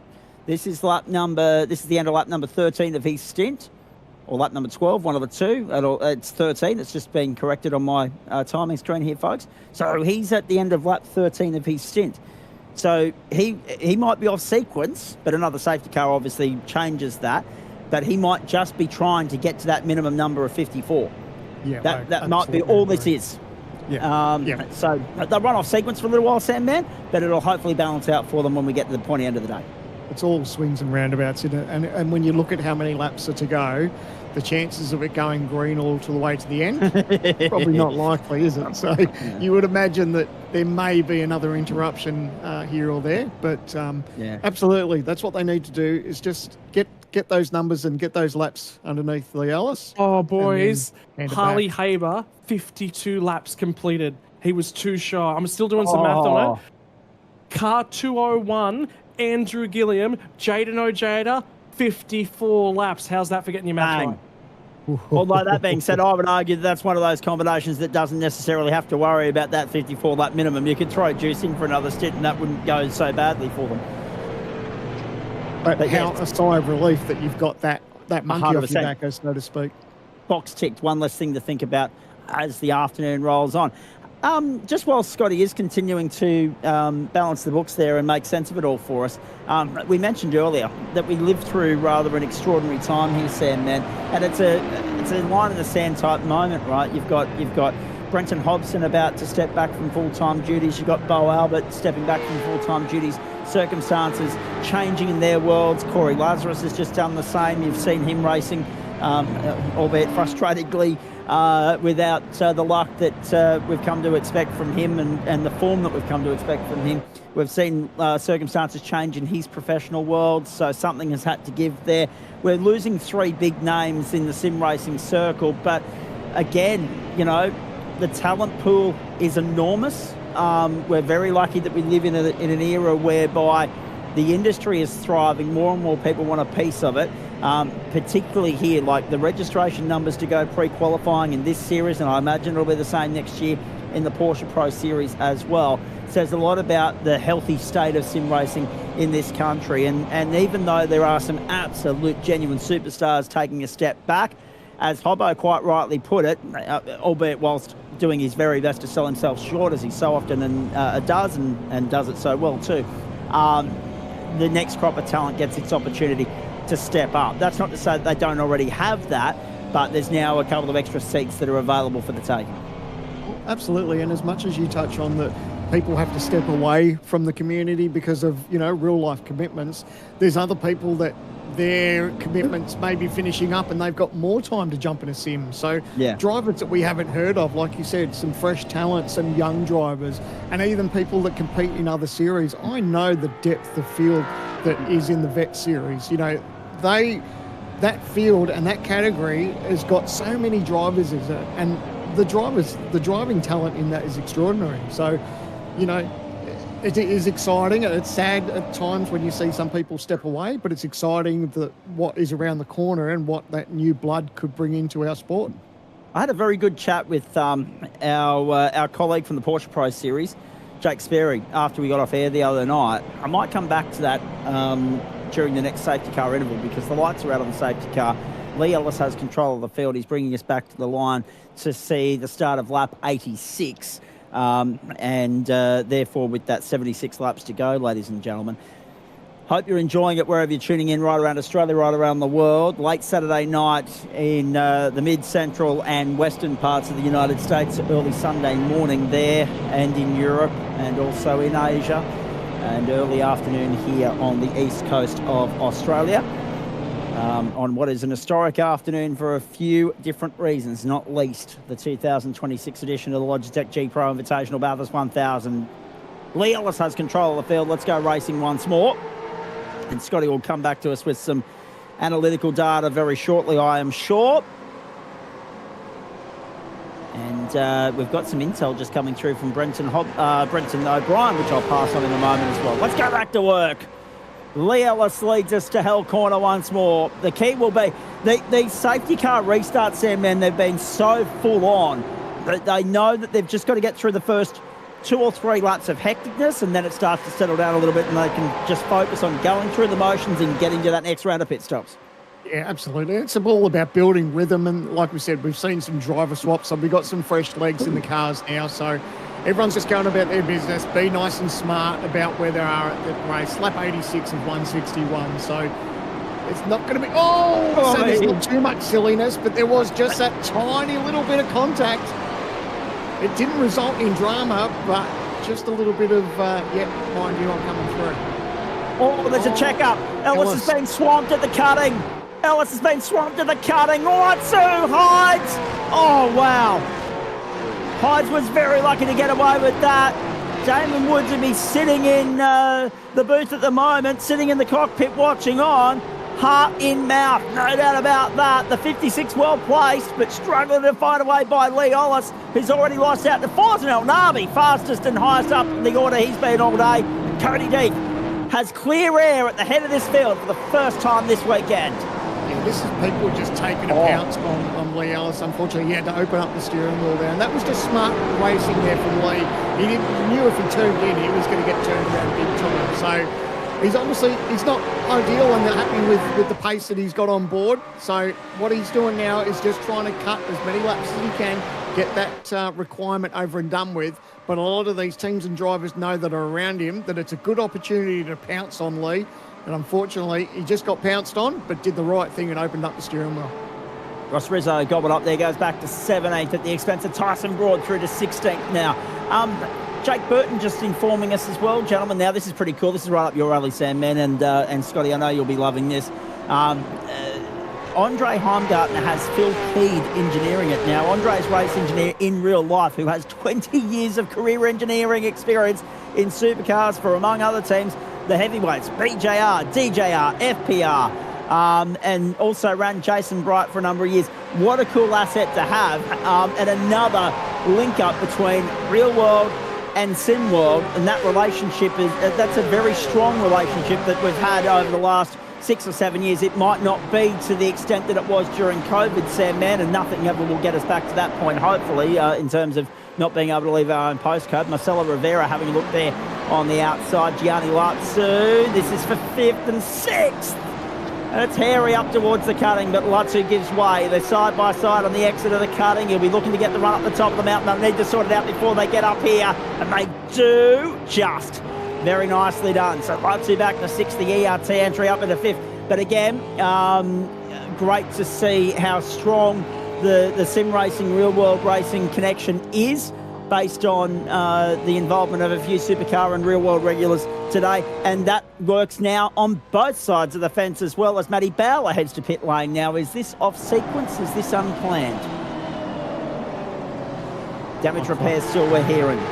But how lucky we're blessed to have so much supercars, real-life talent in our series. You know, we talk about, and just that man that was briefly on the screen is Gilliam, who his role with Jaden Ojeda in the supercars world, and then they get to replicate that and pretty much swap roles and then drive together as such in the sim racing community. So absolutely blessed, and we've had so many names in the supercar fraternity race with us, and it's an absolute blessing. And that's actually really cool that Phil Keeds jumped in and helping there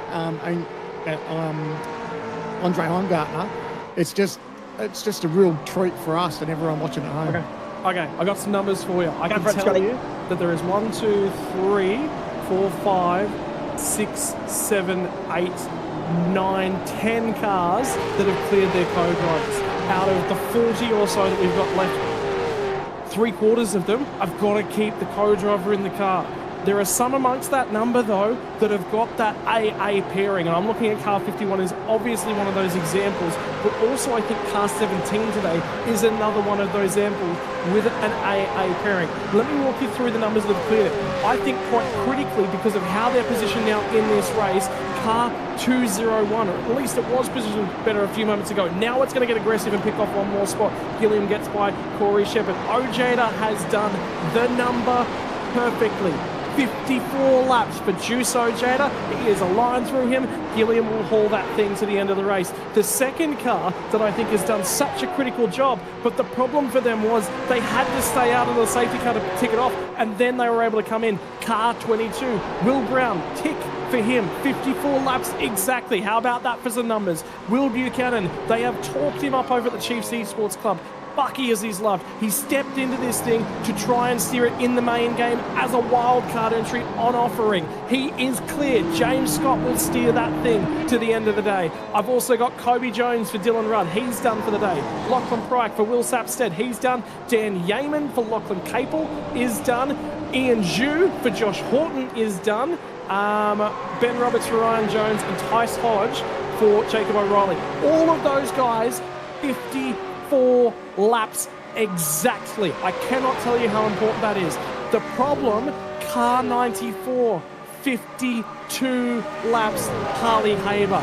They fell just the wrong side of that one. Thomas Freeman, 52 laps for car 31. They are just out of sequence. Go ahead. No, it's just there was a move there. Caleb Hines just he tried to make a move back onto Lee Ellis and didn't quite pull it off, and actually he's now given up 5 spots, unfortunately, as he's rejoined. Richie Stanaway, 52 laps. Zach Kerr for Wayne Burke, 52 laps. When I was sitting with the million guys, they were talking about it, and Burke said, I want you in this lap. He should have said it 2 laps earlier. Jordan Ross, 52 laps. Everybody else is a mile away from that number, right? They were actually a fair way away from that number. So we have 10 cars who get a double tick for getting their strategy right. This next 10 laps to the rest of the field is absolutely critical. Do not fall too far. Yank them out. You've got to get your main driver in right now. You've got to do it. You don't have a choice. Yeah, well, it gives these teams a lot of flexibility. You know, now they know that they've ticked that crucial box as far as their minimum laps done. That gives them that little bit of flexibility, whereas if they want to put their other driver back in, if they're comfortable with their pace, they've got that. But a lot of those teams, exactly like you said, you reeled off all those names, and they do still have work to do to get to meet that minimum requirement.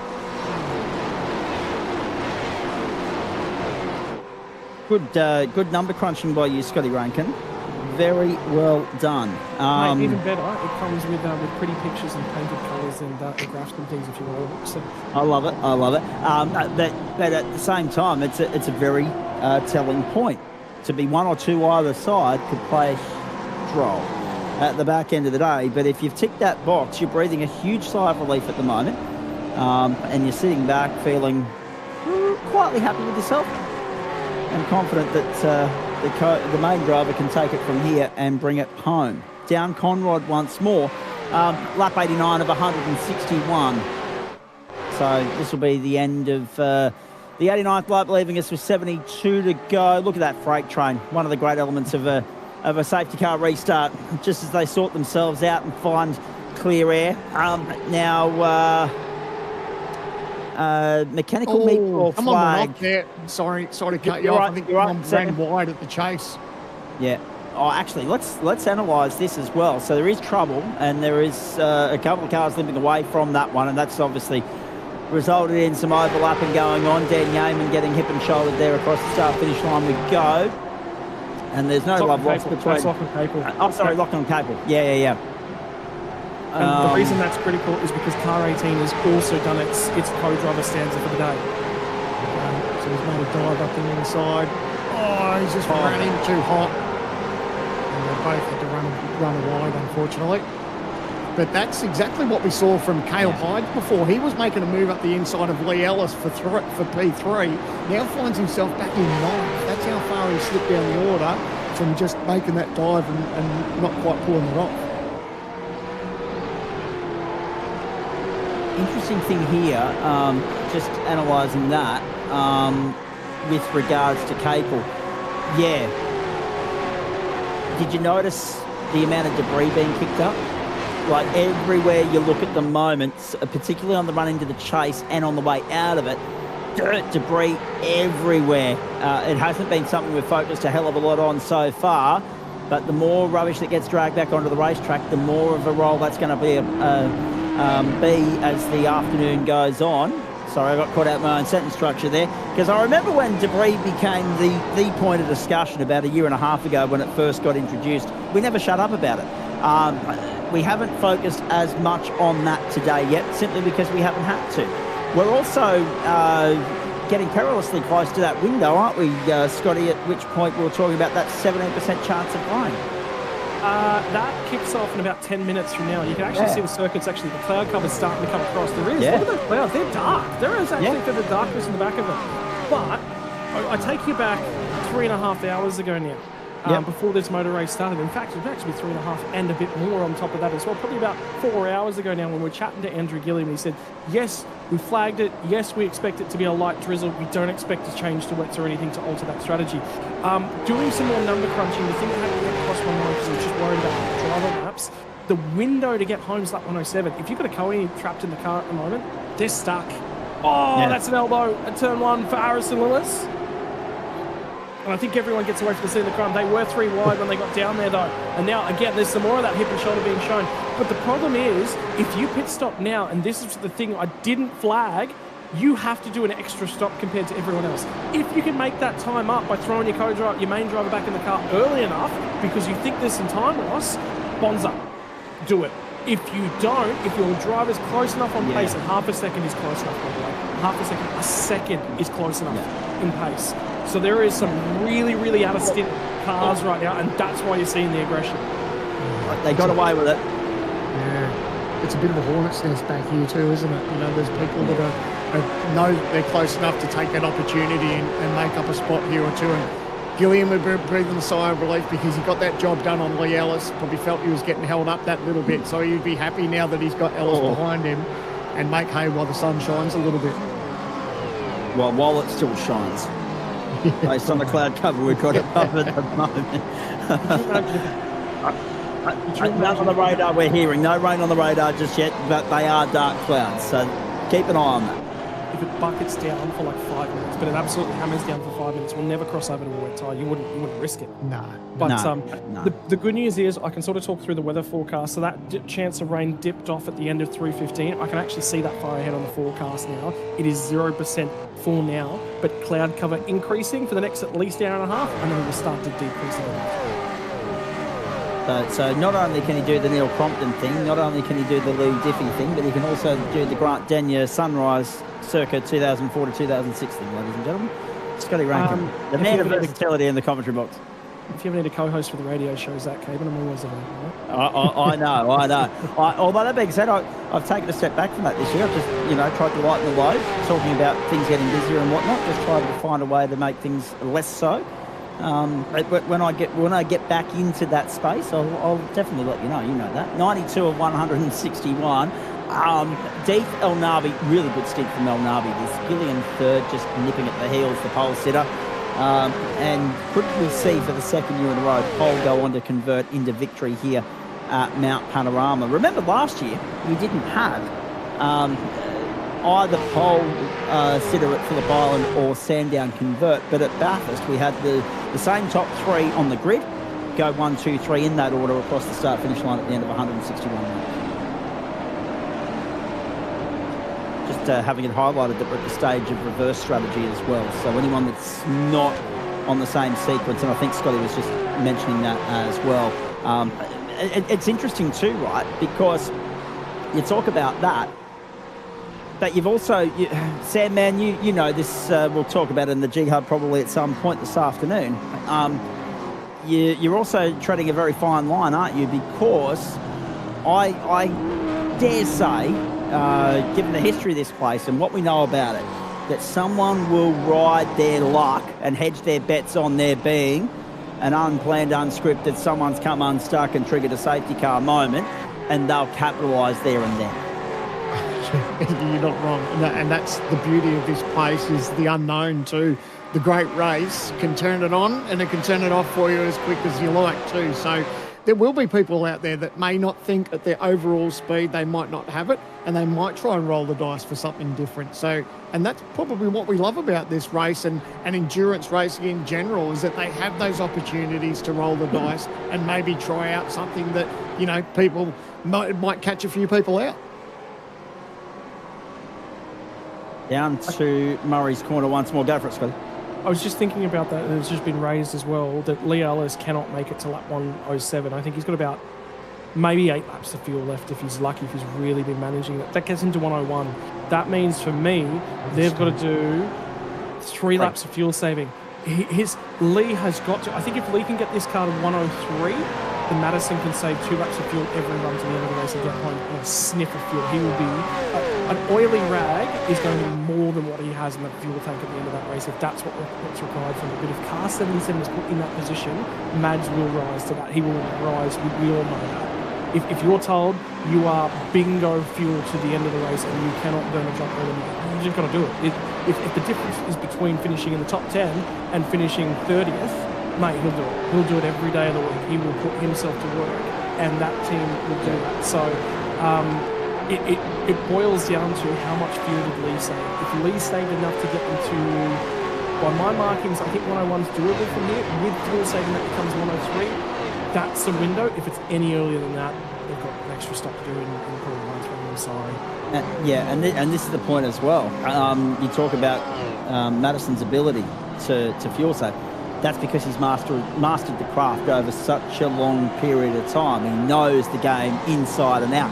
That's why he does what he does, Sandman, and that's why we sit here in the booth. Exactly right. I have put my hand up and tried so many times to fuel save and be quick enough to stay in contention, and I don't have that fine art. It is a real art to be able to go fast, in commas, and save fuel at the same time. So it's it's incredibly challenging, but something that everyone needs to sort of, get their head round, especially on these long races, because like you said, it could mean a top 10 or, a P30. And I can tell you, I can do it. It's something I mastered from my very, very earliest days in sim racing. I've won 3 races this year in my sim racing journey on fuel save alone. Not raw pace, no. Fuel saving only. Yeah. So it's just one of those tools. If you want to get to this level, you can't win on raw pace 100% of the time. Sometimes you have got to do it with every tool you have in that box. Sometimes it's tire life, sometimes it's setup, sometimes it's the ability to put your right foot to the floor. And right now, we're going to lift our right foot from the floor and take a little bit of commentary break. The reason for that, we are probably right on 3 hours to the end of this motor race. That means we've got a broadcast crew that needs to run to the loo. We need to stock up on our dark bean juice that keeps us up in the morning, that gets us through the rest of the afternoon. Yeah. The Logitech G V8 Pro Bathurst 1000 has been the most interesting of stories from our first safety car of the day right through to the end. It sits on pit lane, as does Thomas McMillan. What does the mountain have to offer in its final stanzas of 2026?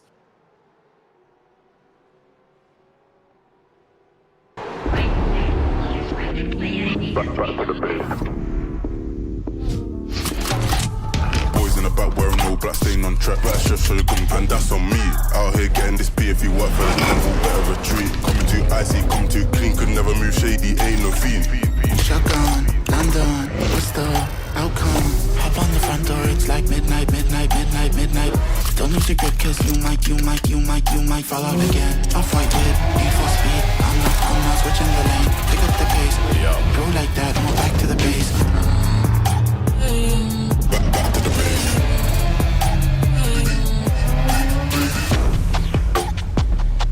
Back to the base.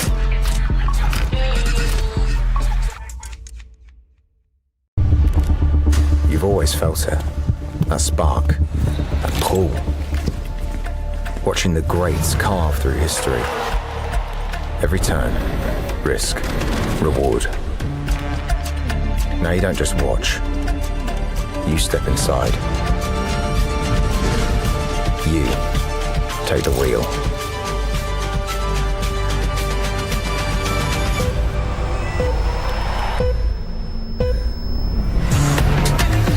Together, we're breaking barriers between sim and sport.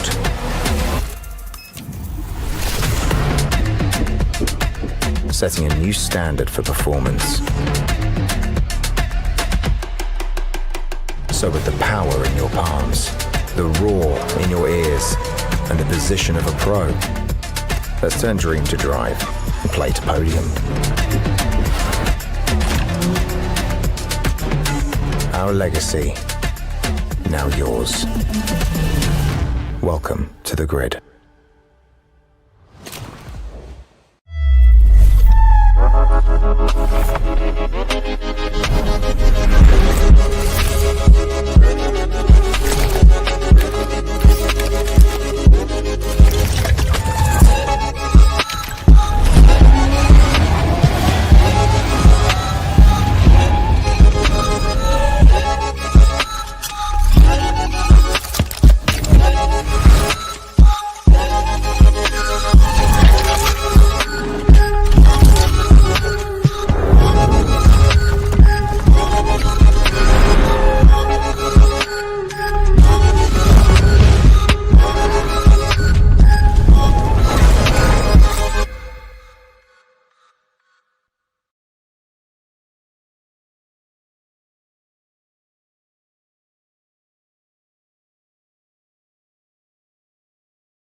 look at this. No. Mechanical meatball flag. Dylan Rudd as we welcome you back wherever you're tuning in all around Australia or indeed the world. The platforms of the Australian Sim Racing Group and the SimSpeed Esports Network. This is round 7 of the Logitech G Pro Invitational Supercar Series for 2026 and the Supercar 1000 from Mount Panorama. And Dylan Rudd has got a mechanical meatball flag. And the Chiefs Sports entry, the 990, is on pit road. Blown engine, we believe, Sandman. And another contender bites the dust. That's heartbreaking as we go to an OG gear replay. Is it going to be a simple downshift? I think it was. It's hard to know. We didn't see that big plume of smoke, which is normally what is usually the telltale. But so easy to do. We see it over and over again where people will just be downshifted and unfortunately the engine lets go and that's their day done. How heartbreaking. Absolutely. But one of several hard luck stories today.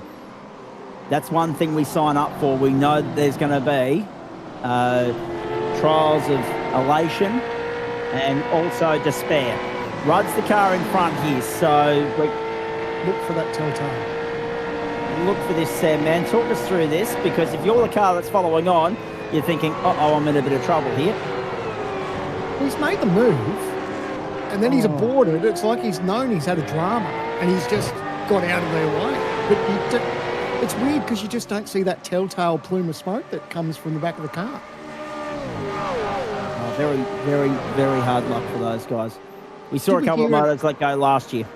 Did we hear the engine let go? I didn't hear the engine. I didn't hear it either. I don't know if we can ride on board and listen to see if we actually hear it detonate. So we'll go quiet and we'll let you ride on board and just listen to see if we hear the motor go.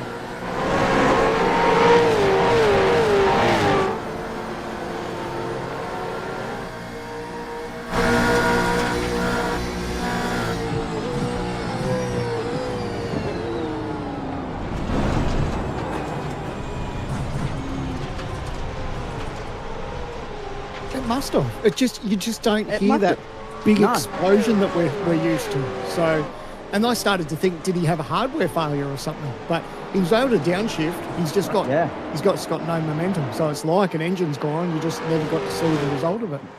The fact that he's taken to the inside of the ripple strip there at the chase and then again gone to the grass on the way into pit lane, there's a telltale sign within that. He knows that something's not quite right. Yeah. But how lucky that he was in a position where, yes, there was a little touch from the car in front that became the car behind there for a fraction of a second. I think it was one of the Vermilion entries. But then nothing after that. Had that been a different part of the racetrack, that could have set off a chain reaction. So very, very good awareness from Dylan Rudd to get out of harm's way as quickly as possible. And you know, all things considered, relatively as safely as possible as well. We pick up Corey Shepherd in 10th spot now.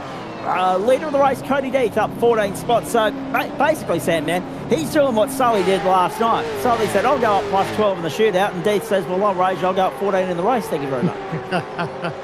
I know, if I was chasing bragging rights, I'd probably want it up in the race. Because I tell you what, he's doing the part so far, lap 97 of 161. And actually, while I got the opportunity, big shout out to Jay Kennedy behind the scenes to give us that on board and the audio too to try and dissect that issue. So good job there, Tiger. And keeping him well awake back there behind the scenes and busy behind the keyboard. Speaking of Tigers, and on the subject of shout outs, how good are Bangladesh? And secondly, on the subject of shout-outs, I was just saying to the boys in the ad break, oh, look, actually, I'll come back to that. Look at this, 3 wide to Murray's. What? No! Off we go! Run we go! Yeah, Can't believe this! Never going to happen. When you go that many wide into the corner, someone's unfortunately got to come out the other end of it. And Reece Wakefield has got turned around and lost a lot of margin, unfortunately, but that's what happens, isn't it? Drops down to 29th, Sandman. Aaron Borg, Blinky Billing. Aaron Borg, Blinky Billing immediately in front of him at the moment, so we'll keep an eye on that as well. Oh, boy, it's just flared up again, the Logitech G Pro Invitational Bathurst 1000 for 26.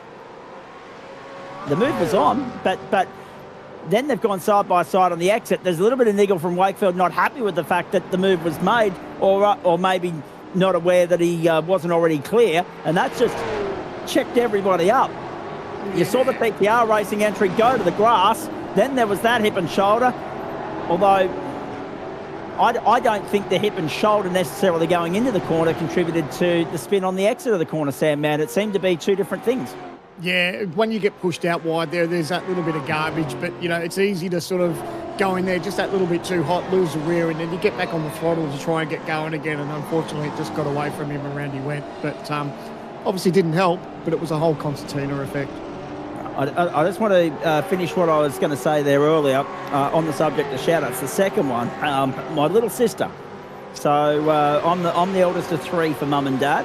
I've got two sisters, one of whom's already brought a niece and a nephew into the world. The other, pregnant expecting bub number 1 in October. Baby shower today. I had to be a late apology. I said, look, I've been drafted into the lineup for the third year in a row to do Bathurst.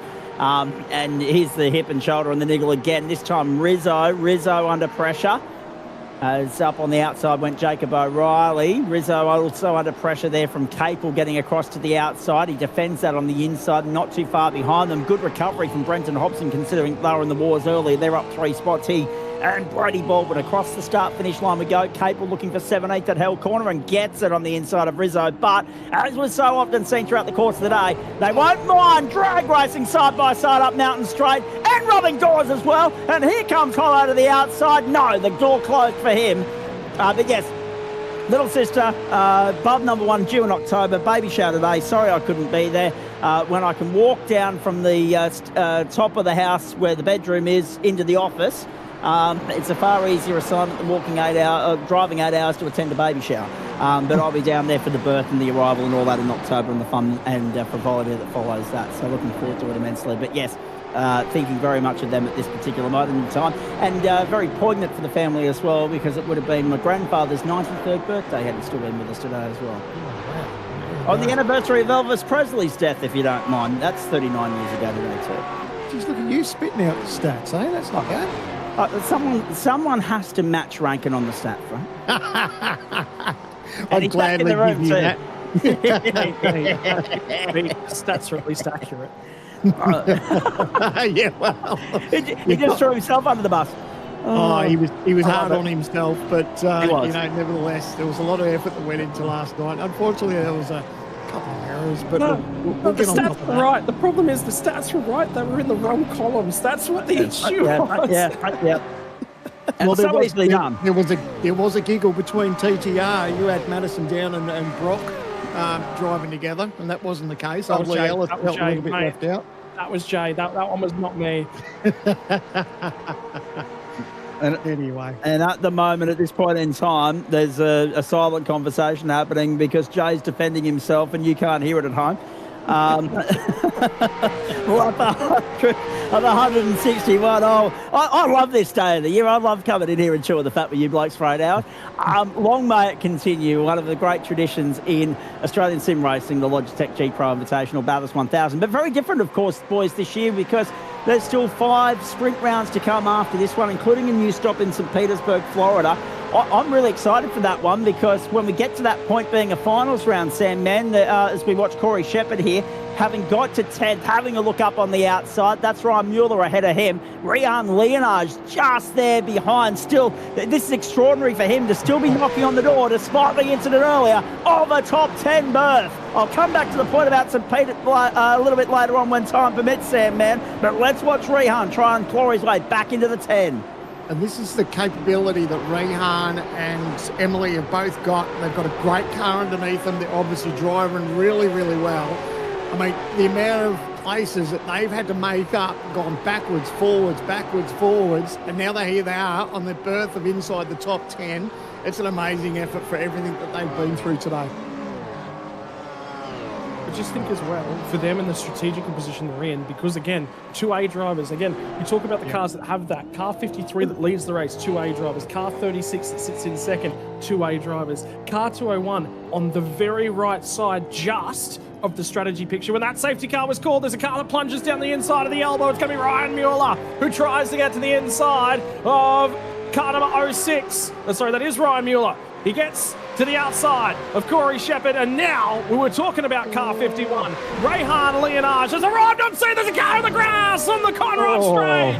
Mate, 3 hours to go. He's gonna get Run, two 3 hours to spots. go. He's going to get two at once. There is a tap of the brakes from Mueller. Mueller will not surrender. He will not roll over. He will not say die. On the last time on Mount Albert, Ryan Mueller is doing all he can. Somehow, they all skate out the other side. But calamity is approaching, and the mountain seeks to claim another victim. Anyone having flashbacks to 2016 and McLaughlin and co in that moment? My goodness. Man, they were so lucky that all of them didn't come undone, but just smart heads-up driving. Rehan just got out of it and knew that there was going to be a little bit of contact. Could have had them all facing the wrong direction, but they all lived to fight another day.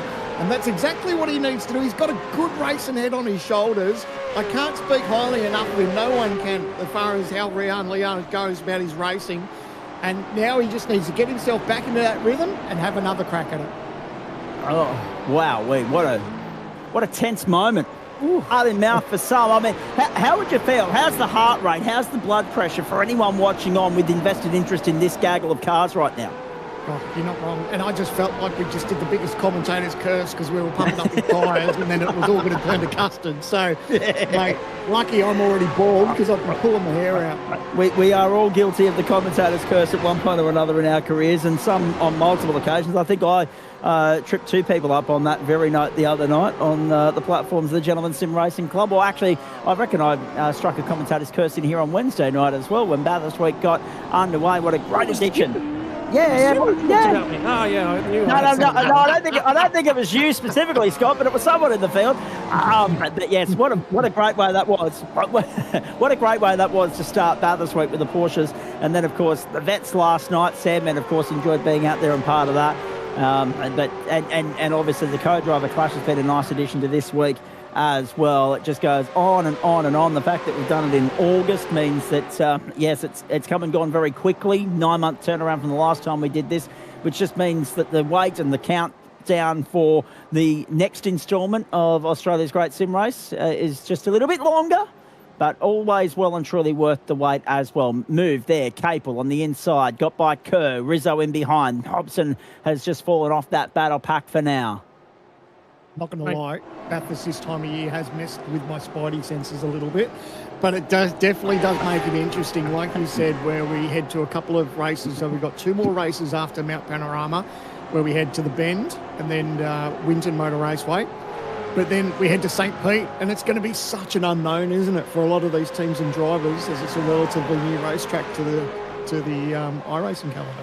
I don't want to get myself into trouble, Scott, but I would thank our lucky stars that trip, given everything that's going on in northeastern Victoria at the moment, is a virtual one, not an actual one. And secondly, with regards to Bathurst, you're right, Sam, man, because spare a thought, it was actually a good thing for our mates over in WA, because instead of having to start the race at breakfast time, they were at least able to have breakfast before we got going this year. And the other benefit as well is the Kiwi guys. Remember, they tend to start daylight savings time generally a week earlier as well. Correct. So, you know, they're generally off kilter for a week or two in the middle of October. So there's all those little things that we just get away from and just get an opportunity to manage. Again, how much of this is the story, right? We're all sim racing fans. We're all race car fans here today. All the conversation that we've had, I've checked in with about 3 different group conversations I'm a part of. Every single one of the conversations that we've had today has kicked over into Simcade titles, and it's just because of the conversation that we're actually having on air. So anyone who's ever picked up a Formula 1 games, anyone who's ever picked up a NASCAR racing, an IndyCar, a V8, mate, I grew up on the V8 supercars games, on the TOCA race car drivers. We all are race car fans. Some of these guys in the field aren't old enough to have been around for the TOCA touring car days, for the V8 supercar driver days. Rehan, he's grown up on Gran Turismos and those sorts of things. Emily Jones done streams where she plays back through those games. We are here because we love car racing. And the other thing is, I bumped into guys that I used to race on Project Cars on this sim and had elbows out racing with them over different generations of titles. I talked to you about, there's a little bit of elbow being shown from Lobo to Brady Myers. Still It's going. only been exchanged by arch rivals of a long period of time. I'll tell you what, I saw Brady win a race at this mountain in a different series. The caliber wasn't quite the same snuff, but he was still all ears out, smiling all the same. At the same point in time, Hobbo's going to have another crack at him as well as Willie Sapstead lines him up in the background. But you do not care. Sorry, I phrased that wrong. If you didn't care about car racing, you wouldn't be here. And that's, was he given enough room on the curb? It would be a debate that those guys have. If you don't care about car racing, you're not here. If you don't care about car racing, you've never picked up a controller. You might have only ever played a racing manager simulator game. And that's the argument that goes back at the end of the day to everything that Dan Hall, everything that Logitech do in this country and the brand that they promote. Is it's at all levels. A go-kart is the same as getting in and getting involved in this sim racing and stuff. A Formula Ford, we have those on these platforms, by the way. A Formula V, a Toyota 86, a Mazda MX-5. But you can enjoy that in a Gran Turismo game and be a race fan all the same. But there is only one mountain. There is only one mountain. Across all those games, it's the same mountain. It's represented in different ways, and only a supercar will give you the same goosebumps that you get on this occasion. That is the big thing I want to say about this. Again, Gran Turismo, been there, done that. Project Cars, been there, done that. Formula Ones, I used to drive full-length Formula One games back in 2010 in my college dorm rooms on a controller. I used to do 90 minutes on a controller. That's what got me into sim racing. Yep, no, I'm hearing you, and I'm echoing, and I'm agreeing, and I'm reminiscing with my own experience with all of it, and relating very much to what you're saying there, Scotty, and I'm sure a few others are resonating with it as well. The interesting thing for mine is you've got an invested interest in this, or either that, or you're looking for a way to kill some time on a Sunday afternoon now that the cricket's over, and now that the motorsport programming that was scheduled for SBS isn't on SBS. So welcome aboard. It's great to have you here. This is what these guys are bringing to the table, is some of the best sim racing you will see anywhere in the world. Sam, man, Scotty was just rattling off all the different cars that we've got at our disposal here. Given that he's staying amongst the driving cohort for the Porsche right now, as evidenced by the comments made by Zach Ratway-White the other night, and I won't repeat the expression because it's a family-friendly program and we're still in an afternoon time slot. We're not clear of that threshold just yet. But everybody that was listening remembers, maybe we do look towards the Toyota 86 to reinvigorate people and their interest in the support category offering, if you like, next year. And there's one glaring omission from the list of cars available in iRacing land at the moment that I want to see rectified in due course, and that is the Hyundai XL. Yeah, well, mate, I wouldn't be surprised to see something like that on the calendar, but you're right. And the beauty about the iRacing service is that there literally is anything there that will tickle your fancy. It doesn't matter what your breed of racing is, whether you're into your tin tops, your open wheelers, your endurance type cars. So, and that's the beauty. And I tell you what, talking about categories and support categories, running the class of, I guess, what we'd call Super 2 last night for vets, that was so much fun and made me actually realise how good those cars were to drive and how different they are from the Gen 3 cars that we've got at the moment. Because I noticed last night, just the toe and that little bit of sniff of a draft that you could get, you were actually able to close up on the car in front. It's so much harder with these Gen 3 cars. But the beauty about iRacing is that there is something for everyone, your oval track racing and everything. And let's face it, it might not be real motorsport, but it's probably the world's most affordable way to go racing, because there's no repair bill at the end of the day if you stick it in the fence or blow a motor. Which brings me back to a point that Jake Sperry made to me off air the other night, and I'm sure he won't mind me going with this on air because it is relevant to the topic at hand. And that is along the lines of, because of the affordability factor, Sam, man, he sees somewhere in the future, maybe not necessarily in our lifetime, maybe it will be, who knows, but he reckons this will eventually be the launch pad rather than karting for people getting their motorsport career underway. I'm sure that is inevitably the case for a percentage of the population already, but he reckons it'll take over karting in terms of the percentage of people that are getting into motorsport, in terms of this is where it'll start. Well, what if I told you a number of years ago that current Formula One world champions use this same exact service, just to enjoy and build on their racecraft? And there's so many real world races around the world that use this platform. So that goes to show you just how good it is. If you've got current Formula One world champions and, you know, drivers of so many different series around the world using it, that's the proof in the pudding right there. Oscar Piastri put out a video the other day to his personal Facebook page of what does he do between Grand Prix. He jumps on and he goes for an Assetto Corsa rally. He sucked at it. Oscar Piastri was terrible at Assetto Corsa rally, by the way. Terrible. So if Oscar Piastri, a guy who's driving a Formula One car, and there will be a ton of people sitting like home going, oh, I'm not quite good enough, I'm not quite good enough. Get on the, pick up a controller, mate. Do whatever you got to do to get involved. I have a really, really good racing buddy of mine who has a single eye, by the way. Gets on, and I've done 24-hour races with him. I love it, like, because we can just talk about it. We're all car nerds. He loves drifting. The guy loves drifting. He sends me his Forza Horizon drifting scores for me to go and challenge and compete. That's on controller. That's not on the steering wheel. And that's this year, by the way. I've got a new set of steering wheels and pedals right behind me, and I'm still playing games to enjoy it, and car culture and all that sort of stuff. Couple of talking points with relevance to the race on screen at the moment. 57 laps to go, boys. Richard Hampstead, TTR 29, sitting down there at the moment in 37th position. 3 laps down. And now I bring you back to the point that we made at the start of the day with regards to the True Force Enduro Cup. We were talking about Ryan Mueller on pit road. Can he get 228 lap steps out of the Chiefs Esports 06 and get home with this being a penultimate stop? I'm going to come back to the point that I wanted to make. Scotty, let's focus on this.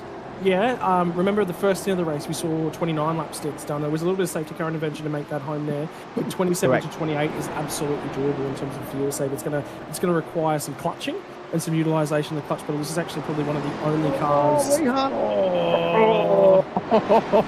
James Scott throwing down with him. How about this? Yeah. Oh, it's still going on too. Oh, no! Don't do it, Rihan! You're in too much of a position there. You don't want to get into a little bit of argy-bargy. Just let the spot go. Yep. And this is exactly the point that I wanted to come back to. The True Force Enduro Cup. So coming into today, right, you had Rehan Leonage, Emily Jones, 744, top of the timesheet. Richard Hampstead, Jake Maloney, you're probably putting a line through them. Second, 708. Robbie Gibbs, Thomas Freeman, 688. 668 for Damon Woods, Caleb Hides. They're still in contention. Luke Rosella and Richie Stanaway, 656, still in contention. Nutty Bowler and Job Stewart, 6th on points in the Enduro Cup at the moment, 632. Started 7th today, but well down the order at the moment in 33rd position. So with the Enduro Cup at stake, Brady Myers picks up a 5-second penalty for the contact with the great man B. Hobson. There's that narrative to follow through the final 56 laps of this race as well. And now you start to look at where the goalposts are. It might not be victory today, but where have they got to finish to secure the title of the Enduro Cup, Emily Jones and Rehan Leonage? Well, they're definitely doing everything right, aren't they, for the moment? Just need to be in touch with that top 10. Sorry, I'll cut you off there again, Scotty. Yeah, no doubt about it, mate. They are absolutely putting in. So it's worthwhile considering, but it's also considering, I think, probably the bigger picture is their championship picture. At the moment, they're a mile back from car 201. They haven't got a chance of beating them today without some major luck. But damage limitation give you something to fight with when you get to the next 2 rounds. And if Emily can out-qualify Gilly at Winton, or Gilly's got a prior commitment, because at the end of the day, he's an engineer. That's his own racing career. He'd love to focus on that, but he's being paid to do a job. Something's just happened to Jackson Dial and this Project 36 car. That's damage on the front end of it. Yeah. It's a lot of splitter damage. And we're hearing he may have hit the wall, so we'll get an OG gear replay. Oh, there goes the front splitter. Here he is coming into the final corner. Oh, we just got away from him a little bit. He's understeered and nailed the wall. We're lucky that the splitter doesn't stay on the racetrack and doesn't bring out a safety car for us, because that's exactly what happened. It's laying back in the middle of the racetrack, but we don't have to worry about that, thankfully.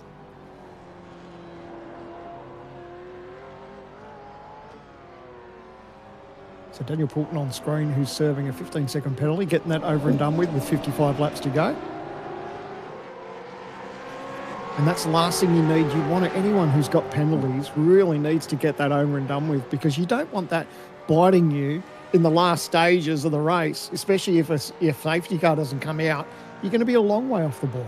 I love working with Jay because he's just read my mind. I just jumped to this on my sim as well and was having a look at it. Yeah, they're desperately trying. So we're within the window to get home. 107 is the window to get home. 4 laps from now, though, Gilliam will come back in for the end of his fuel range as well. But remember, they've had a full stint of Gilliam in. The thing is, Cody Deeth is 5 seconds up the road. Now, having a quick look, at car 53, they've still got to use both drivers here to the end of the race. So Cody Deeth has now ticked off 65 laps. Remember, he's considered driver number 2 for that car. Hayden Veld is actually the main game driver. He's only got through 42 laps. They've got to at least use 12 laps out of Hayden Veld. I do wonder, and I'll go chasing through my sources, how they're talking about car 53 today and the discussions about, is it AA driver pairing or is it an A2 driver pairing, I'll put it that way, because Veldy's absolutely good enough. But I think Cody's put a lot of work in, and the pace that we're seeing from him, and the pace at the particular... Oh, Rian!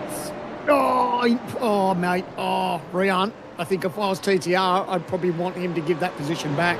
Wait, there was that little bit of contact. Too late. As soon as that car in the middle goes by, it's too late. You get a penalty no matter what. So, but yeah, I'll do some research on whether or not what they're thinking about for car 53 to the end, because definitely Hayden Veld has to do at least one more stint, if not, to the end of the race. This is the OGT replay, so we're on board with Reinhardt. Oh, he's there, he's not. Oh, geez, that's line ball. I reckon James has pinched him. Just that shot says that James has pinched him. Yeah. I always get scared that whenever there's that little bit of contact, you always want to readdress just so you don't get bitten in the bum. But like you said, if that's the case, that as soon as the car gets between them, he can't readdress. But going by that onboard, I think he might be okay. Again, thankfully, I'm not in the steward's office. Cody Deeth continues to lead this race. What a great story that is. But look at where we are too, boys. Lap 24 of the stints. Lap 25 now for Deeth as he completes another lap. So we are in the window, and there is proof. Down on the pit road now. With a little bit of damage on the front end. The 21 is on pit road. Marcelo Rivera.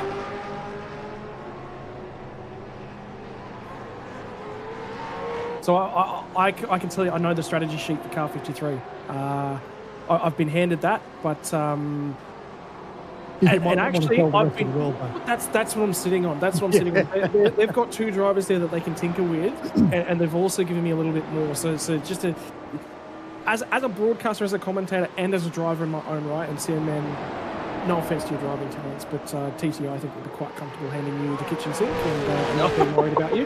But this is something that we actually have to be a part of, and it's something you have to do. Part of me stepping into my role with Orbit Drop Bear, there was a discussion about what I talk about on the streams and what I talk about on the broadcast and how I go about my job. And I have a role with all the teams up and down pit lane and a responsibility to those teams. And you'll see Larko do the same thing up and down garages in pit lane, up and mountain as well.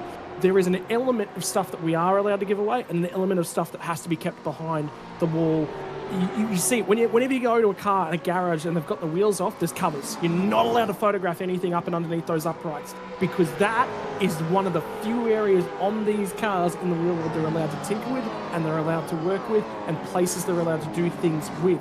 And therein lies the structural, the technical, the racer's advantage. There was so much of that in Gen 2. They talked about how ballooning the costs of those race cars were. The whole point of this car was to bring those costs down. Now, one of the things that does happen with those cars and those concepts is that there is setups. There's things that you wouldn't engineer a Le Mans prototype the same way you engineer a modern day GTP. The way that the battery systems operate is completely different. The tyres pressed into the road is completely different. A Gen 3 to a Gen 2 supercar is something completely different, which was really, really interesting to chat to a lot of the drivers about. But at the same point in time, that is your team's IP. You have put that together. You have a soul in that. If somebody else ends up with a setup out of a different team's car, you have given away all your candy. You have given away all the secrets that make you as fast as you potentially are. They've then got to figure that out. You don't want to give your opposition a technical advantage, and race strategy is one of those advantages.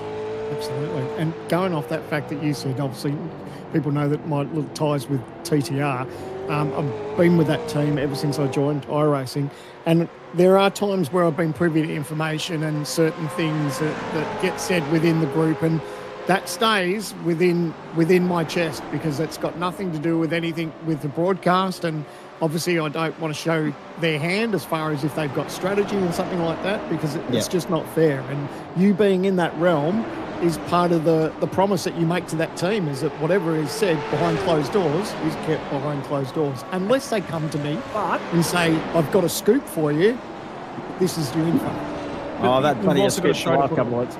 We've Yeah, that's also right. got a show to put on, Yeah. and there is that element of that. And we've been really, I think one of the things that the viewers that have been here over the last couple of years is this is one of, Thomas Freeman found the fence on the live picture, I think, as well. He missed the apex down here at Griffins. But part of selling the show and making it all work and giving you guys the picture in behind the scenes is you've got to have that level of trust. And I've genuinely gone to teams. When we walked out here with the laps last year, I remember walking in after qualifying and talking to all the Lobs guys, and Jared and Gilliam were literally doing a debrief of the lap. And their first response was, I want to pull this data away. I don't want to hand it out. I don't want to give anything out. Right? Because, again, that's the IP. And at the same time, I said, boys, what happens here if we have a discussion about this? Gilly brilliant, absolutely brilliant. He said, yeah, I can't give you this. I can't give you this. I will show it to you, but you can't give it away. But this is the things that you can do. We're trying to actually do it with the... we had something planned. I'm so disappointed it didn't work out. And Jay was so disappointed behind the scenes that it didn't work out. We were actually trying to get a lap overlay of all 10 cars in the top 10 from the shootout last night and literally show that. And the software broke this morning. It literally broke this morning when we were trying to build it. It just didn't work. Right? But that's... If I can't tell the story of a car race and I don't have the trust of the teams to be able to do that, we can't put a show on. This is this heart and mouth stuff. Have a look at this. Oh, it's going to be contact there with the wall. Oh. Just enough to bring a little bit of spark to the show. But man, it's almost well, it's not a cigarette paper because you actually touched. But my, that's as close as you ever want to get without almost writing the car off. Andrew Gilliam leads the way. Griffin Gardner, Gianni Lightsu, 1, 2, 3. Rehan Leonage up fourth, but we are partway through a pit sequence, ladies and gentlemen. A round of pit stops in the Logitech G Pro Invitational Bathurst 1000. If you're aware of what's been going on in Australian motorsport at the moment, you'll know that there's some big breaking news there at the moment. I won't divulge that because we don't want to take the focus away from the race, but those of you that have the ability to scroll your social media this afternoon, you'll soon see or stumble upon what I'm talking about. Our focus is bringing you the final 51 laps of Australia's great sim race. Just to elaborate on what you guys were talking about, because I'm sitting here without invested interest, right? I know a few of these guys. I like to see them do well. I've followed Rehan Leonage's journey over the course of time. I work with Dan Yeaman when he produces some of our GSRC broadcasts. You know what I mean. But from your perspective, Scotty, you've recently teamed up with Logitech Orbit Drop Their Motorsport. Sam, man, you were talking about tyres with TTR. How hard is it when you hear in the commentary box to not be biased, to not have an invested interest in their progress and how they're faring? Because at the end of the day, we as commentators are expected to be impartial, but I mean, at the end of the day, it's hard not to form allegiances along the way, right? Well, I debate that. I think we do need to be.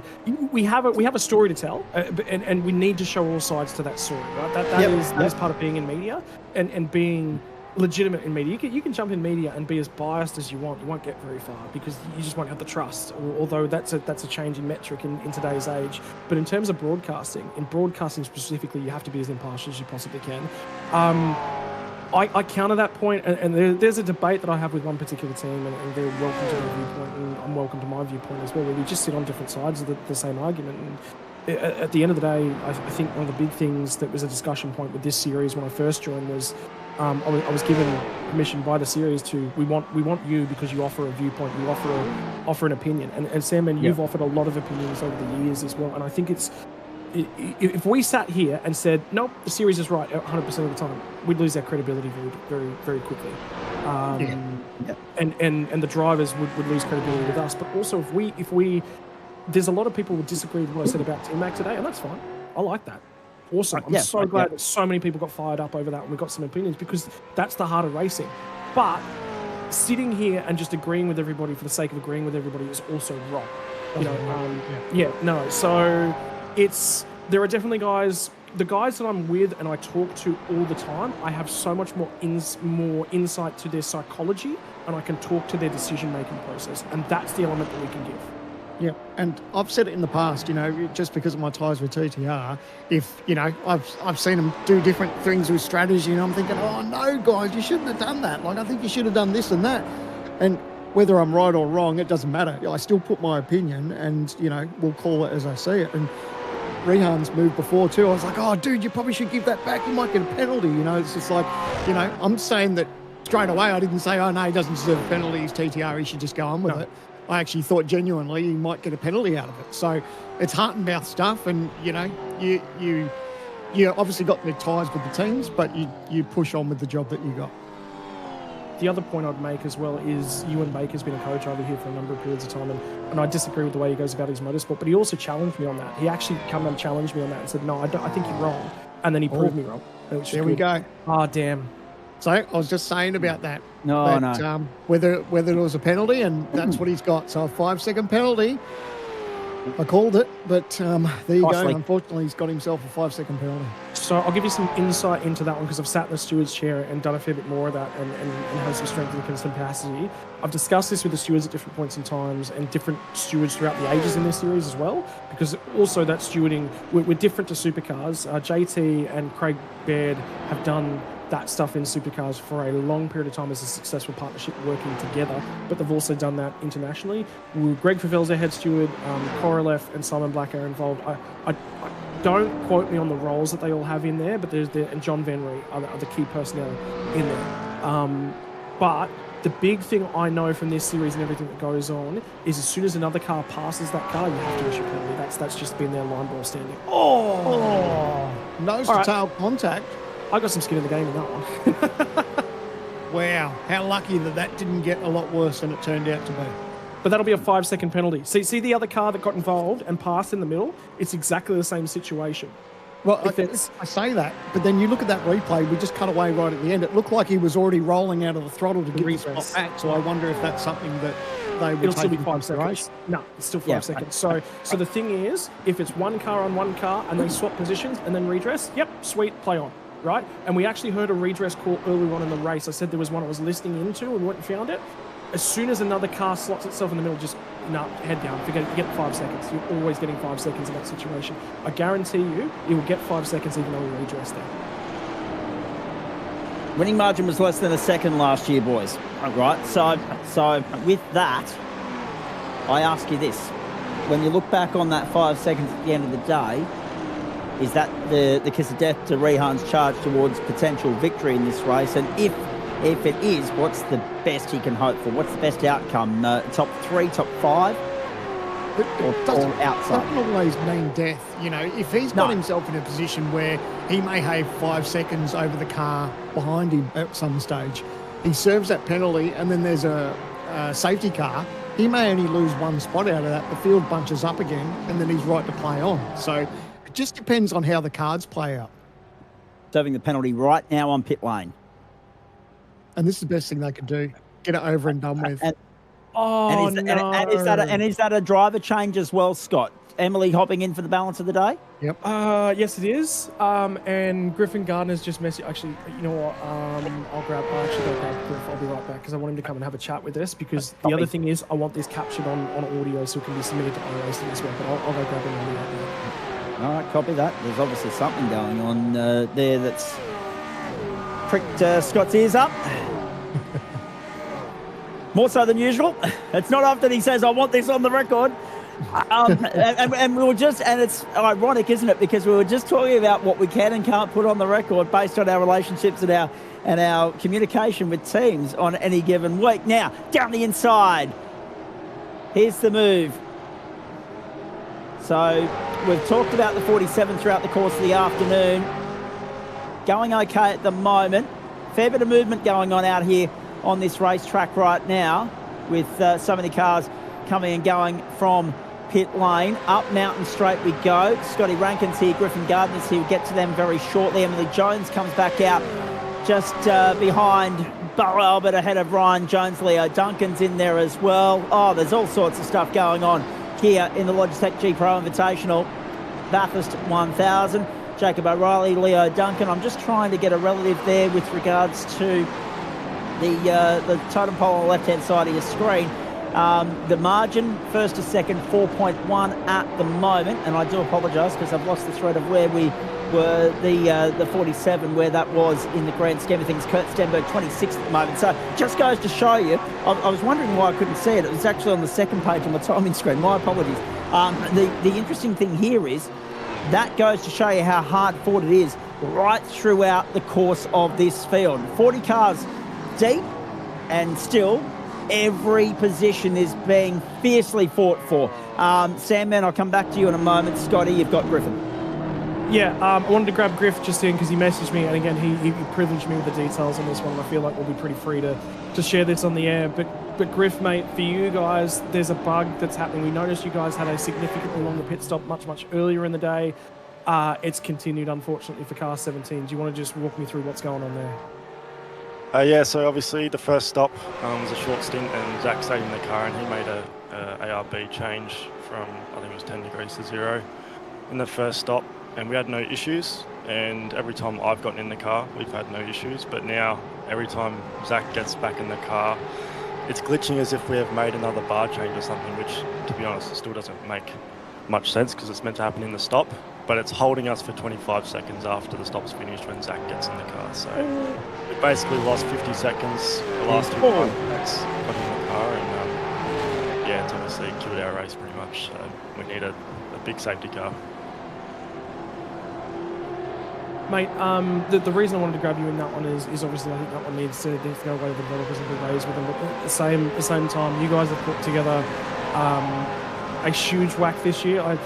For you, it was a change. You stepped out of Chiefs last year. You stepped on board for Eclipse, and I know for you there was such a big drive to try and not improve the mindset, improve the standing, but you really wanted to grow the team and put a wealth of yourself into everything that's going on behind the doors, and you know, you guys had a little bit of an aligned profile this year, and you wanted to step up, stand up, and take accountability for that. So just walk me through your year and what you've done with the team, and obviously this one will be disappointing, but it also means such a period of growth as well in the skill and the talent of your driver roster. Yeah, I think we've been very privileged with the group of people we've got together. We have a lot of, I think we've got one of probably the best co-driver lineup on the grid at the moment. You know, Cody's done an outstanding job today. Obviously, we up our car in a pretty good position a couple of times there. So we've been very privileged with just the depth of our group. I think we've been very strong. And yeah, I think just now, you know, I'm taking a step back from full-time driving, and obviously I've been lucky to be around the community for a fairly long time now and done a bit of growing up. So it's good to just lend some experience to these younger guys who obviously are far more talented than I ever was. But they're just doing a great job, and obviously we've got Damon and Cody who are doing very well internationally as well for Glory Esports. So we're just very lucky, and also a great group of friends. So it's just it's been a very good year for us, and I hope that we're starting to get taken a bit more seriously. I know we've had our fun and games in the past, but I think this team's it's pumping out the results pretty steadily now. So I think we've proven where we belong. Mate, in terms of talent-wise, obviously yourself and Zach, it's going to be heartbreak here before the day is done. It's just not going to go the way that you guys stand. But the big thing is, a big bit of contact from Brady Myers and Lachlan Capel to run each other out of room in the final corner. Capel's in the barrier. Around he goes, off the nose of Jacob O'Reilly. Righto, the race is going to kick on. But regardless, Griff, it's that bar change. You guys are locked out. A long pit stop each and every time you come into the lane, mate. I am so gutted for you guys and what this meant today, because I know what this race would have meant to the pair of you guys. You just wanted some victory, you wanted some success, and the mountain is just bitten in the worst possible way. Yeah, that's racing. But thanks for having us on, Scotty. Good to chat. Mate, look after yourselves. Go hard. Cheers, mate. And Griffin, I reckon he's being a little bit, he's taking a leaf out of the Brenton Hobson playbook there, Scotty and Sam, man. I reckon he's been a little bit modest. He's a seriously good operator, there's no doubt about that. So this all started on the exit of the chase. How many times have we seen that today? And then the check-up as they got down here to Murray's Corner. No one wanting to give an inch. And the knock-on result of that was a bit of a contretemps, and poor old Lockie Capel wearing the brunt of that as an innocent bystander arriving late on the scene. My goodness. Lap 116 of 161. I feel for Griffin, but again, Sam, man, we've been talking more and more, and this is another example of it, albeit completely left field of the tech issues we've been enjoying elsewhere. And I say that sarcastically. Here's another angle of the OG gear replay. So 47 Stenberg was lucky to get through that, and then Capel not so much. Oh dear. Race control, I'll have a look at that one, but I'm surprised we haven't seen a couple more racing incidents like that today, to be honest, Sam, man. Yeah, you're not wrong. Just as this race gets longer or gets into the dying stages, we're probably going to see a little bit more of it. There might be more desperation as seeing the move up here up the inside.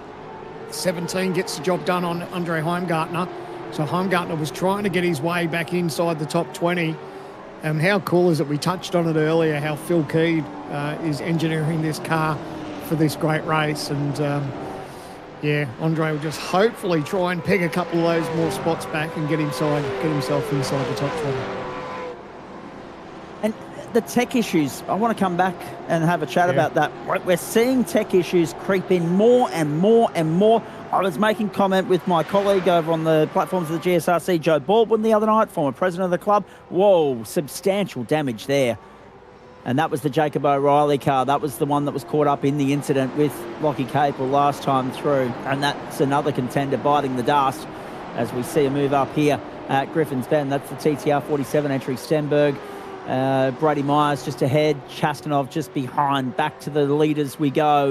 It's 8th place now we pick up. 6th place, Bradley Ratu. 7th place, Jared Philsell. 8th place, Ryan O'Sullivan just nipping at the heels there. It's been an interesting run for Sully. They'll be hoping to finish it off strong with a top 5 at the back end of the day here, but they've got a bit of work to do if they want to achieve that right now. Tech issues, Scott, an absolute pain in the backside in our caper. We talk about them being the tech issues are our equivalent of mechanical issues. They can't be avoided, but I feel as though they're just creeping in more and more and more, including netcode being back to where it was maybe 10 or 15 years ago. Netcode's become more of a pest than it usually was. Netcode comes and goes. So again, we're talking to a viewer who doesn't necessarily normally show up and watch simulated car racing. Effectively, what Zach is talking about when he mentions netcode is what I like to call gap whack. You got whacked by a gap, basically, is probably the best way to describe it. What it is prediction coding within the simulation software. The cars racing each other out on track are not racing on your armchair. What you see on your screen is happening. No, there's a prediction for what's going on in the back end on the iRacing server side. Why is that? We live an age away from the server. The guys in the western half of the country, the guys in New Zealand have got to race each other. We have to race guys internationally who are sitting in an American server and a European server. I actually got really, really teed off with a guy in an official race this week, a Porsche Cup race, and I went back and had a look at everything. The guy never touched me. He was never anywhere near me, and he never would have elbowed me at all. That's just part of the simulation. So what it is it basically lines 2 cars up next to each other and says, our simulation says, with a prediction metric in it, they should have made contact, and then a bump will be affected within the cars, and a piece of that will happen. So there is that. It comes and goes. Sometimes the simulation is really, really efficient in the way that it runs on the server side, and it happens less. Sometimes the connections to the servers are better, which means you delay, which means there's less prediction going on the server. But at the end of the day, you have to have a solution so that guys across different parts of the world can race each other. When it's on one machine and it's you versus the AI, mate, there's no netcode. Why? It's all happening. There's no delay. Here comes Myers to the inside of Hobbo to pick that one up. But bugs and simulations are a part of things. But I'll also point it out, was it Bathurst probably 23, 24, there was a refueling issue for one of the cars late in the race that took it out of contention. We don't have that. We don't have a brake failure. We don't have an engine just popping on its own, a valve seat moves, a gasket's got a hole on it, an intake's 1 millimeter short. That doesn't happen, right? That doesn't happen in our game. Well, I think we're considerably lucky when you think about everything that needs to happen in the digital world for something like this to happen, where you've got people located all around Australia, or in fact in different places around the world. Everyone's lounge room links up. We get all these cars, all these visuals, all these sponsors, everything comes together. I think we're incredibly lucky, and I think we do okay as far as the occasional little bug that strikes every now and then. If you were to think about everything that needs to happen to make this race happen, it would blow your mind. And what the you've other got thing to remember as well, Yeah, go just for it, clarify on that point, there's additional points to sort of layer into that. How infrequently it's an issue. That's the big thing, right? How many times does a race car go to a race weekend and something happens across that weekend, they have to swap out and they have to fix overnight? We don't have to do any of that, right? So, and the cost is $15 a car, $15 a track, plus a subscription fee every month, right? We don't have to pay for fuel. We don't have to pay for tyres. The only ongoing cost is that subscription fee, right? So we can be as entitled to that as we want. And I'll always come down on the probably the moderate side of that, because that's just where I sit, I think, ideologically. But you're right, we are a land of plenty whereby we get so many opportunities like these, and it happens so. Is it a bug? But it's something you can manage as well. If you have a race car you never have to make a bar adjustment on, that's never a problem. And obviously the Eclipse car, where it started the day in that first stint, they set it up to plan a bar adjustment as the track ramped up, which is actually, when you talk to Damon and Zach and Cody about where they go racing in international GT3s, and they design and build a set, they're building it for hour 3 of a 24-hour race, not hour 1.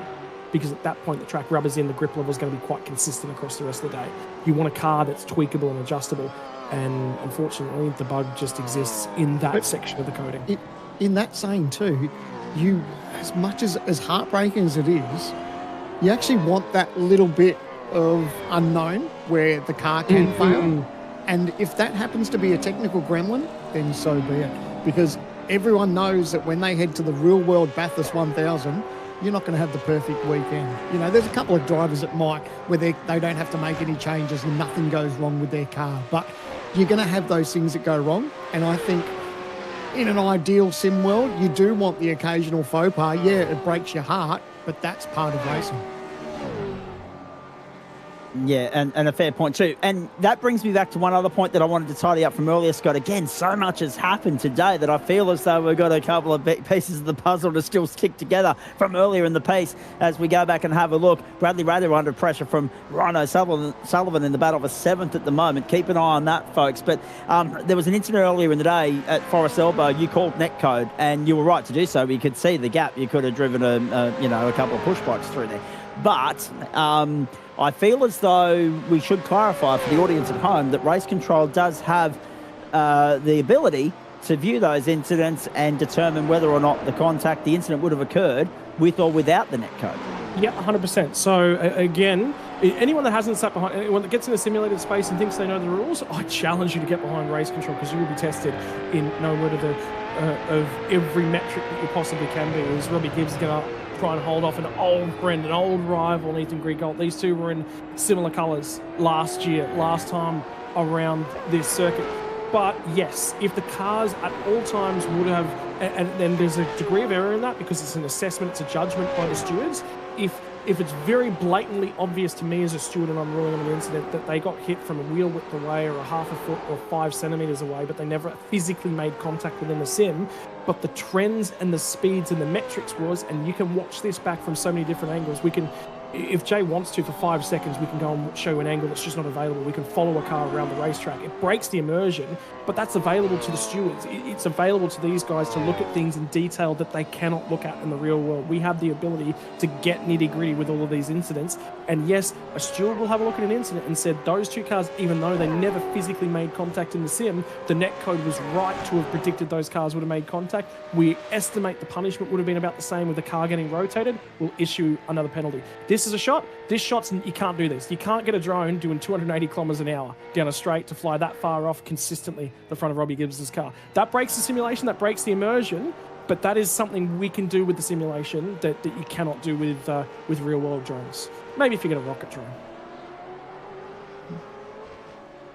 You'll take GoPro 360 on a stick. Maybe that.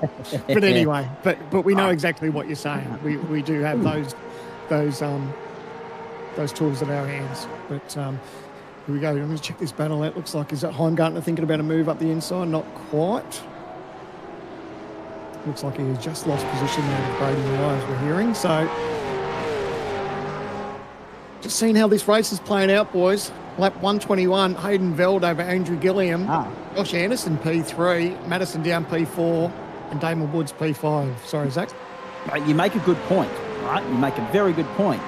Lap 121. So we get past this lap, we're at 75% race distance. This is the point in which everyone has to reach in order to be classified at the end of the day's play, in which to bank their championship points. Now, that doesn't just have an impact on what's going on tonight with the culmination of the True Force Enduro Cup, but it also makes a difference with a view to the regular main game drivers and the rest of their season, the points that they might take forward with a view to round 12, and when we're talking about who's in the relegation zone and who's safely booked their ticket to the main dance for 2027. And of course, 3 of those tickets have already been offered. Whether they're all taken or not remains to be seen, but those tickets have already been offered.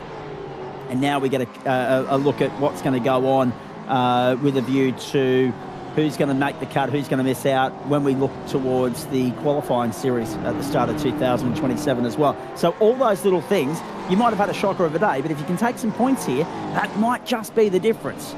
At the start of September, at the start of December, I should say. I'm getting ahead of myself. 10-second penalty there. I was distracted by that. 10-second penalty. Brady Myers contact with car 18 a few moments ago. So it all makes a difference. It's all relative with a view to the season finale in December. To pit lane comes Madison Down from 5th place. Yeah, and I was just thinking about that totem pole on the right-hand side of our names and drivers gives you an indication of what lap they stopped. And I think Madison was at 94, 94 or 95. So he's in now, and we'll probably see a few more laps down the track where other drivers will be thinking about pit stops soon enough too. So just on the Madison Down situation, remember how I said they needed to get deep enough in from Lee and he just couldn't do it? What they're actually doing is they're short stinting to the end of the race from here. So see 95, they just couldn't quite connect the dots. So he come in at the end of 95 and they're going to run basically 3 stints from 95. Sorry, I think it will be 3 stints from 95, but they won't fill the car up all the way. And the reason to do that is the car's lighter. The car is significantly more agile, significantly faster. If you can run faster by not filling the car all the way up, I'd rather have 90 litres in the tank than 130, if you see what I'm saying. If I've got to carry 130, and then it's a 50 litre stint home, that's actually faster split up as 90, 90, 90, or whatever the math might end up being. Bo Albert also cops a 5-second penalty for contact with the 222. So the gloves have been off in the last few laps.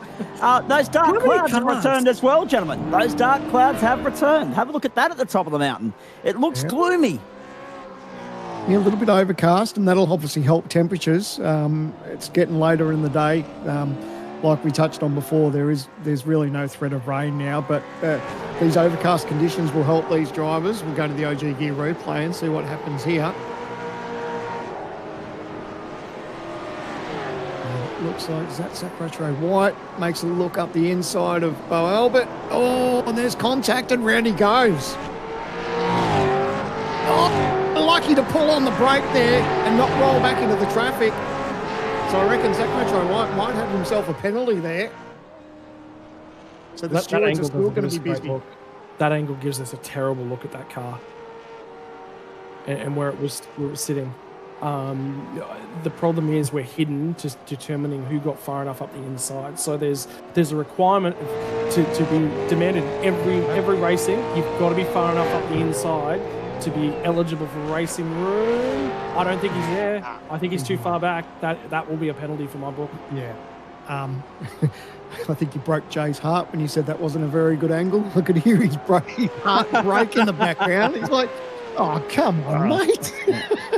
Mate, he works hard at getting these camera angles, and you just go and dish it out on him. Well, look, if he'd have gotten Madison Down's co-driver right yesterday, I could support him, but he got that wrong. So I will not take credit. He's also not taking credit, by the way. He's blaming somebody else. The shade is being thrown.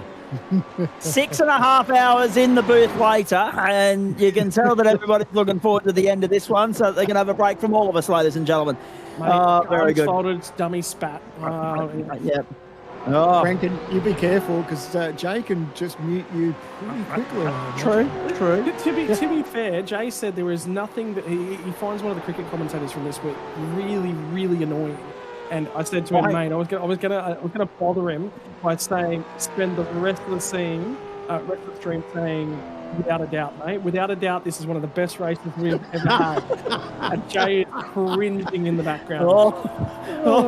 If you had secretly told us that, Rankin, we could have slipped that in throughout the entire it would have. Where was this intel at 10:30 this morning? Yeah. That is a story that you have to come back and finish when we get off air closer to 6 o'clock Eastern time, by the way. Yeah, because that's without a doubt the most disappointing thing that you could have ever done.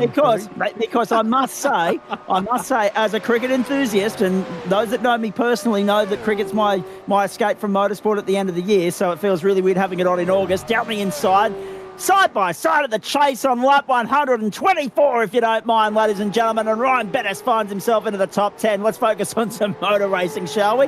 Yes, it's still happening out there, ladies and gentlemen. Wayne Burke up into 11th spot and Ethan Grigg Galt 12th. Sam Blacklock wants to weigh in and have a piece of this as well. He's there in 13th. Good battle pack arguing for the final spot in the top 10 at the moment. But yes, do come back and finish that off, because as someone that watches a lot of cricket, I'm curious as to who everybody's favourites and not so favourite commentators are. I don't know personally, although that being said, I've got my favourites as well. So I think everybody does. Same with motorsport, right? I could tell you a couple of stories regarding that too, but I won't bore you with that information whilst we're on air. Across the top of the mountain we'll go. This will be lap 124, ladies and gentlemen. It's terrific to have your company. Wherever you're tuning in, if you're just joining us, you've been watching the cricket or the NASCAR throughout the course of the day, or an AFL match, welcome. You've joined us at the right time. We're 38 laps away from the end of another great instalment of Australia's great sim race, the Logitech G Pro Invitational Bathurst 1000. Round 3 of the True Force Enduro Cup, round 7 to 12 in the series proper. And of course, the return, you blokes won't know yourselves. You've done a couple of Friday nights and a Sunday night, back to Wednesday nights for the rest of the year now. Yeah, I'll tell you what, I haven't had a Wednesday night off all year. I'll tell you that much. Yeah, well, because you've also been racing as well. Yep, that's the problem. Racing on a Porsche Cup on some Wednesdays, talking about speedway cars, talking about this mob on the other night. Sam Mann joins me from time to time and he says, nah, back off on a holiday for a few weeks. I don't blame you though. The bug is real, and I tell you what, after having a bit of a stint last night with the vets, tell you what, that got my throttle pedal itchy, I tell you. That was really enjoyable. Obviously things didn't go my way and had drama happen in front of me. But man, that was so much fun, and just makes you realise how lucky we are that, especially us in the commentary box, we get to watch these guys. I know that I'll never have the talent to be on the par and scale of these drivers, but knowing that I can just get in my simulator and do some racing, it's just so much fun, and so much fun in the commentary box, but also behind the wheel as well.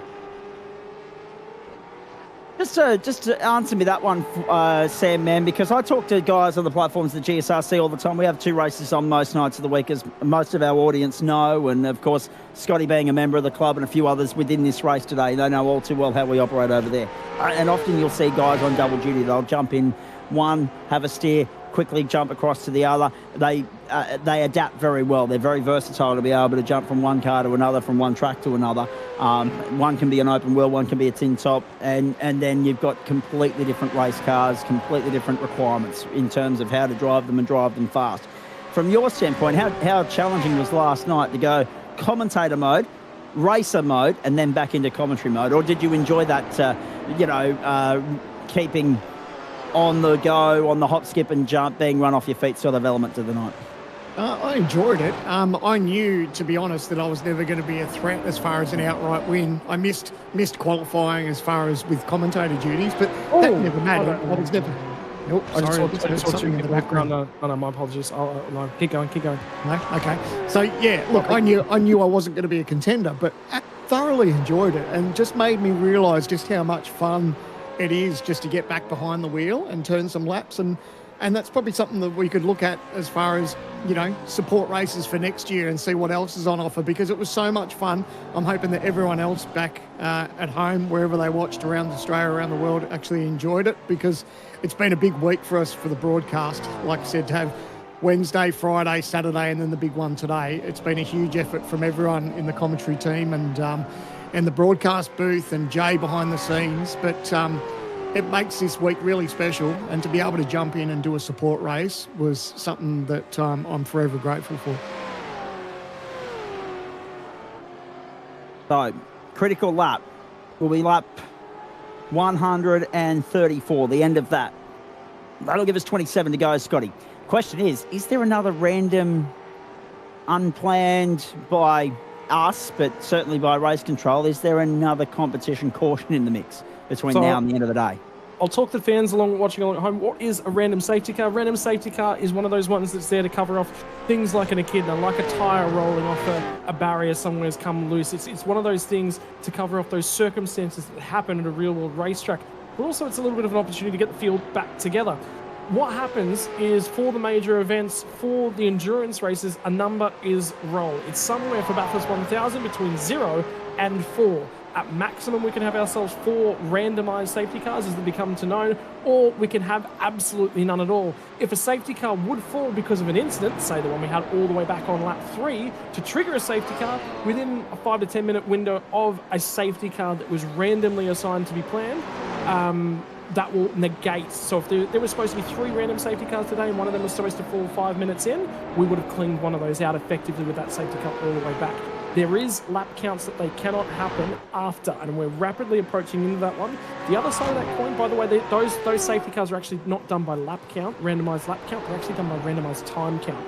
So if we have a strongly safety car affected lap race, those safety cars could happen earlier. Alternatively, the safety car could be timed for 5 hours into this.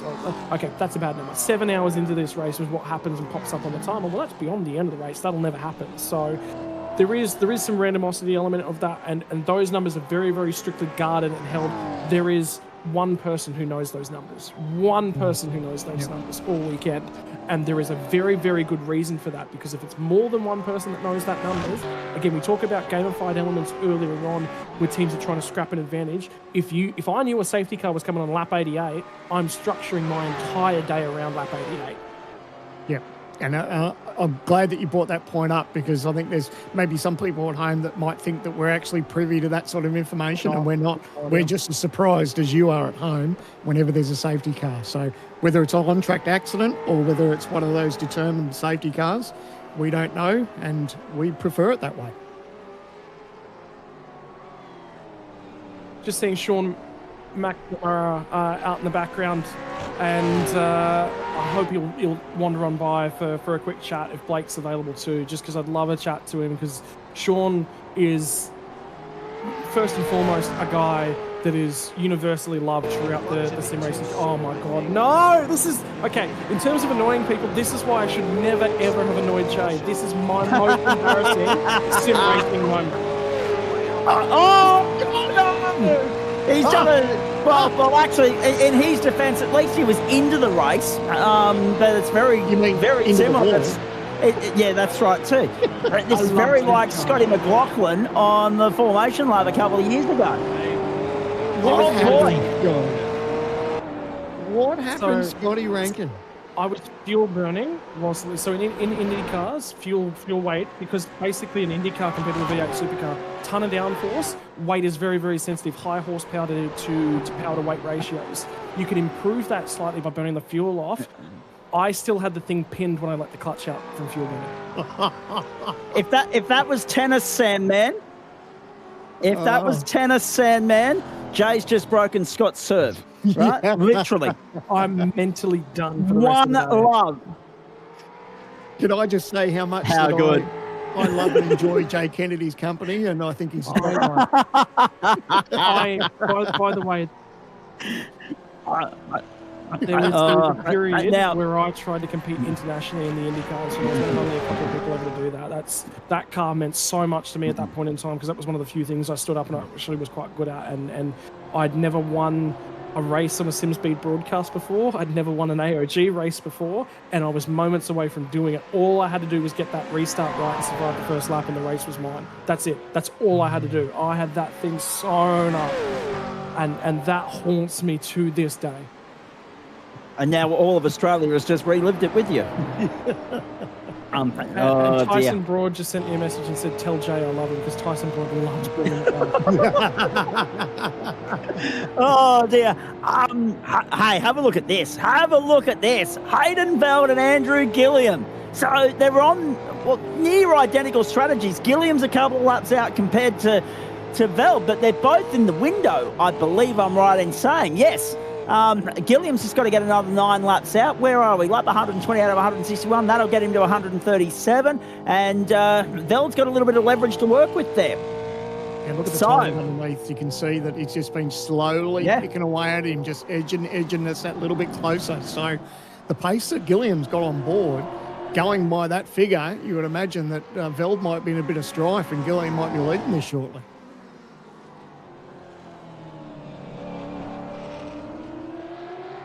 Anderson 2 in P3. We spoke about his charge earlier on, where he made his way sort of just on the edge of the top 10. Now finding himself in P3 for the moment.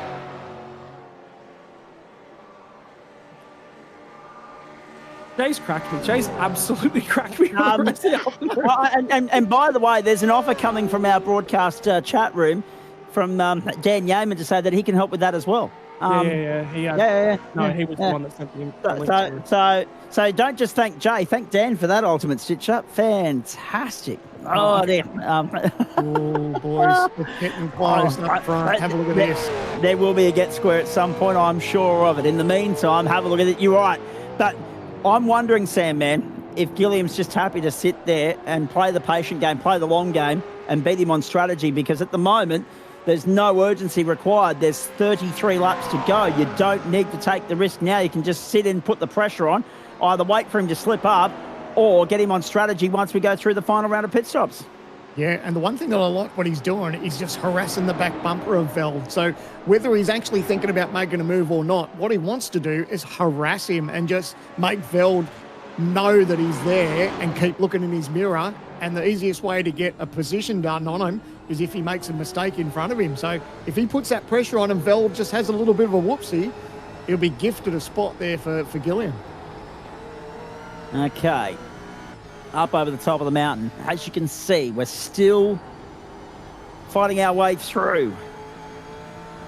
What are we into? The later part of the 5th hour of proceedings here, folks. So this will go a smidgen on 6 hours, I'd say. I don't think we're this side of 6 hours, but who knows? The average speed might pick up just a touch to get us home under that 6 hour mark. We are looking at 32 laps to go, so at least actually we might break 6 hours. We might still break 6 hours. Down onto the Conrod Straight once more. There's still a lot of cloud cover around, and I know Scotty wants to go and pick that apart from a tech standpoint in just a moment. Hayden Veld and Andrew Gilliam, we're probably looking at around another 8 laps before we expect them on pit road. Is this the moment for Gilliam? No, Veld defends. Anderson 3rd, Woods 4th, O'Sullivan 5th, but all eyes on 1st and 2nd right now. So just keep an eye on this in the background, because that was the first blow effectively sent in this fight for a race win here today, because it's counter and counter and counter again, and they will harass and harangue each other. He's just about gotten to the back of him there. Had a couple of questions flying from the YouTube chats to the Australian Sim Racing group. To anyone that's been watching us at any point throughout things all day today, there's a couple of points I want to discuss. First and foremost, Speed Cafe, everyone that's joined us, welcome to iRacing. This is the sim that we actually partake in this Bathurst 1000 on. You can see it in the bottom right corner of your screen. You want to get involved? iRacing.com. Pick yourself up a membership. The first month of the content, I believe, is free. You can have a look at a whole bunch of different cars. Your first ever subscription, I think, is 50% off as well, so it's the cheapest way to get the racing is invest in early. But what that means from a platform perspective is you saw the weather details that Jay's pulled out of the API and are running through the broadcast in the back end as we watch this battle. And I will, as soon as these guys go for an overtake, I will cut straight to it. The weather relies on weather predictions taken from a whole bunch of racetracks. There is a weather network of software and telemetry and that sort of stuff fed into the back end, but then iRacing has its own modeling in the back end. You can see the overhead. Earlier on today, that was blue skies. That sky up above us in the simulator was blue, not a cloud in it. That has changed the later that we've gotten into the day. What that does mean for us, though, is that there is a potential for rain. Now, that is the weather radar. That black dot in the middle of that thing is actually where the track sits. Left-hand side of that is the west, right-hand side is the east. The weather actually flows, and if you scroll down on the radar, it has this readout along the bottom. You can actually see at the bottom end of this, we are 3:17 p.m. in sim time right now. Underneath that, 19 degrees Celsius, cloud cover. Earlier on today, you can see to the right-hand side, cloud cover minimizing. A fair bit of cloud cover around the circuit. At the start of the day, that was the sun picture only. That says full, no cloudy skies. 19 degrees Celsius is the air temperature, kicking up and around. The next number down is 0% rain chance. We are currently 61% humidity. Have a look at those next hour or so, though. The humidity dips by about 5%, and I can tell you, you can physically feel the difference from the tyre contact patch coming back up through the racetrack. So there is a way to set it to take real-world weather, have that display, but it's not just matching the real-world weather, it's monitoring it and feeding it through the simulation, and it's not always exact. There is a seed nature to that and what happens with a lot of the 24-hour races is the weather will be 50% chance of rain in a 24-hour race. Let's say the 24 hours of Daytona, the 12 hours of Bathurst, right? We get a weather seed, and the weather for the weekend might be a 50% chance of rain throughout the duration of that race. Blow number 2, by the way, in this battle, blocking and covering to the inside. This says that Hayden Veld is weak and Gilliam feels strong right now, and he's feeling like he has to cover. That is very, very important. But there is a weather seed. There are 5 time slots for a major special event. In time slot number 1, we might get a 100% chance of rain when that seed pipes through, and it might rain the entire length of the race. In time slot number 2, there might not be a drop of rain, and the humidity will vary massively. Part of driving these race cars is you have to adapt to the conditions that are out there on the racetrack. There is not only the humidity, not only the rain, there is rubber content which gets washed away when rain flows around the track. But if you also have a look to the outside, you see all of that grey speckled stuff. That is marbles, dirt, kitty litter, grass, all of that can come in. It will impact the tyre, and not only does it not flick off the tyre instantly, you feel it for a fair while, takes grip away. If you slide the tyre through that, higher heat comes into the thing. That takes grip away as well. There is so many aspects to this tyre model that make iRacing what it is.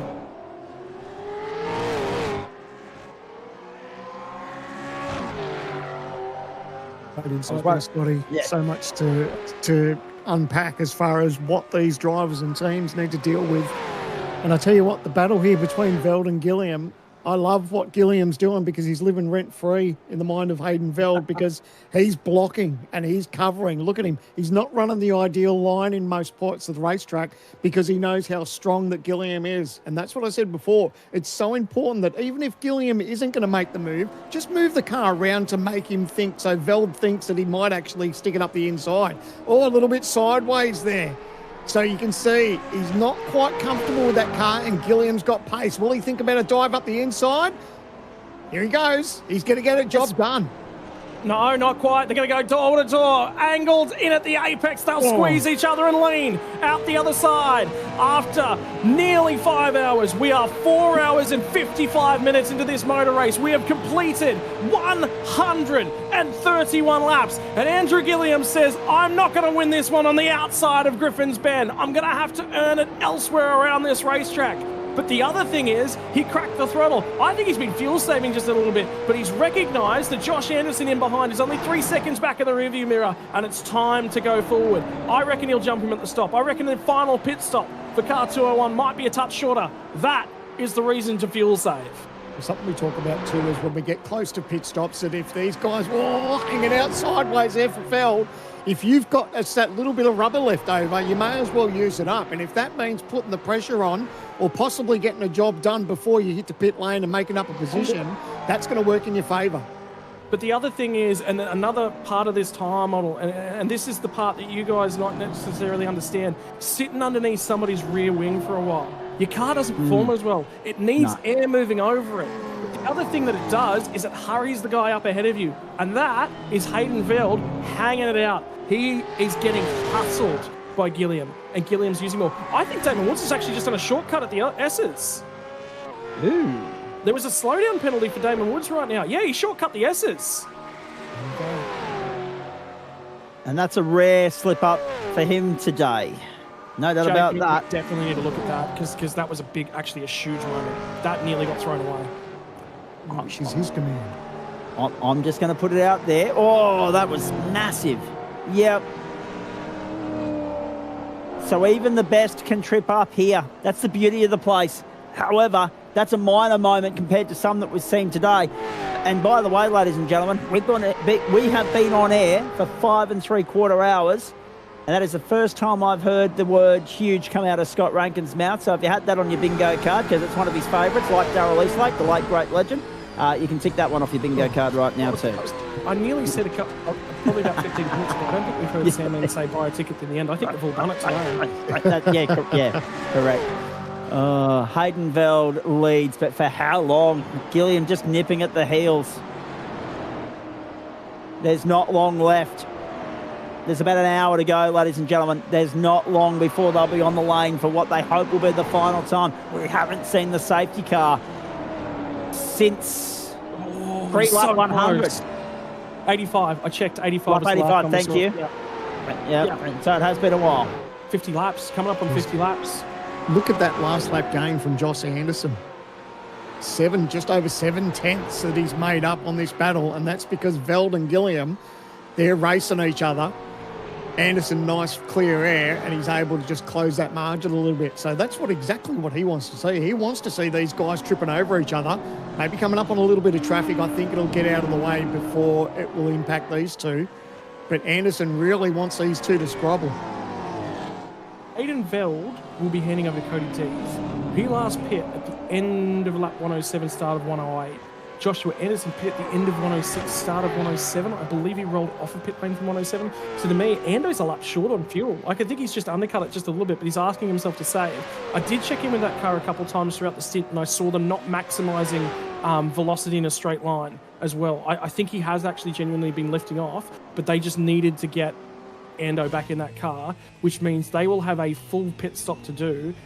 Gilliam, for my mind, has the shortest pit stop of the lot, so naturally, Gilly should pop out with a lead. Correct. But how good's this charge been from Josh Anderson? Up 7 spots already. Can he maintain that? Damon Woods is up 4 spots. So, again, positives pretty much everywhere you look. Gilliam's the only one down 1 so far, but he's right there and will probably, as Scott said, be net zero once we get out of, and I mean in a sense of where you start compared to where you are. Not talking government stuff here. We don't need to tick politics off bingo cards just yet. I think we've already done that today. Up Mountain Straight to the outside. He has another look. But again, caution the better part of Valor. It's too early. He doesn't need to take the risk right now. If that's like 161 though, completely different story. Yeah, a little bit of decision making. Now he's actually got to run to the outside of him. He's going to try to crisscross over, and Feld actually changed his mind about where he parked that car up. They're slowly back in their way. Ando was 3.2 seconds out a couple laps ago. Now it's 2.5. He is coming at a rate of knots. And the problem for that is that poses big questions for both of these race cars. That is a problem that needs to be solved. Gilliam will be thinking about the championship, but he'd love a Bathurst 1000. His teammates, they've all just about ticked off the bucket. Have a think about your previous winners. Phil Sells won it twice. James Scott and SVG won it back in 2023. And I believe that was a Lobs car at the time as well, by the way. So it's been Lobs, because Rosella won it in 24. Phil Sell and Kostecki won it in 25 last year. He hasn't won one yet. And he was cock-a-hoop yesterday. Absolutely cock-a-hoop with that lap.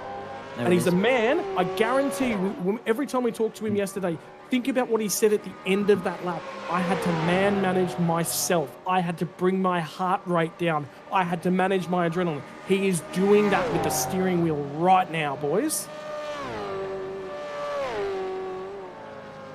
God, I love car racing. God, I love this business. This is an awesome performance from both men. Like, take nothing away from Hayden Veld, up 14 spots down the inside. That's pit lane. We're at the critical lap. It makes sense for Gilliam. Anderson goes with him. Oh, no, Gilly! Gilly, no! No, he threw it away! thrown away. He's had a massive moment coming into pit lane, had it locked up. He's made heavy contact. That may result in a penalty of speeding in pit lane as well. He's got away. He's got away with it. He didn't speed in the lane, but he's thrown away. I think the right rear tyre just clouded the barriers. I actually think that's car 201's race. I think you're right. Can you believe that it took that moment to be the race-defining one? The 201 could well be out of contention. And with that, well, I hate to say it, but that might have just been the ultimate commentator's curse from you, Scotty Rankin. Have a look at this down on the inside. Watch it on the OG Gear replay. Sam, man, talk us through this. I'm just wondering if he grabs a gear. Oh, he's trying to get down to 40 k's an hour.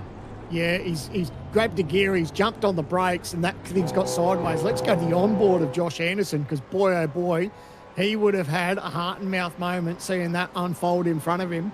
And this will give us a true indication, obviously, when he gets down to the lane. Here we go, on board with Anderson. Oh, Ando's had a moment as well. Yeah, they're all on the limit. Where'd he go? Where'd he go? But the thing is, he didn't have to do that. He didn't have to do that. He didn't have to chase it. Now here's the thing. Stopped time by my markers, and we might get it actually still on the screen. 46.2 plays 52.5. But the problem is there is a second between them. It's only cost him 5 seconds. It's actually only cost him 5 seconds. But that is that is more than the margin he was owed on fuel ahead of Veld. He just missed the apex at Griffin's. I think the car's bent. I genuinely think his right rear's bent. Yep. And I think you're right. Based on the cloud, that was not a soft hit on the concrete. No. Gilly didn't need to do it. He didn't need to. So okay. I think in terms of what this car owes us, in terms of what he had to do to Hayden Veld, no, it's not. Look at it. It's searching. It's not connected. No. It's just a fraction off. Is that tyre temp? Is the car coming to him? Is that car balance with the fuel load? But he didn't need to. So there.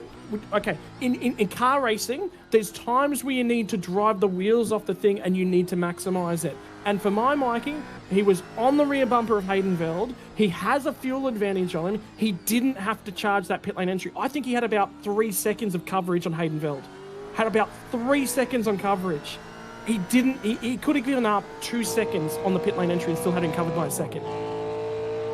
He didn't need to do that. Look at the sill. There's damage on the sill. You see that? He's not quick in a straight line. He's just lost 2.5 tenths in a straight line. Car 201's bent. 100%. 100%. Oh, Gilly. Mate. What have you done?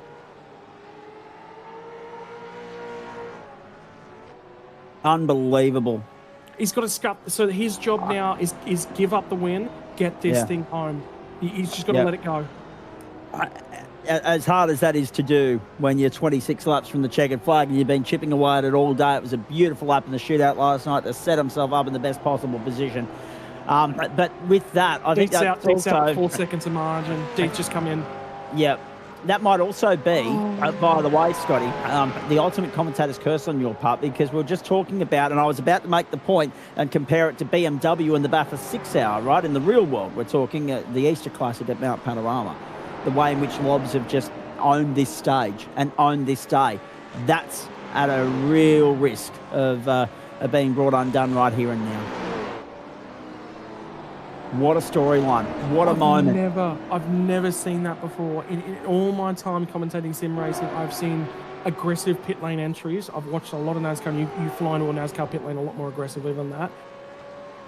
But from the race lead, with margin in hand, I've never, ever seen that before. And for me, he is walking wounded.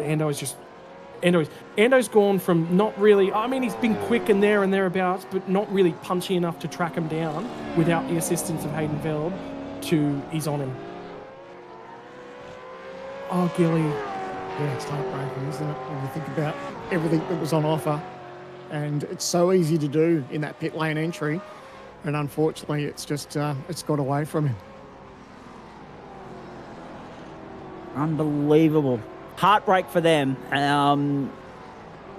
They had the package, they had everything, but as we said, that was not a small scrape of the concrete there. And remember why that's there, folks. That's pedestrian access. That's where the personnel stand when observing things from pit wall. That's why it exists in the first place. Okay, but the tricky part is now his race isn't done, right? Now, the margin to Cody Death crawled out of the pits with about 4.1 seconds. He's actually taken 3/10 out of him on cold tyres, and there is a very, very short cold tyre phase on this car. So he has rebounded back towards Cody Death, and Haydenveld and Cody Death have done a driver swap. That's the information that we're sitting on. Marino said, yep, what actually happened was previous under that safety car, Haydenveld was actually out at the shops grabbing his lunch break when we wanted to slot him back in the car. We couldn't do it. We had to do a flip. He also said to me, if there's a safety car, we're just going to have to leave Hayden in the car because we will not have that time to get Death back in the car. We think Death is our better driver to the end of the day. That's now popped out the other side.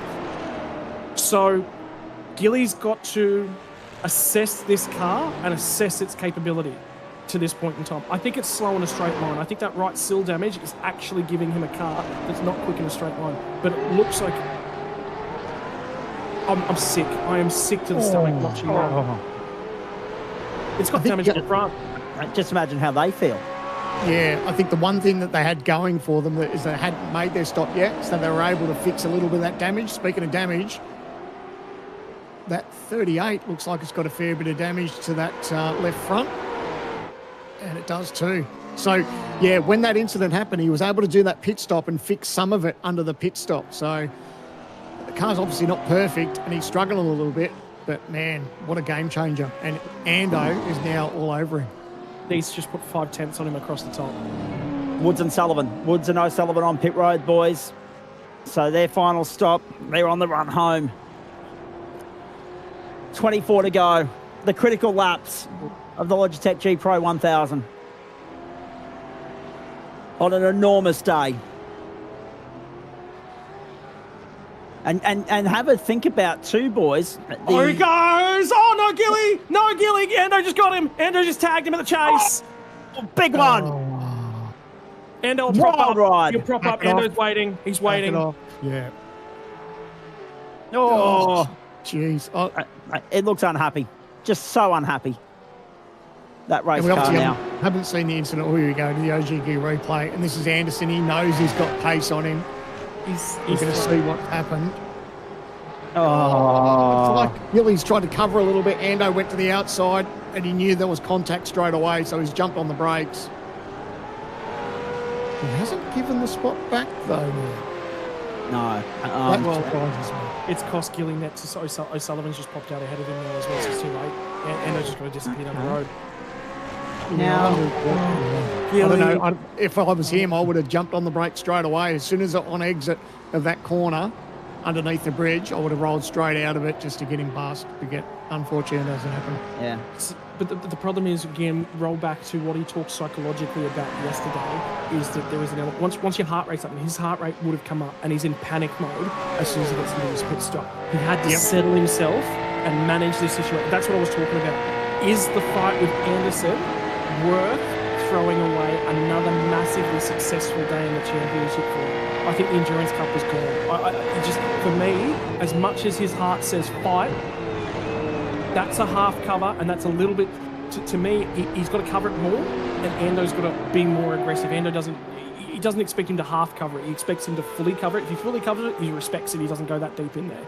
So that's one of those ones where Ando expected him to cover a lot more aggressively if he was going to cover it, and he didn't. So he misread the situation, but I think Gilly misread the situation as well. Either fully cover it or fully don't. He's in two minds, and that's a driver on tilt for me. Yeah. But this is where the team needs to step in too, and if they feel that, there was probably a chance where he should probably back out of it, that's when they should be in his ear. They might think that they were in a position where, it didn't quite cover enough for Gilliam, maybe got on the brakes that little bit earlier, but still when it's nose-to-tail contact, it's hard to argue, and maybe that's the avenue they're thinking, so we'll just leave that up to the stewards.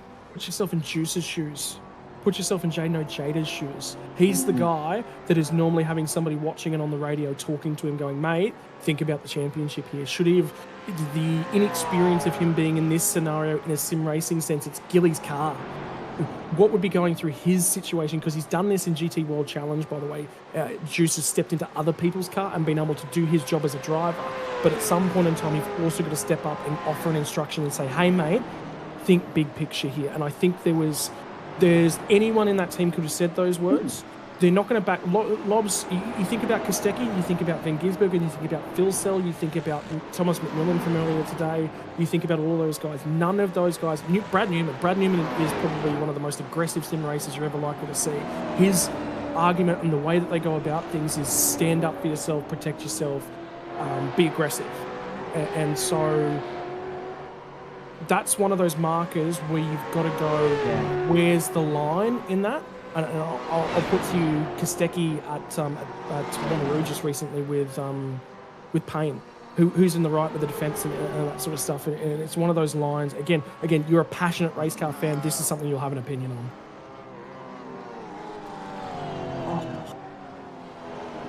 I would, to be perfectly honest with you, show me my incident again in an IndyCar 10 times over than that. No, legitimately, guys. And yet that was a very sore point for you about half an hour ago. I would much rather watch that all over again. Yeah. Okay, that's why James Scott picks up a 5-second penalty. Yeah, that's well deserved too. That's that's fair. Ryan O'Sullivan on the comeback try. Okay, so there's a couple of things here that we probably need to cover off, boys. Ryan O'Sullivan on the inside of Anderson. Nicely done. Anderson forcing the issue on the inside, but yields. So out they come, 22 to go. Bettis, Myers, and they're on the cusp of their pit stop, boys. We're on the verge of the end of the pit lane sequence in the Logitech 1000. Job Stewart sitting there 18th at the moment. Still a couple of guys due on pit lane. Phil Sell probably needs to come to pit lane, only 13 laps into this stint. I don't see any conceivable way that he gets 22 laps out of that tank. So we're on our way to the checkered flag, but still a bit to play out to make sense of how this is all going to look in a few laps' time. You mentioned, Cody Deeth's in the box seat, isn't he, really? In the fair income department, Cody Deeth is looking good at this point. He's just got to see off the thread of Damon Woods. That is going to be a fascinating scrap to the conclusion of the 1,000. Magnificent drama here at Mount Panorama. Go for it, Simon. Yeah, how close it was with the 53 and Gilliam there in those just before the round of pit stops. And now they've just find themselves just with that little bit of breathing space, and they'll be very grateful for that. Geez, heart and mouth scare there with a little bit of Blinky Bill action going on. Hey there, Blinky Bill. Oh, dear. Okay, so I'm just going to look at some more data for you guys as well. So remember how I was talking about in terms of race management, what that needed to do. 46.5 second pit stop for car 201. Cody Deeth now on board car 53, 51.6. There was a 5.1 second margin that he had to play with. Take away a second for that car popping out ahead and the tyre warm-up phase, he would have had him by 4 seconds. And he could have burned 2 of that on the pit lane entry. Have you got a calculator handy there, Scotty? Yeah, mate. Poking in the corner. I'm just thinking. There's Stenny. There he is, doing his best, and having a good chit chat to the team on the way through. Into pit lane he comes. One of only 4 at the top end of town left with a stop to do. Madison down. You can see 18 laps into the stint. So too Job Stewart. Those two due on the lane at some point between now and the checkered flag. I'm really interested, Scotty, how all this plays out numerically, with a view to the Enduro Cup and with a view to the championship, because Gilliam and Jones separated by only 54 points coming into today. Leonage at the moment at the helm of the vehicle that he shares with Emily Jones through the Enduro Cup. He's sitting down in 16th. Gilliam a bit stranded with that car of his, limping at the moment, and we know it's hamstrung. Pace-wise, only in the 207s at the moment, at 1.6 off the pace he said earlier in the day. So can Leonage reel that in? Can they take a little, they won't take a huge chunk, but can they take a little chunk out of that? More importantly, had they seen off the thread of the opponents around them to keep hold of the lead and therefore net the win in the True Force Enduro Cup?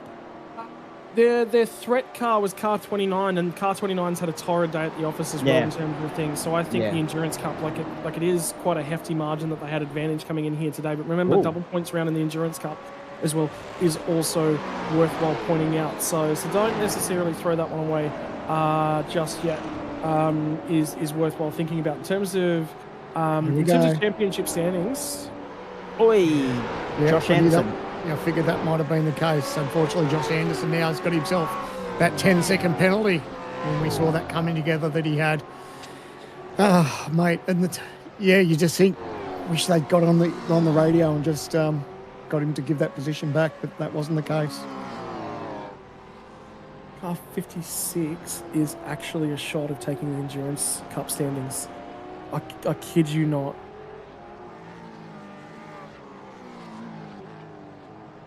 Oh, my apologies. So my apologies. Damon Woods actually has a change of co-driver this round, which rules you ineligible. So that means it's down to car 31, and they're not far enough ahead for my mind of car 51. So again, 51 needed to be a top 10 day, and they've had just beyond that. They've given their opponents a sniff, but their closest opponents have not also had a good enough day. So you're saying 31's their nearest threat, is that right? Yeah, it's 56 Nine. points back to car 31, and they would need to... Oh no, They're that won't be enough 15. points. That won't be enough points. Yeah, it'll be within 10 though, I think. Well, Robbie's now going to move up to 7th once Down has his stop. And Jared's still got a stop, so that puts him into 6th. That could be very interesting, very tight. Oh, Brady in the Myers closing popped out stages. ahead of car 51.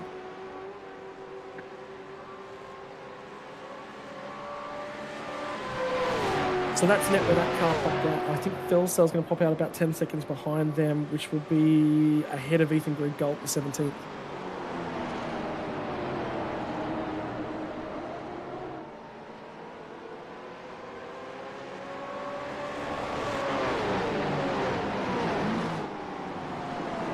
We're just looking at some images from race control, just giving us some updates on some outstanding penalties. Car 43, car 06, car 22. I wonder if Myers has just had that just there now that he's come out of the pits. I wonder if he's served that. Not sure. 88 and 36 have all got penalties. So was that Myers just in the wall? I just caught the end of that. I think it might have been. I think he did get it. So remember, that's the cold tire warm-up because car 22 is just on its way out of the pits at the moment on its out lap, trying to spin itself up to temperature. But just take me back to Friday night. Take me back. Go back to Wednesday night in the Porsche Cups. It's just this week has just felt odd. There's just odd things that have happened all week long. I mean, yeah, it is the mountain. It is the mountain that will do those sorts of things, but. How many times today has a car in the motor race had something happen? Oh, this is Myers. Oh, that's a decent hit. For him to ricochet that far off the wall, I think he's lucky he's still trekking in a straight line, to be honest. Braden's fuel saving. Car 22's fuel saving. I just saw him on the clutch on the way into the chase. So they're short on fuel. Yeah, we're wondering if he took the penalty and then saved a bit of fuel just to try and get out a little bit quicker. Don't know. Madison Down's still yet to pit as well. So he's currently in 7th. So that'll move Gilly's car is bent, massively bent now. He lost 1.5 seconds to fuel cell, nearly a second to Deep, and 1.2 to Damon Woods. Damon Woods is the fastest car on track at the moment. So my apologies, Jared. Fuel cell's the fastest car on track at the moment. Yeah, and with Phil Cell still yet to pit and Madison Down still yet to pit, and then our field is cleansed for the run home. 19 laps to go in the great race, the Bathurst 1000. Oh, what could have been for Gilliam, eh? But you just think he's had one lapse in concentration, one fraction too deep all day long. Yeah, that's all it takes. Somebody said, was he multitasking on the way into pit lane? Was there somebody talking to him? Remember he said he's doing a multi-duty role. Was he talking about fuel number to add at that pit stop on the way in and missed his marker by, I reckon that's 3 meters. He's deep. Yeah, well, unfortunately, it may be something that could come back and bite him in the backside. You think statistically he's lost his chance at taking a win, but you just never know. Look at the margins that Madison down behind him's taken out. Sort of 7/10, nearly a second, and then another 7/10 over the last 3 laps. So I'm showing my bias right now because I've got such a soft spot for Gilly, but Yeah. I think you can hear it in my voice. It's just how flat I am. I thought it was his day today.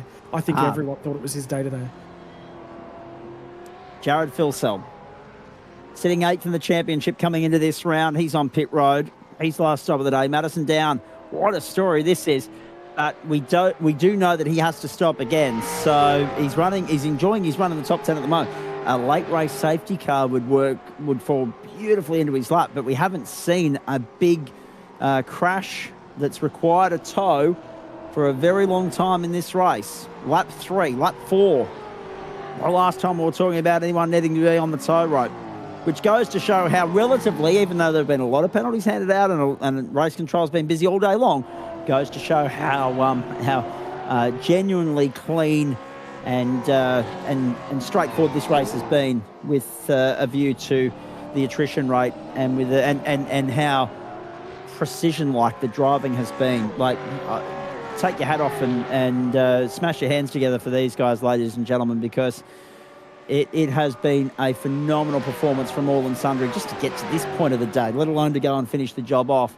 The amount of the amount of time and effort that goes into it, the preparation, the investment, then the focus, the concentration required on the day. That's why they do what we do, and we do what we do, ladies and gentlemen. They're very, very good at their craft. Yep, sure, it's gone right for some today and not for others, but that's Bathurst. By the way, we haven't lost our fight for the win. Cody Deek has been run down. He's been picked off last time by 0.3 of a second Correct. faster for Damon Woods. Just because there's 18 to go on this motor race, it has the fat lady. She has not yet started singing. There is going to be a serenade of the ages at the end of this one, and you're going to get two really good mates, two guys that race together for Door Esports in Porsche Esports Super Cup. Yep. In the Oceanic Pacific region. These guys, both of them, were up at 4 a.m. today. They're that committed to motorsports. Their teammate sits in third spot, 7.6 seconds adrift. His nearest rival is Gilliam 5 seconds back because Ando's got a 10-second penalty. Eclipse have walked into this year and said, we want to earn this. You heard Griffin say, we want to change things up. We want to bring in wealth of new blood. We want to really talk about everything that's on offer for us today. It's not over yet, and they are the team most likely to trip over themselves in pursuit of a Bathurst 1000 win. But after 145 grueling laps of this place, after qualifying yesterday, Cody D, think about how he would have woken up today. Think about what he would have gone to bed feeling like last night, knowing he had Porsche Super Cup to drive overnight at the end of a shootout lap. And again, Veld, I walked down and spoke to Veld, and Veld said, I've never actually gotten the opportunity to do a shootout lap from this place. Every single time I'm busy during qualifying. He was out buying a house yesterday, mate. He was out thinking about what comes next in his life. A Bathurst 1000 win was not at the forefront of his mind. And for a guy that made one of the biggest errors that we have seen in shootouts, we've never seen a car hit the wall that hard in shootouts in the last 3 years. To recover from that, to drive from 15th to I think it was 7th at the end of the first stint, to be here now is how you turn a race car around. We often say that this race can just as easily be won from pole position as it can be anywhere in the field. And this is proof in the pudding of that today. Stark contrast to last year where pole converted into victory. This is a magnificent performance. And proof that he's so versatile, Scotty. I mean, you mentioned earlier GT3, Porsche, etc. But whatever he can do in them, he can do just as well in a supercar. It's been a magnificent drive. And by the way, the big gain in the shootout last night was Ryan O'Sullivan plus 12. So he's right where he started today, right now. Would that have been the same had he not been able to convert so beautifully in the shootout? That will remain one of the highlights of the weekend for mine. It's not done yet. And the other thing is 15th to 1st. I don't ever think we've talked about that story as well. 15th to 1st. I genuinely don't think our winner in this series has ever come out of the front couple of rows at Bathurst at the mountain. I'd have to go and do some statistics, but I'll be confident in saying our winners are Phil Sell and Warren. I think that would have been off a pole. James Scott and SVG would be the front couple of rows. Rosella and Stenaway would have been inside the 10 for sure. Phil Sell and Kostecki, I'm fairly certain with pole to win, you said last year. I don't think it's ever come from as far back as 15th, and I don't have my stats in front of me, and I feel naked at the moment going, ooh, I want to look that one up. Oh, dear. Well, it's interesting because the only comparison I had, I must say, was finding the very broadcast from last year and going to the start of the day. Okay, there's your grid. 1, 2, 3. Yep, jot that down. Go to the end of the day after 7 hours on air. 1, 2, 3. Oh, exactly the same. And I literally did that homework last night just as a point of interest, because we always talk about the conversion and how rare it is and how difficult it is to convert pole into victory around here. And was that a little moment at the top of the hill for Cody Deeth? Is he feeling the pinch now that he can see Damon Woods looming large, getting ever closer in the rear view? He's on the limit at the top of the hill, scraping the concrete. This is far from done. You're right, Scotty. Don't move an inch. Don't leave the couch. Don't touch the dial, ladies and gentlemen. We are 15 laps from home, and every one of them promises to be breathtaking. And you know why that's come about is because exactly what you just touched on, mate, is that he can see Damon Woods getting a little bit bigger. Pressure. He caught some of that curb on the inside there too. That got the car airborne. But he can see that it's slowly getting bigger in his rearview mirror, and he knows that he's going to be a threat to deal with in the closing stages of this lap. So you're right. The pressure cooker, it's starting to boil, and he just needs to limit those mistakes. Damon Woods is 100 points behind Gilliam in the championship at the moment. And here is, on that subject, Madison Down, due for a pit stop at any point in the next couple of laps, fending off Gilliam at the moment. And to be fair, Scott, it'd be a hell of a recovery if he can salvage the top 5 despite the incident earlier. Yeah, I don't necessarily think it's maybe going to happen. Robbie's starting to run him down at a rate of knots as well. Have a look. The Mads look forward just here, and you might just see it, but Gilly pulls to the right, and he actually presses on the anchors. Remember how I was talking about race management once that car had damage? That's race management. He knew he's not fighting Mads right here. He's absolutely not fighting Mads. Mads on pit stop. So he just... If you fight the car, you lose more time than letting the car. You're not actually technically racing go. And that was actually cost him 2 tenths in a straight line, and now he gets to get towed around for a couple of laps until next pits. Mega commitment over the top of the hill. So yes, there's pressure mounting, and it's up to Cody Deeth. He's done it again! Back-to-back laps, he's done it again! Is the pressure getting to Cody Deeth, or is it a case of grip limitation at the top of the hill? Can he afford to wind the whip back a little bit just to save the car at the end of the day, just to get it home? Well, he has to. Oh, my goodness. You need equipment to get home. There's still 15 laps to go in this one, so you can't afford to knock the toe out, and if you start doing damage to your car, you are going to be a sitting duck. So he really needs to be mindful next time over the mountain, because that's 2 times in a row that he's done that. Check out the OG Gear replay, and this is a decent hit. Well, it was pretty flush. He got away with that one. But, man, he doesn't want to keep that up. No, might not be so lucky next time. The point I wanted to make, we were talking about Damon Woods being second at the moment, right? This would be a tremendous box tick for him if he could go out and win this one, knowing that he's already got one hand on the Porsche Pro Invitational. I'm sorry, that's a bit of a sore point for anyone that's not in contention at the moment. Just ask Ray White. He's in second in that series at the moment and has already kind of surrendered. But the reality of the matter is, for Damon Woods to grab a Porsche Pro Invitational Series victory and a Bathurst 1000 in the same year, what a year he's having. So that's at stake here too. Furthermore, he's not out of contention in the championship picture overall yet. I know things might change when we get to the knockout phase of the tournament, the business end, rounds 10, 11 and 12. But he's only 100 points off Andrew Gilliam at the moment. 13.62 plus versus 12.62. 100 points neat, right? It's 100 points. He'll take a chip out of that deficit today as well, given how things are played out for Gilliam. So there's a lot that's going to change tonight with a view to the final sprint rounds in this series. Bathurst never disappoints. But more than that, I want to tell you there's another story that works in that. Yes. Cody Deeth is not in this championship himself. This car, and what happens at the end of the day, that's it. That's his year done in a supercar. He doesn't care after that. Hayden Veld sits 9th. Can you afford to risk?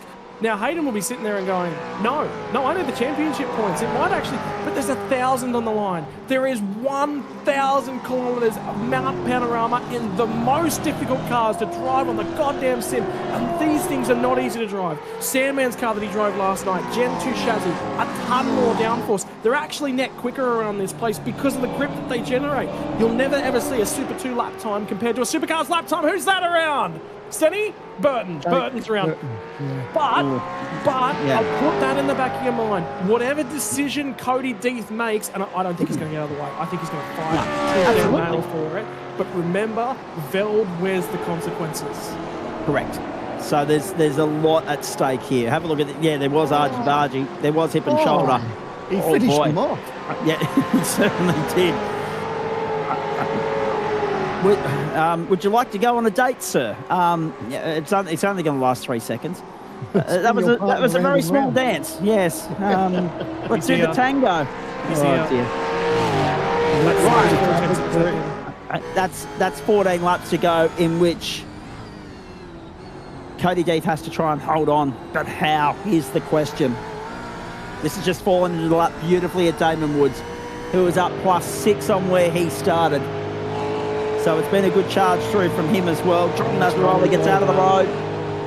Awesome. Great work. That was really good. I can't praise drivers enough when they just roll out of the throttle and know when they're not part of a deal and they just get out of the way. And they have been brilliant today. Huge credit to everyone that's done that. Now, Sam, man, you started the day with a headache and then you've spent the last 5 hours in here with Rankin and I. So how is it? It's great, mate. And I tell you what, a headache will always disappear when you're in the closing stages of the Bathurst 1000, let me tell you that, because this is what we live for, and it's our crown jewel event. We love the 1000, and to be honest, I was really gutted that I missed the start, and I can't thank you enough, Zach, for jumping in and taking the reins along with Scotty Rankin and Jay Kennedy behind the scenes. It's it's a real credit, mate. Luke Rosella. Luke Rosella cops a 5-second penalty for the contact with the 70. So the penalties, the invoices are still being handed out at the back end of the day. Have a look at this. Is this the moment for Damon Woods? No, that's the Rosella moment. Sorry, my apologies. But you're on board with Damon Woods on the live shot. Sorry, I'm getting ahead of myself. There's a lot going on here right now. That was the moment. That was the moment where Rosella gained the 5-second penalty. And that, I think now, we're at that point where the field is cleansed, boys. We're not expecting any more pit stops. They'd all be unscheduled from this point. Woods holds sway here. He holds station. He doesn't look at Deeth just yet. He's got 13 laps to try and set it up. But if I'm a betting man, any penalties applied now are just going to be applied post-race. They're not going to be served in the server at this point. You're not coming to pit lane just to clear a 5 or 10 second penalty. It's fair. It's far better, far less damaging to cop the invoice at the end of the race. I think Deeth's got a bigger mountain that he has to climb right now as far as trying to keep Damon Woods behind him. Damon is looking very racy. And I'll tell you what, if I had to pick a camp to be sitting in, I think I'd want to be in Woods' shoes. I think his car looks good and he's got pace. 2 laps fresher tyres too. Not that that's going to be a massive deal, but always nice to have that in your hip pocket over the other driver. So, the question is, I don't think the question is when. Oh, sorry. I don't think the question is if, it's when. Yeah. When is Damon Woods going to make this move? When is the door going to slightly open ajar enough for him to slide down the inside? Or will we see a bit of outside work like what we saw in the Porsche Pro the other night? Put one of the moves of the season on the chase, and they're both trying to scrape the wall at the top of the hill. Yeah. Oh, boy. 12 laps to go.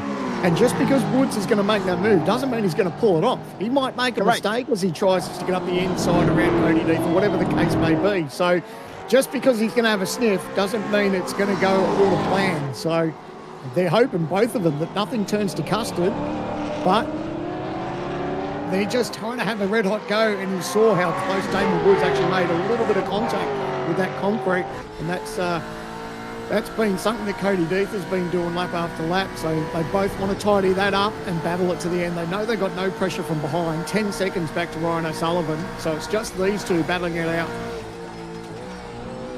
Oh, he's going to go Down up the inside. inside. There it is. He's Did he left get it. it done? Oh, No, no, he's he's not back get him. Can you believe this? He No, he's turned it gathered back it. around. Gathered it. He saved it. There won't be a penalty, surely. No, he was gathering it up. So thankfully, he got out of the throttle. Oh. Unfortunately, just gave him that little bit of touch and got sideways, but he was able to gather it up. If it had spat and turned around the wrong way, Damon Woods would have been in a world of hurt. And that would have been game over. And you know who would have been laughing? I know Sullivan, who's only 8 seconds down the road. That's what's at stake here. Remember I said to you just before, just because that Damon Woods is going to make a move doesn't mean he's going to be able to pull it off. And that's exactly what's happened. They've had that little bit of contact, and now he's trying to look around the outside. He's not going to really make the move there, but he just wants to put Cody Deeth in a defensive position. He'll cover. He'll do everything to hang on to this one. Yeah. I reckon. I just had a message come through from Marino Morella, who's been my contact over there all day. He's going to try the outside now. He's going to look for the crisscross. Oh, he left the hole. He left the hole, but it bailed out. He under them both dipped it in late. There was a lock of brakes. Look at Jordan Mazzaroli in the background as well. He's crept back up and onto these guys. There's a lap car. Mate, grab the popcorn, Matza. Grab the popcorn. Go to Hayden Belt's camera if we can. I guarantee you he is biting fingernails. He is chewing everything that he's got in front of him. He's not on the camera at the moment. He's walked away. I wouldn't be able to watch. No, Mazzaroli's literally got the best seat in the house right now, and he's the envy of everybody else in the precinct. He gets to watch the best ticket in town from the best seat in the house right on their doorstep. It was 10 seconds back to Sully last time by over 10 seconds. Actually, I'll double check it. Yeah, it was. Sully was 8.2. It's now 7. Yeah. That margin is getting shrunk. It's getting shrunk. Previous lap, it was over 10. So the more that this goes on, my word. So he's starting to buy back into this. And I went back. I found the stats. Stanaway and Rosella did it from 10th place. And the only one I don't have is James Scott and SVG when they won it back in 2023. Every other time, both of Phil Sell's victories have come from pole. Oh, this battle is still going on. You cannot look away from this battle between Deeth and Woods. And I just hold my breath every time we go into a braking zone. Is this going to be the corner where Woods has another look? They came together. They all gathered it up in the chase. Thankfully, it doesn't ruin the end of this race because they were able to straighten things up and get on with it. Heart and mouth for both of them. And they've still got a chance of taking out the biggest race of the year, the Bathurst 1000. 62.13 kilometres to go. That's all that's left. 10 laps. Here's the move. The attempt to move on the OG gear replay once more. This was defence from Woods. And then on the exit, there's the top. Oh, it's getting hairy now. But he didn't use all the road. He parked it up in the centre of the road. Did you see that? He didn't flow all the way to the right-hand side. And that's what Damon was expecting. So you've got to be careful with the second aspect of that as well. Yeah. He's a teammate, but he's only going to cut you a break so long. That's right. That's exactly right. Lap 152. I wanted to quickly touch on that, right? Because the last couple of years, Lobs have dominated, and it was very processional, line astern, everyone followed everybody home. How genuinely pleasing to have an active live battle where it's clear that these guys are going to leave nothing on the table. 2 battles, in fact, because have a look at this further back. Gilliam and James Scott are duking it out for 6th position at the moment. Robbie Gibbs, he's flying under the radar, hasn't he? He's holding on to 5th right now. But that should become 4th unless Anderson can clear the invoice that he's copied from race control at the end of the day. I'll tell you what, if he moves into 4th, that's going to put pressure on Rehan Vinaj and for the Enduro Cup. So I wonder how that's going to play out for the points. Correct. I'm working like mad in the background. The biggest thing going on right now is actually inside because they're doubling. We were talking about that, but 31 was the issue, and if Anderson's got that penalty to serve, that moves him into 4th position. And then Rehan at this stage is only P13. And he's got Jared Filso, who's done the fastest lap of the race so far, maybe slowly closing in on him. Not yet, but it's being set up for Damon Woods. He had another sniff, he had another look. Deep now into defence mode. Woods, look at this. There's the move. Side by side and drag race up Mountain Straight again, boys. How good is this? 9 to go at the mountain. That was great. He faked him, went to the, said he thought he was going to send him to the outside, then dive back to the inside again. Didn't quite get the job done. A little bit of side-by-side action, but boy, oh boy, that was nice and close. 400 points for the win, yeah? Yes. 400 for the win. 400 for the win today. All right. That's what's at stake here. And for Damon Woods, it's a big picture championship that he's thinking about as well.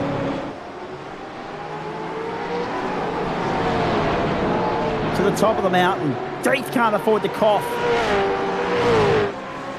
And Woods, you know, it's easy enough for Damon, Sandman. The amount of looks he's had so far, the amount of sniffs he's got, and the amount of time left, he can keep resetting and going again. There'll come a crunch point. The sun right in their eyes at the top of the hill. There'll come a crunch point where he's going to have to commit to it and make it stick. The only problem is he can't afford to be too desperate, going that little bit deep, or maybe lock a front right or something like that, because if he locks a tyre and has contact, there's a pretty good chance that it may result in a penalty, and then the gift goes right on Sullivan's way. So points scored at the moment. Robbie Gibbs is going to move up into fourth spot with the penalty to Ando. He's 7 seconds behind that one. It's still possible for Ando to do that. So we'll go through sort of two calculations. 352 points are on offer for fourth place in the standing. Andrew Gilliam as well. So there's two margins. We're talking Endurance Cup first. 352 points for fourth place. Rayhan Lino sits 13th at the moment, which is 280 points. That would be enough to pick off the Endurance Cup in the final race of it in the dying stages. They need to be further up. They've got to be further up if they want it. Leonage is on the back of Blacklock, and Sapsted's just ahead. He's pacing enough to clear both of those cars. What does that change it to? If he gets to 11th, 296, it's still not quite enough. It would be within 10 points if they made to 11th. Leonage is in 12th.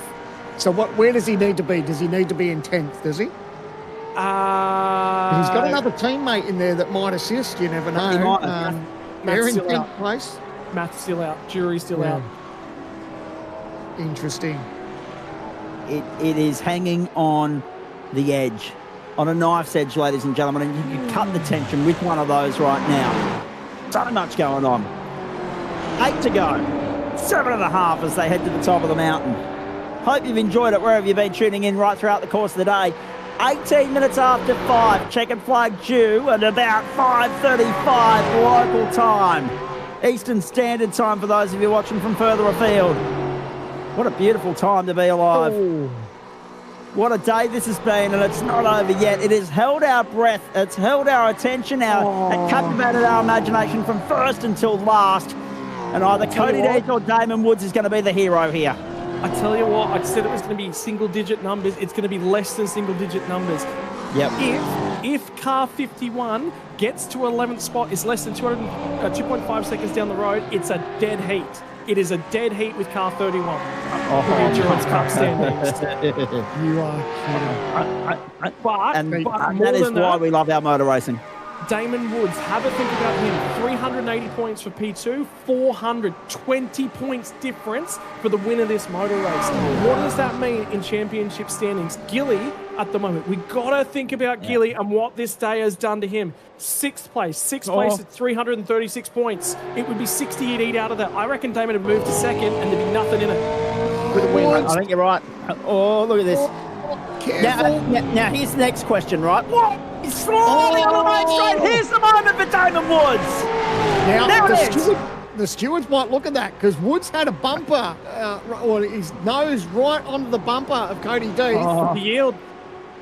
No. Does he yield? Does he yield? I tell you what, if I was Woods, I'd be backing out of it. However, in saying that as well, I was just about to make the point.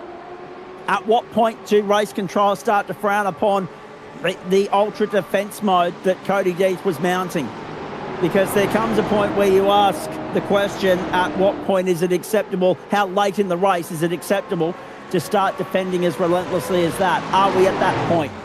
I don't think that the defence has crossed the line. It's on the line. You cannot he's bumped him. He's bumped him. If I was him, for the biggest prize in sim racing motorsport is Bathurst 1000, I would definitely be moving over and giving that position back. Do the team get involved?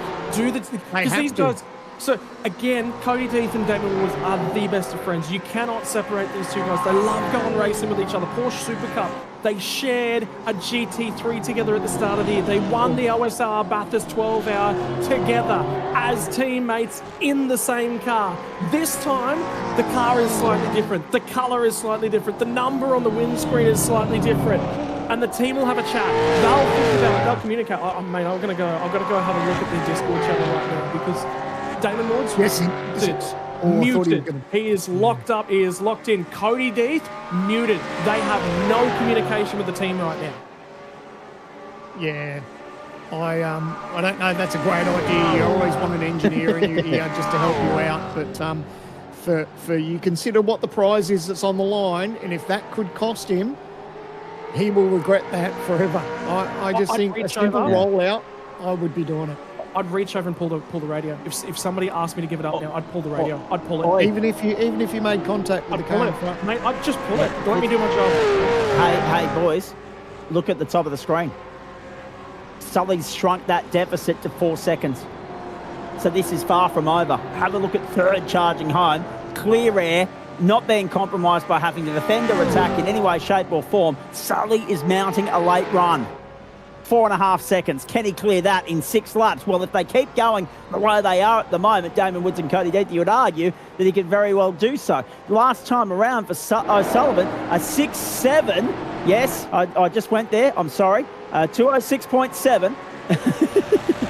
Compared to a 207.1 and a 207.5. Sullivan is taking chunks out of the deficit at the moment. Respond with, I've been keeping an eye on it. The stewards have not been alerted to it. Now, the stewards can choose to get involved regardless of it being alerted to them. There's a system, a process, and a procedure that's got to be followed as a part of that as well. So, man, Damon Wood would love this. He talks about, yes, the Porsche Cup Championship. Yes, everything he's achieved this year. Yeah. But he's achieved that in different hardware, of all the accolades, of all the things he's achieved. Cody D, at all times, has been able to match him, but I don't think he's ever been able to beat him. This is a statement drive for him as much as it is for everyone else, as much as it is for Hayden Veld. And like I said, the driver's in the team, so for Damon Woods, he's got the opportunity to talk to his teammate and only his teammate on board of car 56 in Caleb Hydes, and the only person that can talk to Cody Death is Hayden Veld.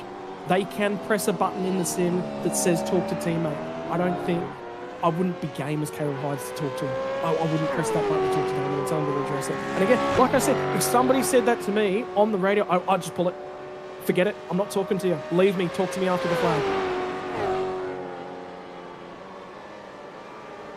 Yeah, I don't know. I sit a little bit differently with it. If I've got a chance at maybe winning the biggest race of the year, and a simple readdress could just dissolve that all straight away, I don't know. I'd be tempted to do it. But like I said, no one's intervened yet. Stewards haven't said anything. There was definite nose-to-tail contact, but if they're going to let them play on, so let them play on. The sport's the winner. The sport's all the winner for it, to be perfectly honest with you. Absolutely. Well put. Well put. 30 kilometres to go. You think about putting a podcast together. Brent Hobson has got the unenviable job of, I'm in my last race as a Bathurst 1000 as the main game driver. And at the end of this, he's going to sum the race up and put together a podcast at the end of it. The whole day's been a podcast. The whole day. You would have to put 6 hours of podcast material together for it. What a race. I have done in the past, but not in relation to this, but in relation to other matters. Whoa! A huge slide, tank slap almost for Damon Woods. Actually, no, that's Gilliam, my apologies. That's Gilliam still fighting the car. James Scott trying to find a way through. Oh my goodness. What a moment for Gilliam. Can he hold on? Can he wrestle this thing home, or is he a sitting duck? And he's only got 4.8 seconds on Ryan Bettis. They're in 8th.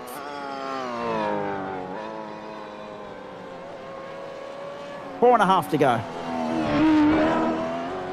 I did go digging. I did manage to pull those numbers out for the race winners and the deepest that this race has been won from. I can tell you with confidence that both times Jared Philsell has won, he's led the race from pole.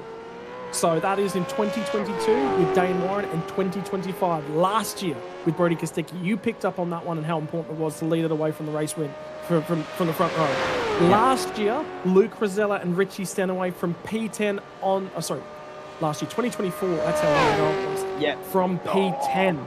From P10, they got that one done as Andrew Gilliam's going to get rounded up by Ryan Bettes. The only one I don't have is James Scott and SVG. So Cody Death would set a new mark in the record books if he was to win it. Yeah. Oh, and have a look at this. So it's not just Bettes that Gilliam now has to be worried about. It's Ratu as well, because Ratu's sitting there nipping at the heels. Rehan Leonage has just been passed by Jared Filsell to go back to 13th. And their defining moment was turn 1, when they got caught up as innocent bystanders in that knock-on effect incident over there. Car spun middle of the corner. They arrived blind on scene. Cars spewing left and right. Damage sustained to several vehicles, including the leader of the True Force Enduro Cup. This has been a game-changing 1,000 in more ways than one, ladies and gentlemen. And we are 3 laps from home, and Woods is holding station there. 0.6 the margin, and now that they've stopped squabbling, the chances of Ryan O'Sullivan reeling them in, unfortunately for Sully, have somewhat evaporated. It always looked the part that Damon Woods, when he started to close in on Cody Death, that he sort of had the better car, 2 lap fresher tyres too.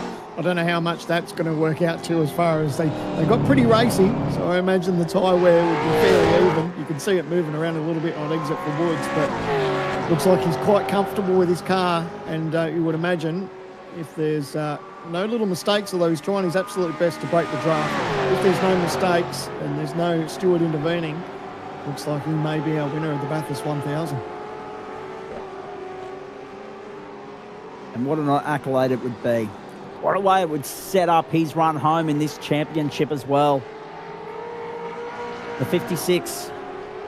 I mean, as we said earlier, it takes him out of the, I think you guys mentioned it, it takes him out of the Enduro Cup landscape because of the change of driving lineup partway through the season there. But as an individual, he still takes the 400 points to count towards the overall championship, the 12 round. Think bigger picture. You'll have a Bathurst 1000 win next to your name, and it'll also put you back in the fight for the title. And if he can go into the second season in the supercar the way that he's done the first half of the Porsche, by gee, it's going to rattle the cage of those that are at the top end of the summit, Gilliam, Jones and Rosella.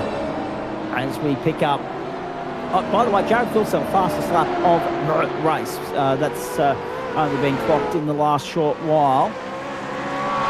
In 12th position there. Filsell with a 206.419, if you don't mind, ladies and gentlemen. And earlier in the day, a 205.739. So 205.7, the fastest lap of the race. They didn't hold that honour for much of the day. Lap 128 is when they clocked it. It's only just triggered me now that I've seen the purple box there, and I'm like, hang on, what's going on here? Because earlier in the day, it did belong to, I think, Joe Stewart and the number 12 entry for a little while. So, a 5.7, not bad. Not bad. Damon Woods, Cody Death, and this battle's growing just nicely as well. These are the guys arguing over, can you believe this, boys? 30th, 31st and 32nd. Battles are plenty right throughout the field, top to tail. Every spot counts, doesn't it, when you're thinking about the championship and whether you make it inside the 20 or the 16. So regardless of where you are on the track, you want to battle hard for every position. And every car in this little pack right here has had damage at some point today. Yeah. Cables is in the most recent sin. Job Stewart and Matthew Bowler come in that moment of the exit of turn 1 that took out, 4 or 5 cars that were crucial to this one. And there's still damage on the front end of Josh Hawkins. At one stage, they fell as far back for Job Stewart and Matty Bowler as 1 lap off the lead. And again, that's another car. When we were talking to them, they were capable of winning the race.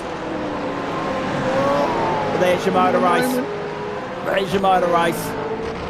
The margin now out to beyond 2 seconds for Cody Death to Damon Woods. That is your motor race, ladies and gentlemen. You might be jagging that back with only 6 or 12.4 kilometres to go. 32 cars still on the lead lap, interestingly enough, too, ladies and gentlemen. And that has been geez, we might stay with this. These guys on the ragged edge fighting for the minor placings. But yeah, 32 drivers still on the lead lap, folks. A remarkable achievement from all and sundry to still be in contention this late in the piece. Joe Still on the all lead over lap. the place. Yeah, seems so sideways. Oh, he's made contact with the wall too. Look at this. Look how crossed up he gets. Just fighting that opposite way. Not just fighting it, he just kept the foot in it. Forget it. I'm still trying to drive the wheels off this thing. And the other half of that equation is that we're only a couple laps. We're 2 laps from the end of this race next time by. Well, those guys are 3 laps. They'll cross to get 2 laps by at the end of this one. But the leaders are on their way down the hill. Second to last time. Penultimate lap. Jared's going to pick up another spot. Yeah, he is. Look at the pace he's got. He pitted later than everyone else. No. With a lap from home. And Willie Stapstead he wants to put something together. He wants to earn the mark of respect. And he's basically just saying to the guy behind him, I do not care who you are, what you've done, what you've achieved. I want to beat you today. He'll leave nothing on the table in a bid to try and make that happen. And just extraordinary stuff.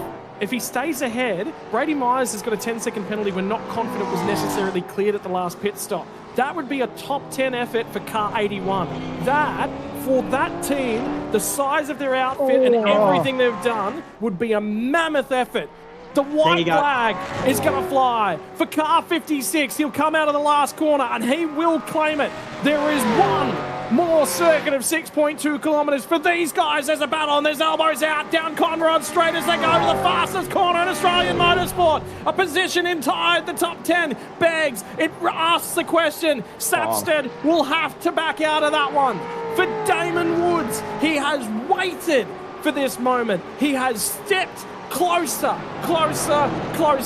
At Mexico earlier this year, a couple of rounds ago, he finally wrote his name into the history books as a race winner of this series. I said I don't think it'll be the last time he does that. Boy, did we not have much to wait. Boy, did we not have long to sit back and think about it. For his teammate, for Caleb Hydes, he's had one drive in this series. One drive of all time, one drive in 2026. It's at the mountain. It's at the only place that matters. He is going to wheel this thing. Cody Deeth took him to the limit and beyond. That, for car 53, is one of the best of all times. It is going to be an Eclipse podium 1, 2, 3. They'll celebrate that. But before we can get there, before we can celebrate the drivers, there's one more time through the elbow. Car 56 on the anchors for Damon Woods, for all this man puts together, for the energy, for the time, for the tribulations, for everything he's gone through. Didn't touch a supercar up until about 2 years ago. Never drove this thing. Had a conversation with him. He said, I'm going to have to do it, aren't I? And I said, yep. Put your belts on, go and do some hard work. He went away, he worked, he plugged away at it. And the proof is about to be in the pudding. For car 56, for the rising stars of the next generation, they have proven it to the old guys amongst the grid. We say old, they're only beyond 30. For Damon Woods, for Caleb Hydes, you guys are not just series winners, you've won the Bathurst 1000! You can only stand up and applaud that one and tip your hat and salute them, ladies and gentlemen. And a great last lap call from Scotty Rankin as well, finishing the day off quite tidily. Magnificent. Cody Deeth, Gallon in defeat in second. He and Hayden Veld, they threw everything at that. And plus 13, a mammoth effort. Ryan O'Sullivan, exactly where he started earlier today, and he's one of the rare cars in the field. In fact, he is one of only 2, Jacob O'Reilly, the other one. And this is happening in the background of the run, home in the wall! Can you believe this? I was just talking about the guys that have remained where they started throughout the course of the day compared to those that have moved and shaken up and down the totem pole respectively, and yet these guys are still duking it out, trying to finish things off. And boys, you've just got to get to the flag now. The points are there. You've just got to get there. Don't wreck each other on the way. You're not battling for the win anymore. You're battling for 31st. Yeah, they're trying to grab whatever they can. And don't forget, it looks like we're going to have a new True Force Enduro Cup leader. We think the 31 may have grabbed it in the end, but we're just going to wait and crunch some numbers. We're hearing it's the fastest Bathurst that we've ever had too. Just a smidge under 6 hours. 5:59:37 is the official time. We ran. Have a look at this. The guys that are 2 laps down are duking it out. Actually, 4 laps down. Jake Maloney and Angus Lawford. They're arguing for 36th. See, it's about pride at this point, isn't it? Quite frankly. And look at this. Jordan Ross and Lachlan Capel. To the final corner they go. Side by side at the end of 161 laps or 1,000 kilometres. Across the line, my goodness. Well done. Whoa, 0.045. That's unreal. 36 to 37th. That is ridiculous. See, that's the thing. Once a racer, always a racer. Just because they're out of contention doesn't mean they're not going to race for every single point. We talk about the importance of points when we get to relegation zones and finals and all that sort of stuff. That's why, that's just the passion and the pride in which they race with. Everybody wants to finish as far up as they possibly can. There's no throwing in the towel there. They have left nothing on the table at the end of 5 hours, 59 minutes and 37 seconds, ladies and gentlemen. Now, I'm going to go out on a limb here, and I think from memory that we went sub 5:59 even. I think we ran a little bit quicker, maybe last year, but definitely the year before. So 5 hours, 59 and 37. We've gone sub 6 hours again in the Logitech G Pro Invitational Series Bathurst 1000. Round 7 of 12 is done. The True Force Enduro Cup is done. The boys will sum all that up for you in a moment. 4.0 the winning margin, and Sam Mann, to be fair, when we look at that, driver of the day, Cody Death up 13 spots. That was brilliant. But well done to Rhino Sullivan, finishing exactly where he started. Only 1 or 2 drivers in the field to manage that, if you don't mind, after 6 hours. That is an achievement in itself. Josh Anderson, this is all provisional, by the way. We do have penalties coming the way of some of these guys. So provisionally, that's how it sits. There will be amendments made. Keep an eye out once the results are officially published on the website for all of that. Fallout, Robbie Gibbs, James Scott, Andrew Gilliam, Ryan Bettis, Bradley Rado and Brady Myers, the top 10. But Sam, man, that was just extraordinary to watch, and a magnificent performance from Damon Woods. But really, the margin, 4 seconds, really flattering to him in the end, with the greatest respect, because he had to work really hard for that one. Absolutely, and there's going to be so many telltale stories throughout the field of what ifs, but at the end of the day, they did everything right and took the checkered flag in the end. They'll be celebrating hard into the night, no doubt about that. A win at the Bathurst 1000, nothing to turn your nose up about whatsoever. It's a big day in sim racing motorsport, and they've done it. Scotty will have the post-race show for you in just a moment. And, of course, Sam Mann will be here with him for that one. Looking forward to hearing the thoughts from all 3 of these guys. Gianni Lotsu, Rhino Sullivan will be here to talk about finishing 3rd. They had a very lonely run there towards the end, it's fair, but they wouldn't have minded that. That's a run that was set up purely through the brilliance of Sully's lap in the shootout. He's probably never driven a more important lap of Mount Panorama in his life than that last night, to vault up 12 spots based on qualifying. Big winner out of all that, and converted it on the day to come home 3rd, a podium finish here. You'll hear from Damon Woods and Caleb Hides, but before that, you'll hear from Hayden Veld and Cody Death as well. Running down through the order, Ryan Jones, 21st position, Russell Pepperell, Jake Burton, Brenton Hobson, not the swan song he would have been hoping for here at Mount Panorama. Can't wait to see him back in enduro driver capacity. There's no maybe about that. He will definitely be back on the grid as a co-driver next year, and a gun operator at that. Jamie Dyke, Luke Rosella, Bo Albert, unfortunately, same boat as Hobbo, not the finale he would have been hoping for. Job Stewart, they'll be licking their wounds again. The guys that were caught up in incidents earlier in the day, Scotty, this place can be so damn cruel.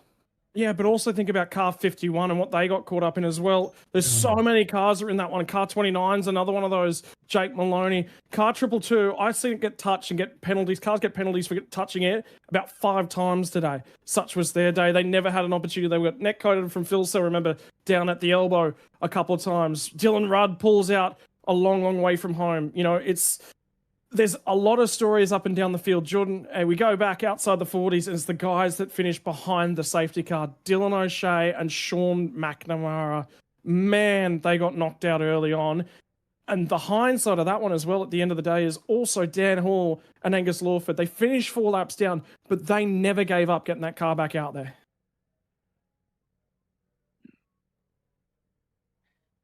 So that Extraordinary day. is the final results coming from this one. And we're going to get an opportunity to jump straight on over and have an interview with car number 56, your Bathurst 1000 winners. To Damon Woods, to Caleb Hydes. Boys, that was a tough one. That stretched the pair of you beyond all that I thought you were able to hang on to. And I thought for a moment Deeth might have had you.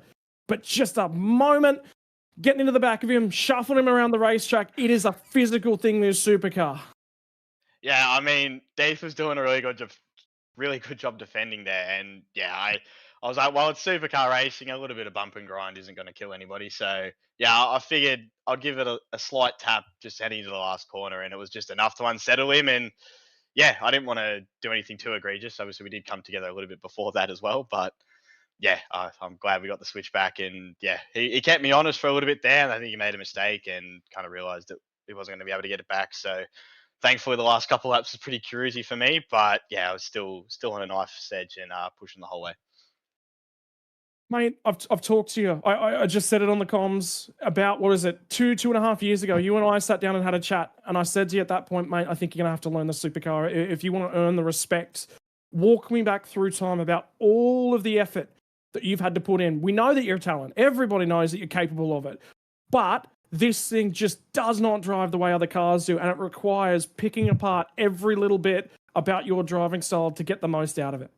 Yeah, it's definitely tricky to everything that I'd built my technique around. I hopped onto the sim and purely just drove GT3 off the rip because that's what I wanted to drive. I did a little bit of supercars as a co-driver back in 2022 or 2021 with ERT, that was a cool experience.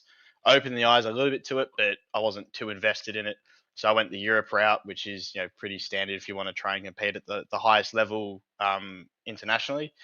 And then we've kind of come back realizing that if I want to get a bit of a name in Oz, I need to hop in the supercar. And I think the Gen 3 rollout was definitely the best case for me to hop into this series, because I didn't have to try and learn what the Gen 2 car was, and we were always trying to make the step forward in this car to have an advantage over the field rather than catching up to the front guys. So yeah, it was kind of a perfect timing of everything to really focus on supercars.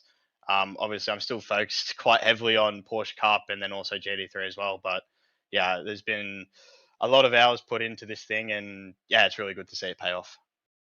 Caleb, mate, talk to me about not only your teammate, but the whole team and everything that you guys have got going on, because you're driving open wheelers, you're having fun, and at the same time, you've got to lift yourself up to compete at that level. It is a huge responsibility being asked to co-drive for Damon Woods. What was your responsibility like this week? Yeah, genuinely, I genuinely have the best teammates in the country. There's no doubt about it. I'm literally shaking right now, but I knew my teammates are good. Don't get me wrong, but man, the amount of effort that guys like Rattray and Damo put into the supercars is just unbelievable. To be fair, credit where credit's due. They threw everything at me to try and get me up to speed in the short amount of time we had, and it's just, I can't believe how quickly it's all come together, and just it's an unbelievable result, honestly.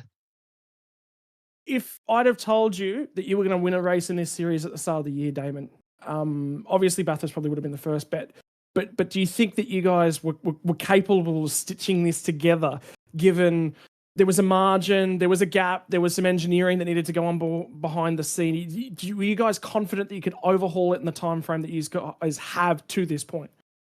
We kind of had a bit of a revelation at the last round at Adelaide last year, which was a bit of an eye-opener to how we wanted to attack this year.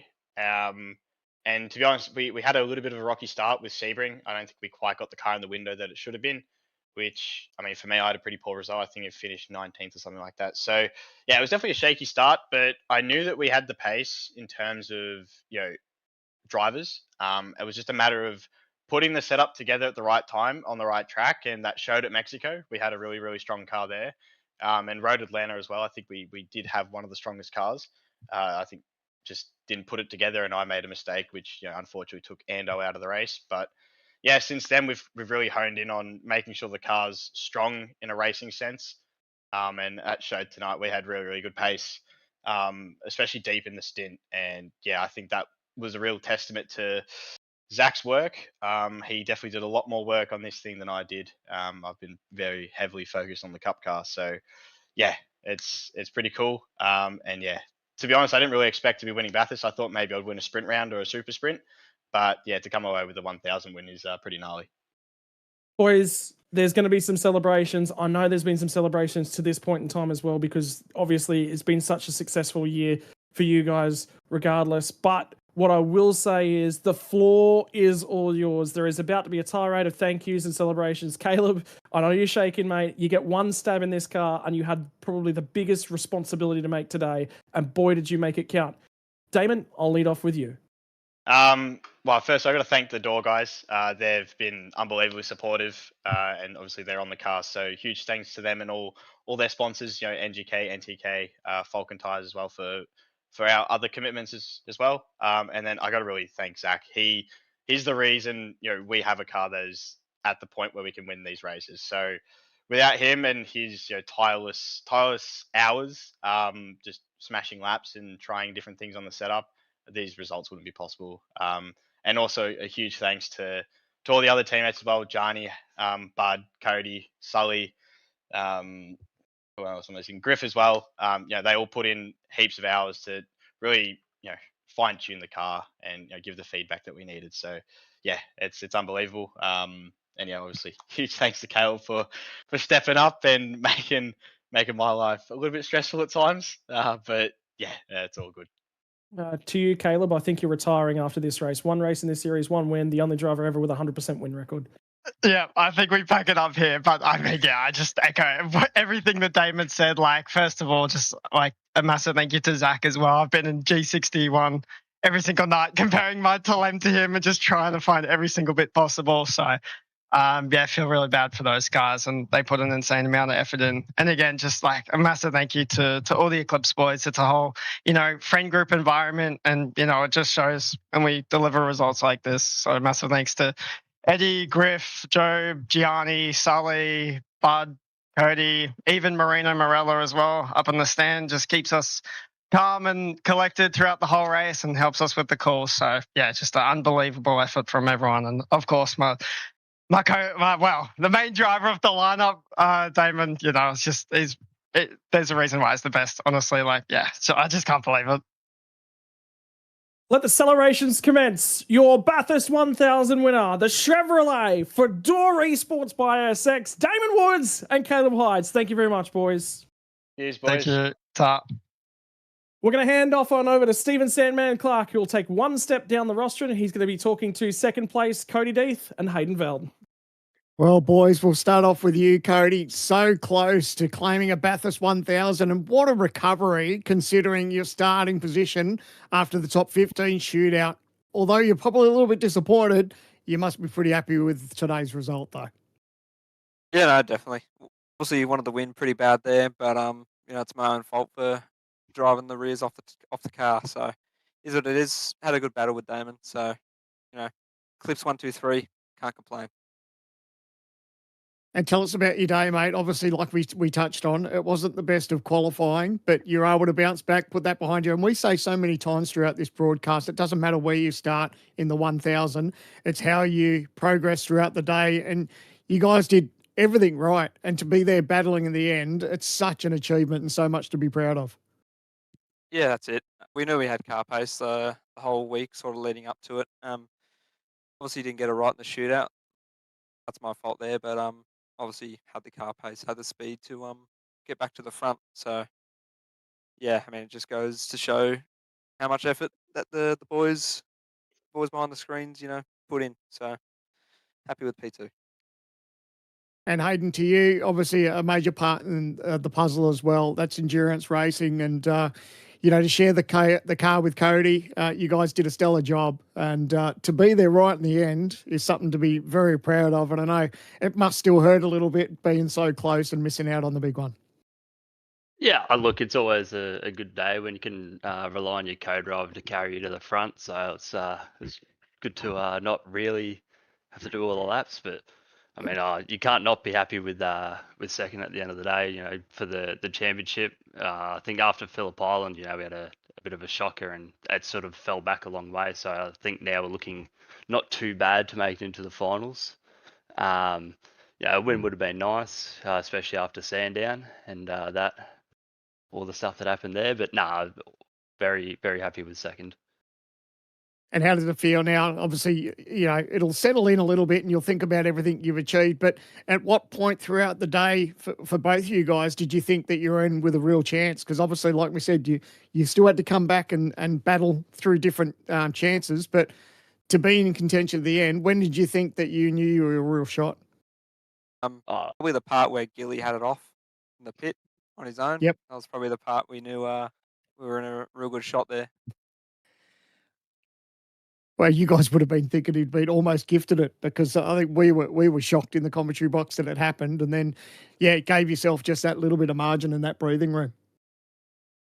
Yeah, no, definitely. That helped us a lot, but unfortunately for him, things happen. I'm sure he'll get over it and recover for the next one.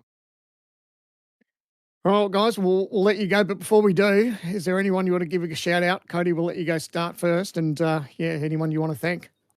I mean, just shout out to all the Eclipse boys. It's pretty impressive how far they've sort of come in the past, 2 years of doing this series. Back to back lockouts of the podium in the Enduros. I mean, speaks enough for itself. Bit of a change in the guard, if you ask me. Just shout out to all the boys at Eclipse. Absolute awesome job. And Hayden? I mean, the same thing. Obviously, Griff and Zach have just absolutely carried us with the setup work this week. The amount of hours that they've put in, and Damo too, to really get the car dialed in, whilst some of us had other things to attend to, has been unreal. And it's a shame to not see them get a result again. They've been deserving one almost all year, but big thanks to that. All our sponsors, specifically Core Temp. Would have been really nice to have that in the room today. I was sweating a little bit when I was fighting with Gilly, but and Jay and all that for the broadcast, Race Control, those guys put on a mega show for everyone. That's the reason we get to do it. Well done, guys. I know it hurts to be so close to a Bathurst win, but still a proud day, P2 on the mountain. Congratulations, and we'll talk to you boys soon. Cheers, mate. Cheers, guys. Thank you. And Zach, we might hand over the reins to you now, because I think Scotty's gone walkies again. We shouldn't be too surprised, should we? But you're going to catch up with Ryan O'Sullivan and Gianni Lutz. Let me fill in the gaps there for you. For anybody unaware, this was an off-air discussion at the very start of the day, and we actually suggested to Scotty, if push comes to shove, he can bail once the race is complete. He made it very clear that this was his priority, though. However, because there's a window of opportunity to go and do some sim racing of his own, he's going to do just that. He'll be back with you for the next round of the V8 Pro Invitational, with thanks to the great people at Logitech G Pro. Now, welcome into Ryan O'Sullivan. Welcome into Gianni Latsu. Boys, what a day that was. Sully, let me start with you. You must be pinching yourself because you set this up last night with one of the laps of your life, and you've gone out there and capitalised on that by finishing exactly where you started. There was maybe an opportunity to go with the boys at the front and win it, but you'll take third considering you're 15th going into the shootout, I'm sure. Yeah, I'm not going to lie, mate. I was hoping that Cody and Dame would kind of get into each other a bit more, so I could. They nearly fight did. for the lead. Yeah, I know. They nearly did. So, no, honestly, what an effort by the whole team. Just super proud of all the boys. It's great to convert from the good quality last night. So, and just super proud of my co-driver G. He kept the car cleaned, and couldn't ask for a better co-driver. couple of hairy moments within that race, and I'll get Gianni's thoughts on it in just a moment as well. And nice to see him in a supercar, by the way. But from your standpoint, mate, the pressure was released there towards the end. No one really to fight with, to worry about. That must have released the pressure valve off you and eased the tension, just to know that you've got to go through the motions and focus on your own drive and bring it home in one piece. Yeah, that's right. I actually short fueled by quite a bit, expecting a safety car at the end. So the last stint was pretty much just me saving down Conrad the whole time. So the lap times weren't there, but yeah, it was just one of those stints that there was no pressure at all. So yeah, it was a great race. Sure was. Glass half empty, glass half full. If you had your time again, would you have avoided short fueling at the potential of getting involved in that fight? Because you were at one point there taking chunks out of those guys. It was 8 seconds. Next minute it was 4 seconds because they'd made contact. There was a real chance if they'd kept brawling that you might have been able to come up and snare a surprise victory on them. Yeah, 100%, mate. Like it was the gap was coming down, but honestly, what we needed was a good result today. So our enduro campaign hasn't been the greatest. So just to get a good result, just to bump us up the table for finals is helping a lot. So yeah, it's just good to get across the line and a good result. Indeed it is. Stay there. One more question for you in a moment. It's with the view to the rest of the season. But let me bring in Gianni. How much have you enjoyed teaming up with Sully through the Enduro Cup, mate? And what a way to finish it off with a podium at Bathurst.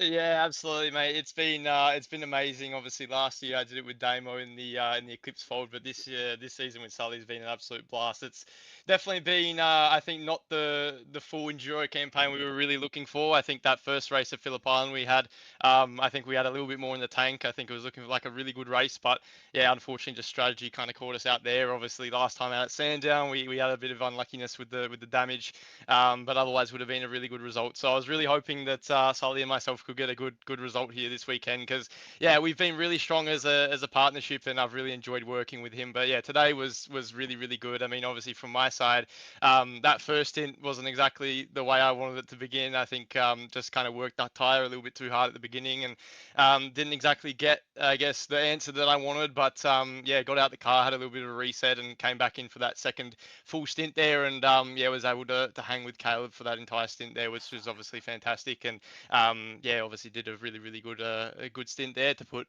the prime position in for Sully to take it home to the end. So yeah, mate, it's been a pleasure. It's been really fun. It's probably mentally one of the busiest days for me of the year. So yeah, really great to wrap it up with a third.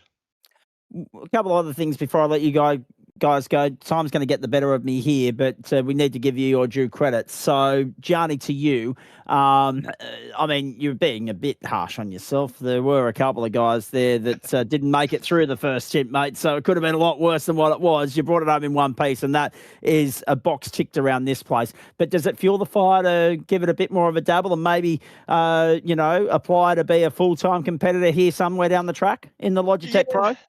Yeah, absolutely. I mean, it's always something I've considered. I mean, for me, it's just I have such a busy schedule, week in week out with the sim, with my business as a driver coach. So it's a lot of hours on the week I guess on the sim. So it is quite hard sometimes to find those periods of time throughout the week to put the effort in that I need to be competitive. But yeah, no, I definitely enjoy the enduro campaign. I think it really kind of brings out that fun side of sim racing for me that I really enjoy, and like I said, it's great to obviously help Sully out. But yeah, I think look, definitely at some point down the track, it's always been there as a kind of hanging carrot to try and get involved with. So yeah, we'll see what happens next year, I suppose. Indeed, and on that subject, when you're watching on from the sideline in a situation like that, how itchy are the feet, and how nervous do you get when it's all up to Sully? I mean, you place a lot of trust in him, and you know he's going to do the job, but do you get nervous watching on from the sideline, knowing there's absolutely nothing you can do from a driving sense? Oh, look, I think I was more nervous about Damo and Cody there at the front, to be honest with him, more than anything. But yeah, no, look, I've got plenty of trust in Sully. I always know as soon as he hops in the car, he's going to do a stellar job. And yeah, like I said, he's been superb the entire enduro season. And yeah, obviously it's great to give him a result here to help him in his finals chances for the rest of the season. So yeah, like I said, absolutely tin top job from him, and did absolutely flawless. So no, I think for me, very relaxed. So yeah, couldn't have asked for a better co-driver. Sully, very quickly, how does this set you up now to run with it and build some sort of momentum towards the back end of the season? Yeah, look, we'll just hope that without G hitting people and getting damaged, we might be all right. No, just kidding. But we'll see how we go. We should be in the top 10 now. So yeah, see how we go. Very nicely done. Lead us off with some thank yous, please, boys. Big shout out to the whole Eclipse team. It's been a blast this enduro season. Can't wait for next year. So big shout out to Core Temp Air Conditioning, 5-6 Sim Coaching, LDP, and Bowler Media, and special shout out to Gianni again for a great co-driver season. Brilliant performance, Gianni. Anyone you'd like to add to that, please? Yeah, same as Holly. I mean, big thanks to the whole team. Especially the boys, especially Zach. I mean, like the boys said before, I think he put such a big effort in, and without him, I mean, realistically, the car wouldn't be where it is today to put that performance in that we did. But yeah, like I said before, big thanks to Sully as well. He's done amazing all co-driver season, and I wish him the best of luck for the rest of the season as well.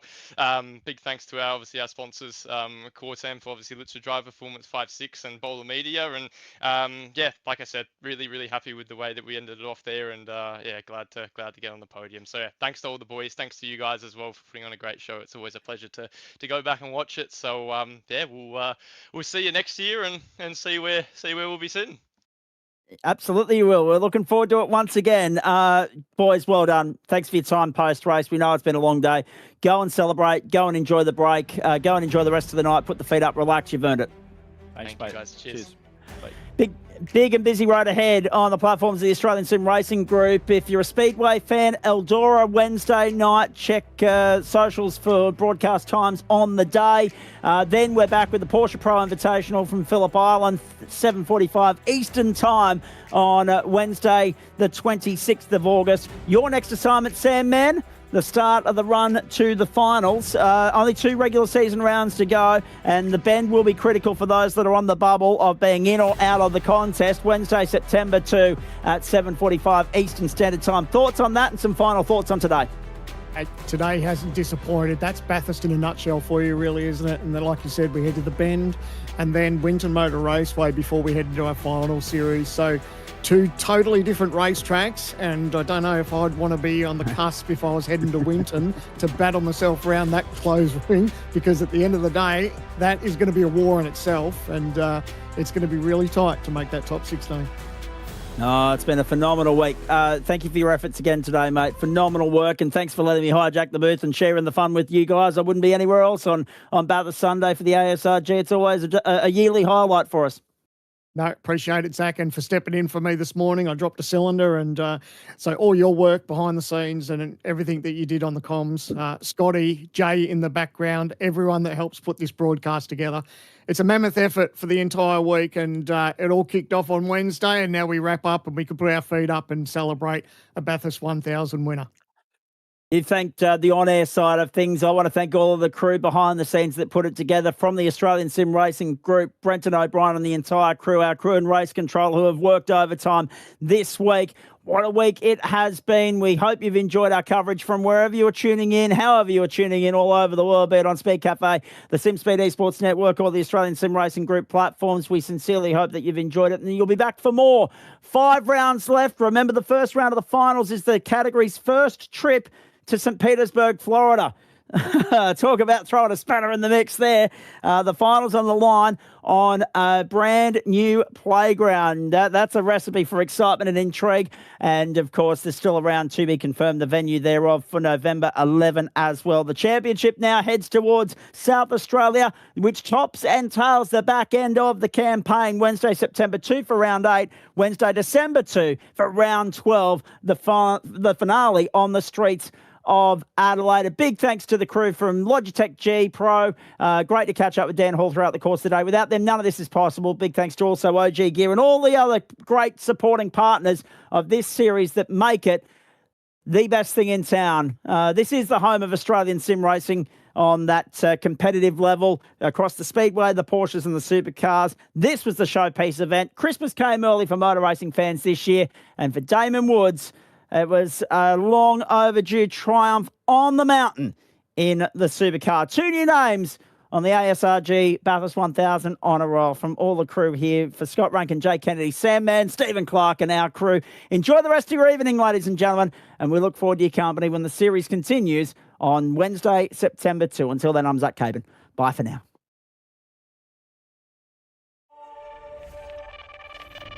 One click is the difference between winning or watching. And this is the fastest click in the world. Powered by revolutionary HITS technology.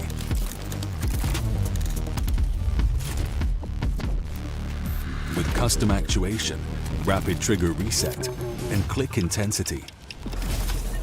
Tuned to your competitive play. We didn't just evolve the click. We reinvented it. Built on the precision of Hero 2. Trusted with Lightspeed Wireless. Forged in a championship-winning design. And made yours through G-Hub. Pro X2 Super Strike. Designed with pros. Engineered to win.